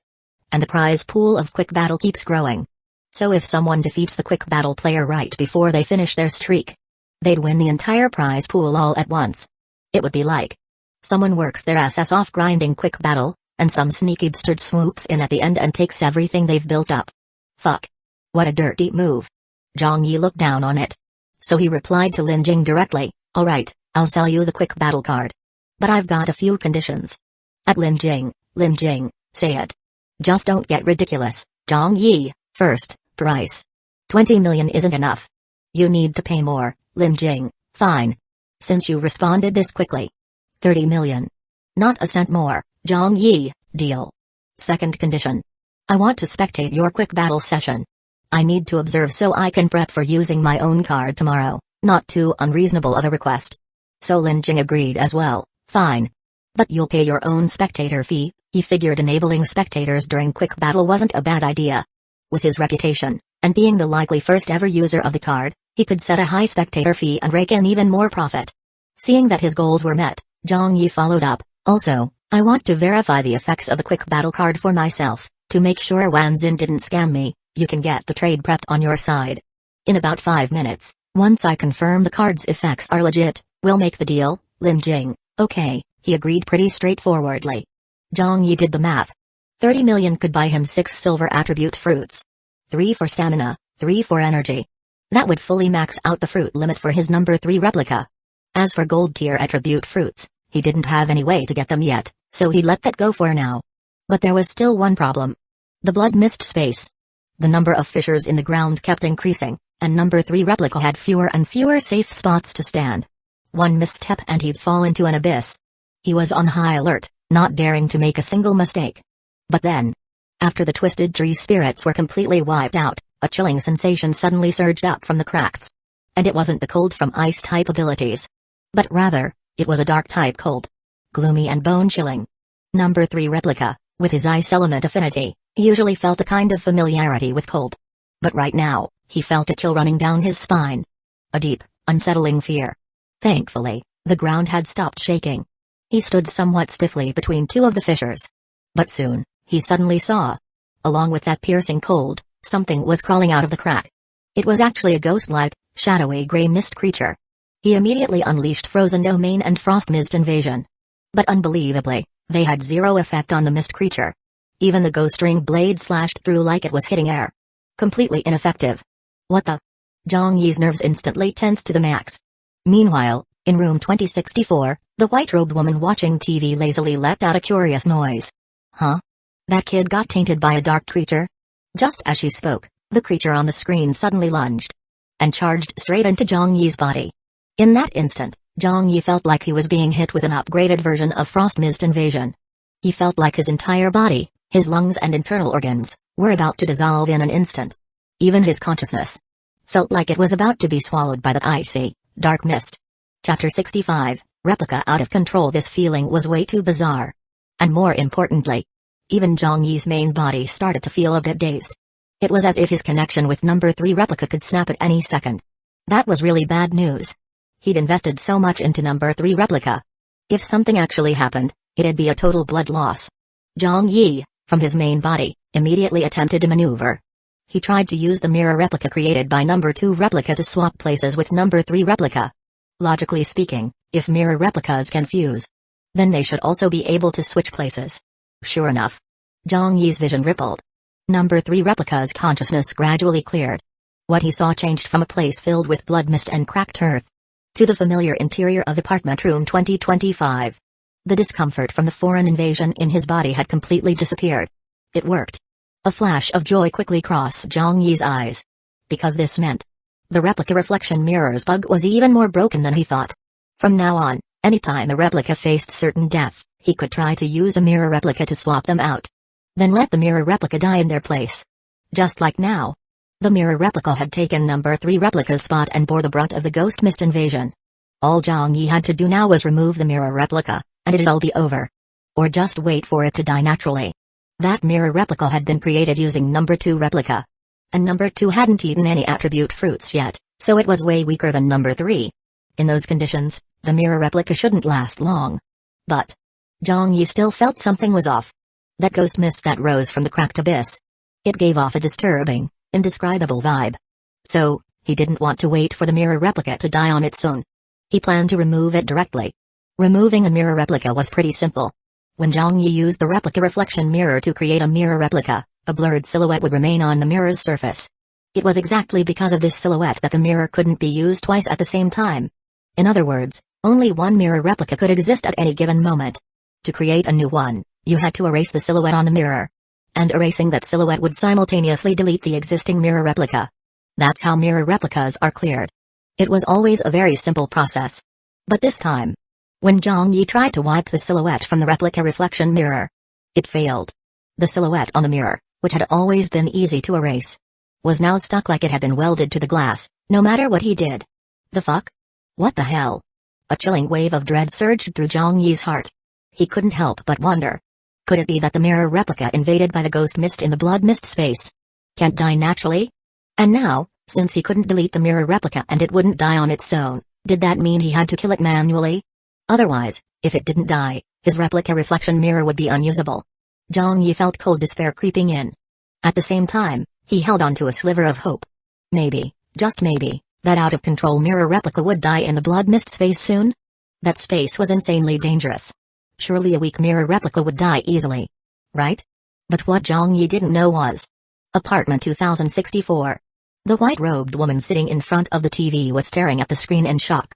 At first, when she saw the kid on screen get invaded by the soul-eroding phantasm, she figured he was about to lose a replica, just like that. And based on what happened after, it did seem like the kid was giving up on that replica. That replica didn't even struggle. Just calmly accepted the invasion. Or rather than calmly accepted, it was more like... enjoyed it? Watching that moment, the white-robed woman had felt a creeping unease. Besides, usually a replica was just that. A replica. It didn't have a complete soul. So when a replica got invaded by a soul-eroding phantasm, it usually just disintegrated. Unlike normal living creatures, whose souls die and bodies become monsters. But Zhang Yi's replica was clearly different. That replica showed no signs of fading. On the contrary.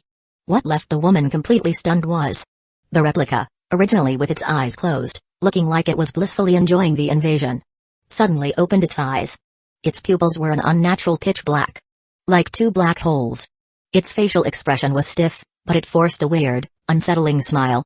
Then, he slowly opened his arms. The soul-eroding phantasms in the depths of the abyss below seemed to respond to a call. They all surged upward. Even the ones that had already emerged were now diving straight into that replica's body.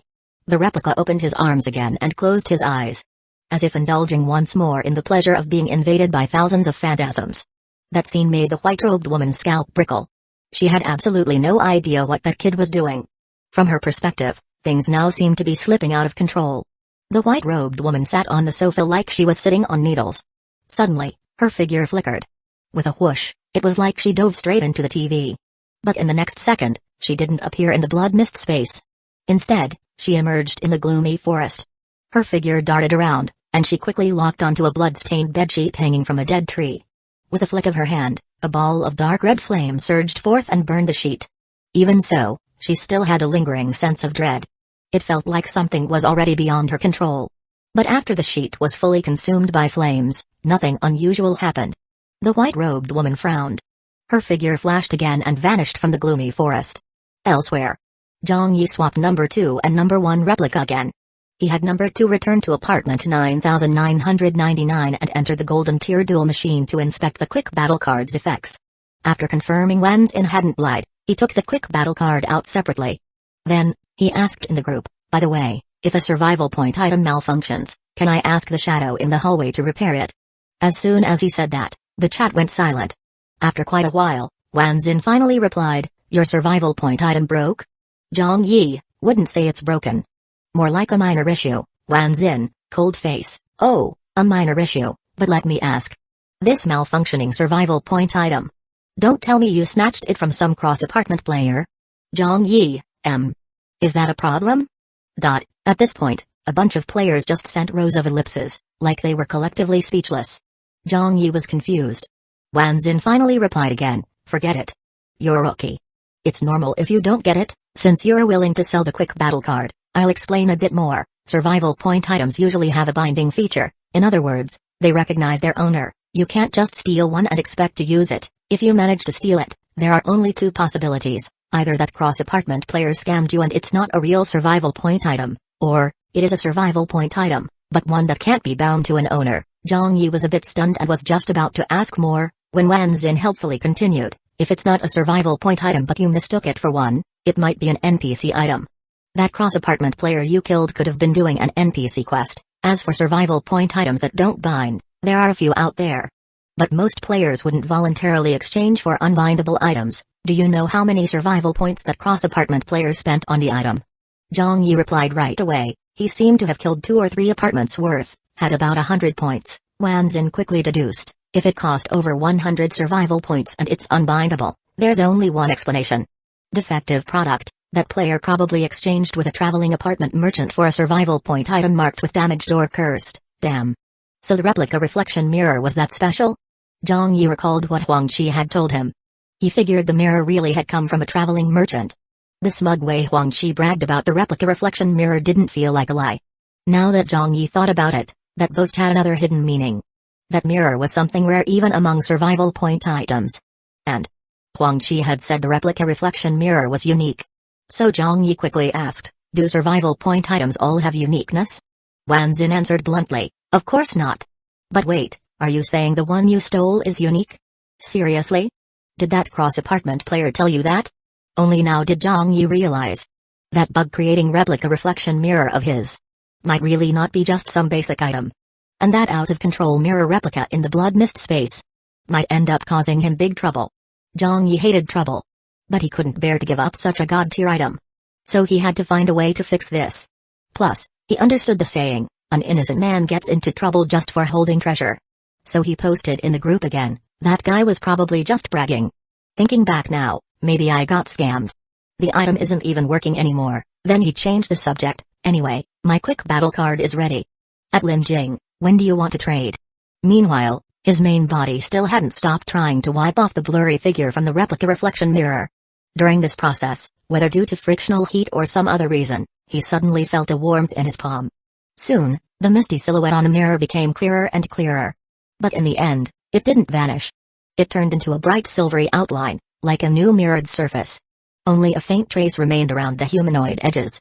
If the earlier silhouette was like a solid shadow drawn in pencil, then now, that solid shadow had turned hollow. Only the outer contour remained. Zhang Yi didn't know what had happened, so he tried wiping away the outline again.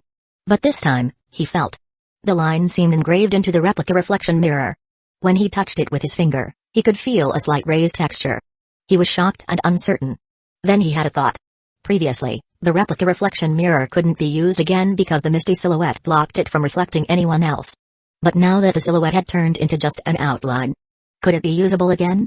So Zhang Yi sent out his weakest number 4 replica to stand in front of the mirror and display its panel for 30 seconds. Sure enough. It worked. The replica reflection mirror successfully copied again. It looked like that out-of-control mirror replica had already perished. The mirror had returned to normal. But the humanoid outline left on it still gnawed at Zhang Yi's mind. And he couldn't shake the feeling that this new number 4 replica had. A faintly eerie vibe. He tried fusing number 4 into number 3. The process felt the same as always. Nothing seemed out of the ordinary. Then he cancelled the fusion and once again tried to erase the blurry silhouette on the replica reflection mirror. That, too, succeeded without issue. Meanwhile, in apartment 9999. Not long after Zhang Yi submitted the trade request, a knock sounded at the door. Almost at the exact same time. His main body's apartment room also had a knock at the door. He knew the knock at apartment 9999 was Lin Jing coming to complete the trade, so he wasn't worried. But the knock at his main apartment? What the hell was that about? Zhang Yi glanced at the group chat again. It was completely quiet. No updates, no chatter. Xingman had gone to rescue Bei Ruoan, but who knew how that was going? He had number 4 replica. The one he was always ready to sacrifice. Peek through the peephole. But outside the door, there was no one there. So where had the knock come from? Just as the creep factor spiked, a familiar voice suddenly echoed from the TV in the living room. Stop looking outside. I don't use the apartment hallway. That was the voice of the white-robed woman. Coming from the TV? What the fuck?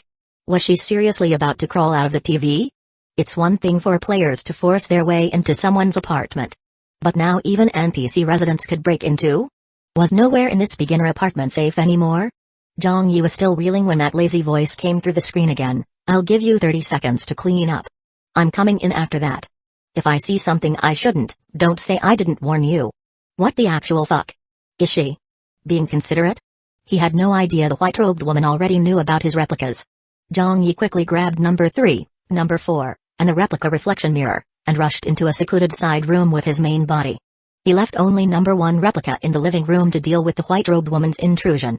At the same time, he used number 3 to create a new mirror replica, ready to back up either number 1 or number 2 at any moment. Over on number 2 replica's side, the person knocking was Wang Shengjin, running the errand for Lin Jing to complete the quick battle card trade. The whole transaction went smoothly.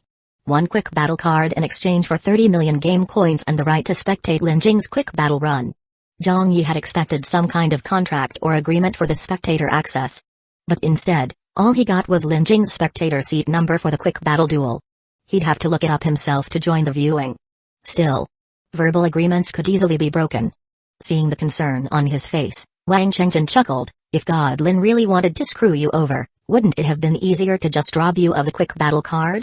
But instead, he didn't steal your card. And didn't even touch the golden tier duel machine afterward. With that, you still don't trust him? Chapter 66, Testing Luck Like Hell. I trust him. Still, at the moment, Zhang Yi's attention was mainly on his main body's side. So he didn't argue further with Wang Shengjin. Once the trade was complete, he went back to his room and exchanged the 30 million for 6 silver attribute fruits. Then, using the shared space feature, he had number 3 replica, who was with his main body, consume all 6 in one go. At this point, from black iron to silver, all 3 tiers of attribute fruits had been maxed out for number 3 replica. And his new stats were completely refreshed. Zhang Yi, level 3, stamina 28.3, energy 29.7, combat power 249. So now, number 3 replica's stamina and energy had increased by 22.5 points each compared to when he was first created. Of that, 19.5 points came from eating attribute fruits. The other 3 came from leveling up. And now, his combat power had skyrocketed to 249. He was already halfway to Zhang Yi's dream target of 500 combat power. But Zhang Yi didn't feel especially excited. Because number 3 had already maxed out on attribute fruits. From here on, his only way to increase stats was leveling. But each level only gave 1 stat point. At that rate, even if number 3 reached level 10, his combat power would only hit a bit above 300. The goal of 500 seemed totally out of reach. Unless he managed to get his hands on gold tier attribute fruits? Or found some other way to boost stats? Zhang Yi's main body was worrying about how to raise number 3's stats, but also keeping a close eye on the safety of number 1 replica. Right then, 30 seconds passed. Sure enough, the white-robed woman emerged from the TV screen. Number 1 replica instantly tensed up. The white-robed woman flicked her hair, her expression calm, but her eyes scanned the apartment without a word, finally settling on Zhang Yi, seated on the sofa. She flashed forward and sat beside him, opening with, "Kid, you've picked up something dirty." Huh? Zhang Yi blinked. She tilted her head, eyes narrowing at him sideways. "You're not that dull, are you? Show me." "Show her? Show what? Dirty thing?" Zhang Yi's first thought was the replica reflection mirror that had been acting up. But that mirror matched his infinite replication ability way too well. No way he was risking putting it on her radar. So, after a brief pause, he flipped his hand and took out something from shared space. That creepy wooden ornament with the twin baby carvings curled up asleep, which even his D-tier detection couldn't identify. It definitely gave off-world vibes. Maybe that's the dirty thing she meant? "This one?" he asked tentatively.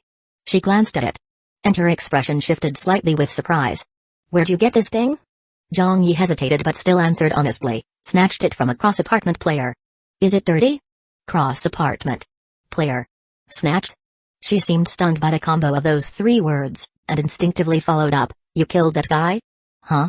Zhang Yi couldn't help but feel there was something off in how she called the cross-apartment player that guy. He remembered an episode of Detective Conan where Conan figured out a suspect knew the victim just from how they said that guy. So, could he infer from this that she knew Huang Qi? But with Huang Qi's shady vibe, how would he know this white-robed woman? And if she really knew him, why didn't she just say Huang Qi by name? The whole thing gave Zhang Yi a weird, unsettled feeling. But being the totally honest guy he was, he straight up asked her, "You know that guy?" Her expression visibly changed. She frowned slightly and shook her head. No. She said it so fast and naturally. It didn't sound like a lie. So maybe she didn't know Huang Qi, but she did know the original owner of that wooden ornament? Zhang Yi kept thinking about it. The white-robed woman was acting weird. But she, too, seemed to think he was weird. The way she looked at him was oddly complicated. Zhang Yi swallowed and was just about to dig deeper, when she suddenly asked, "You ever use a luck-based item?" Zhang Yi hesitated, then nodded, "Yeah." "You didn't toss it after, right?" "Nope." "Show me." Zhang Yi thought for a second, then pulled out the earliest one he got, the non-rechargeable, lucky lantern. She glanced at it, then ordered, "Drop some blood on it." "Huh?" Zhang Yi clearly hesitated and looked reluctant. She rolled her eyes at him. "Relax. I just want to see your luck. Drop blood on a lucky item. To check luck."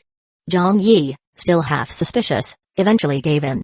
He pricked his finger and let a drop of blood fall onto the now useless, lucky lantern. At the same time, a thought crossed his mind. Could different replicas have different luck? Would the luck of number one replica represent his main body's luck? And if he was ridiculously lucky, could he charge up a lucky item with blood, like some kind of chosen one? Might be worth a shot, right? Just as he was thinking that. Crack. A sharp sound split the air. The lucky lantern, the one he'd just bled on, suddenly cracked down the middle. Then, his blood seeped into the crack, and the whole lantern crack, shattered into pieces in seconds. Into complete dust. Zhang Yi stood there, frozen. For a long while, he turned to glance at the white-robed woman beside him. And realized she, too, was stunned. In fact, she looked even more stunned than he was. Trying to break the silence, he cautiously asked, "So, what do you think of my luck?" It took a moment for the white-robed woman to snap out of it, stiffly. Her gaze toward him grew even more complex. So much so that Zhang Yi felt his scalp start to tingle. Still trying to think positive, he offered a guess, "Could it be that I have god-tier luck? Like one of those legendary chosen ones?" Her eyes stayed complicated. The corner of her mouth twitched. After a long pause, she seemed to regain composure and asked, "This one's a replica, right?" That caught Zhang Yi off guard. But he wasn't too surprised. After all, when he showed up at apartment 9999 using the bald-headed persona, he'd already exposed his real name, Zhang Yi. And the white-robed woman had been to apartment 9999.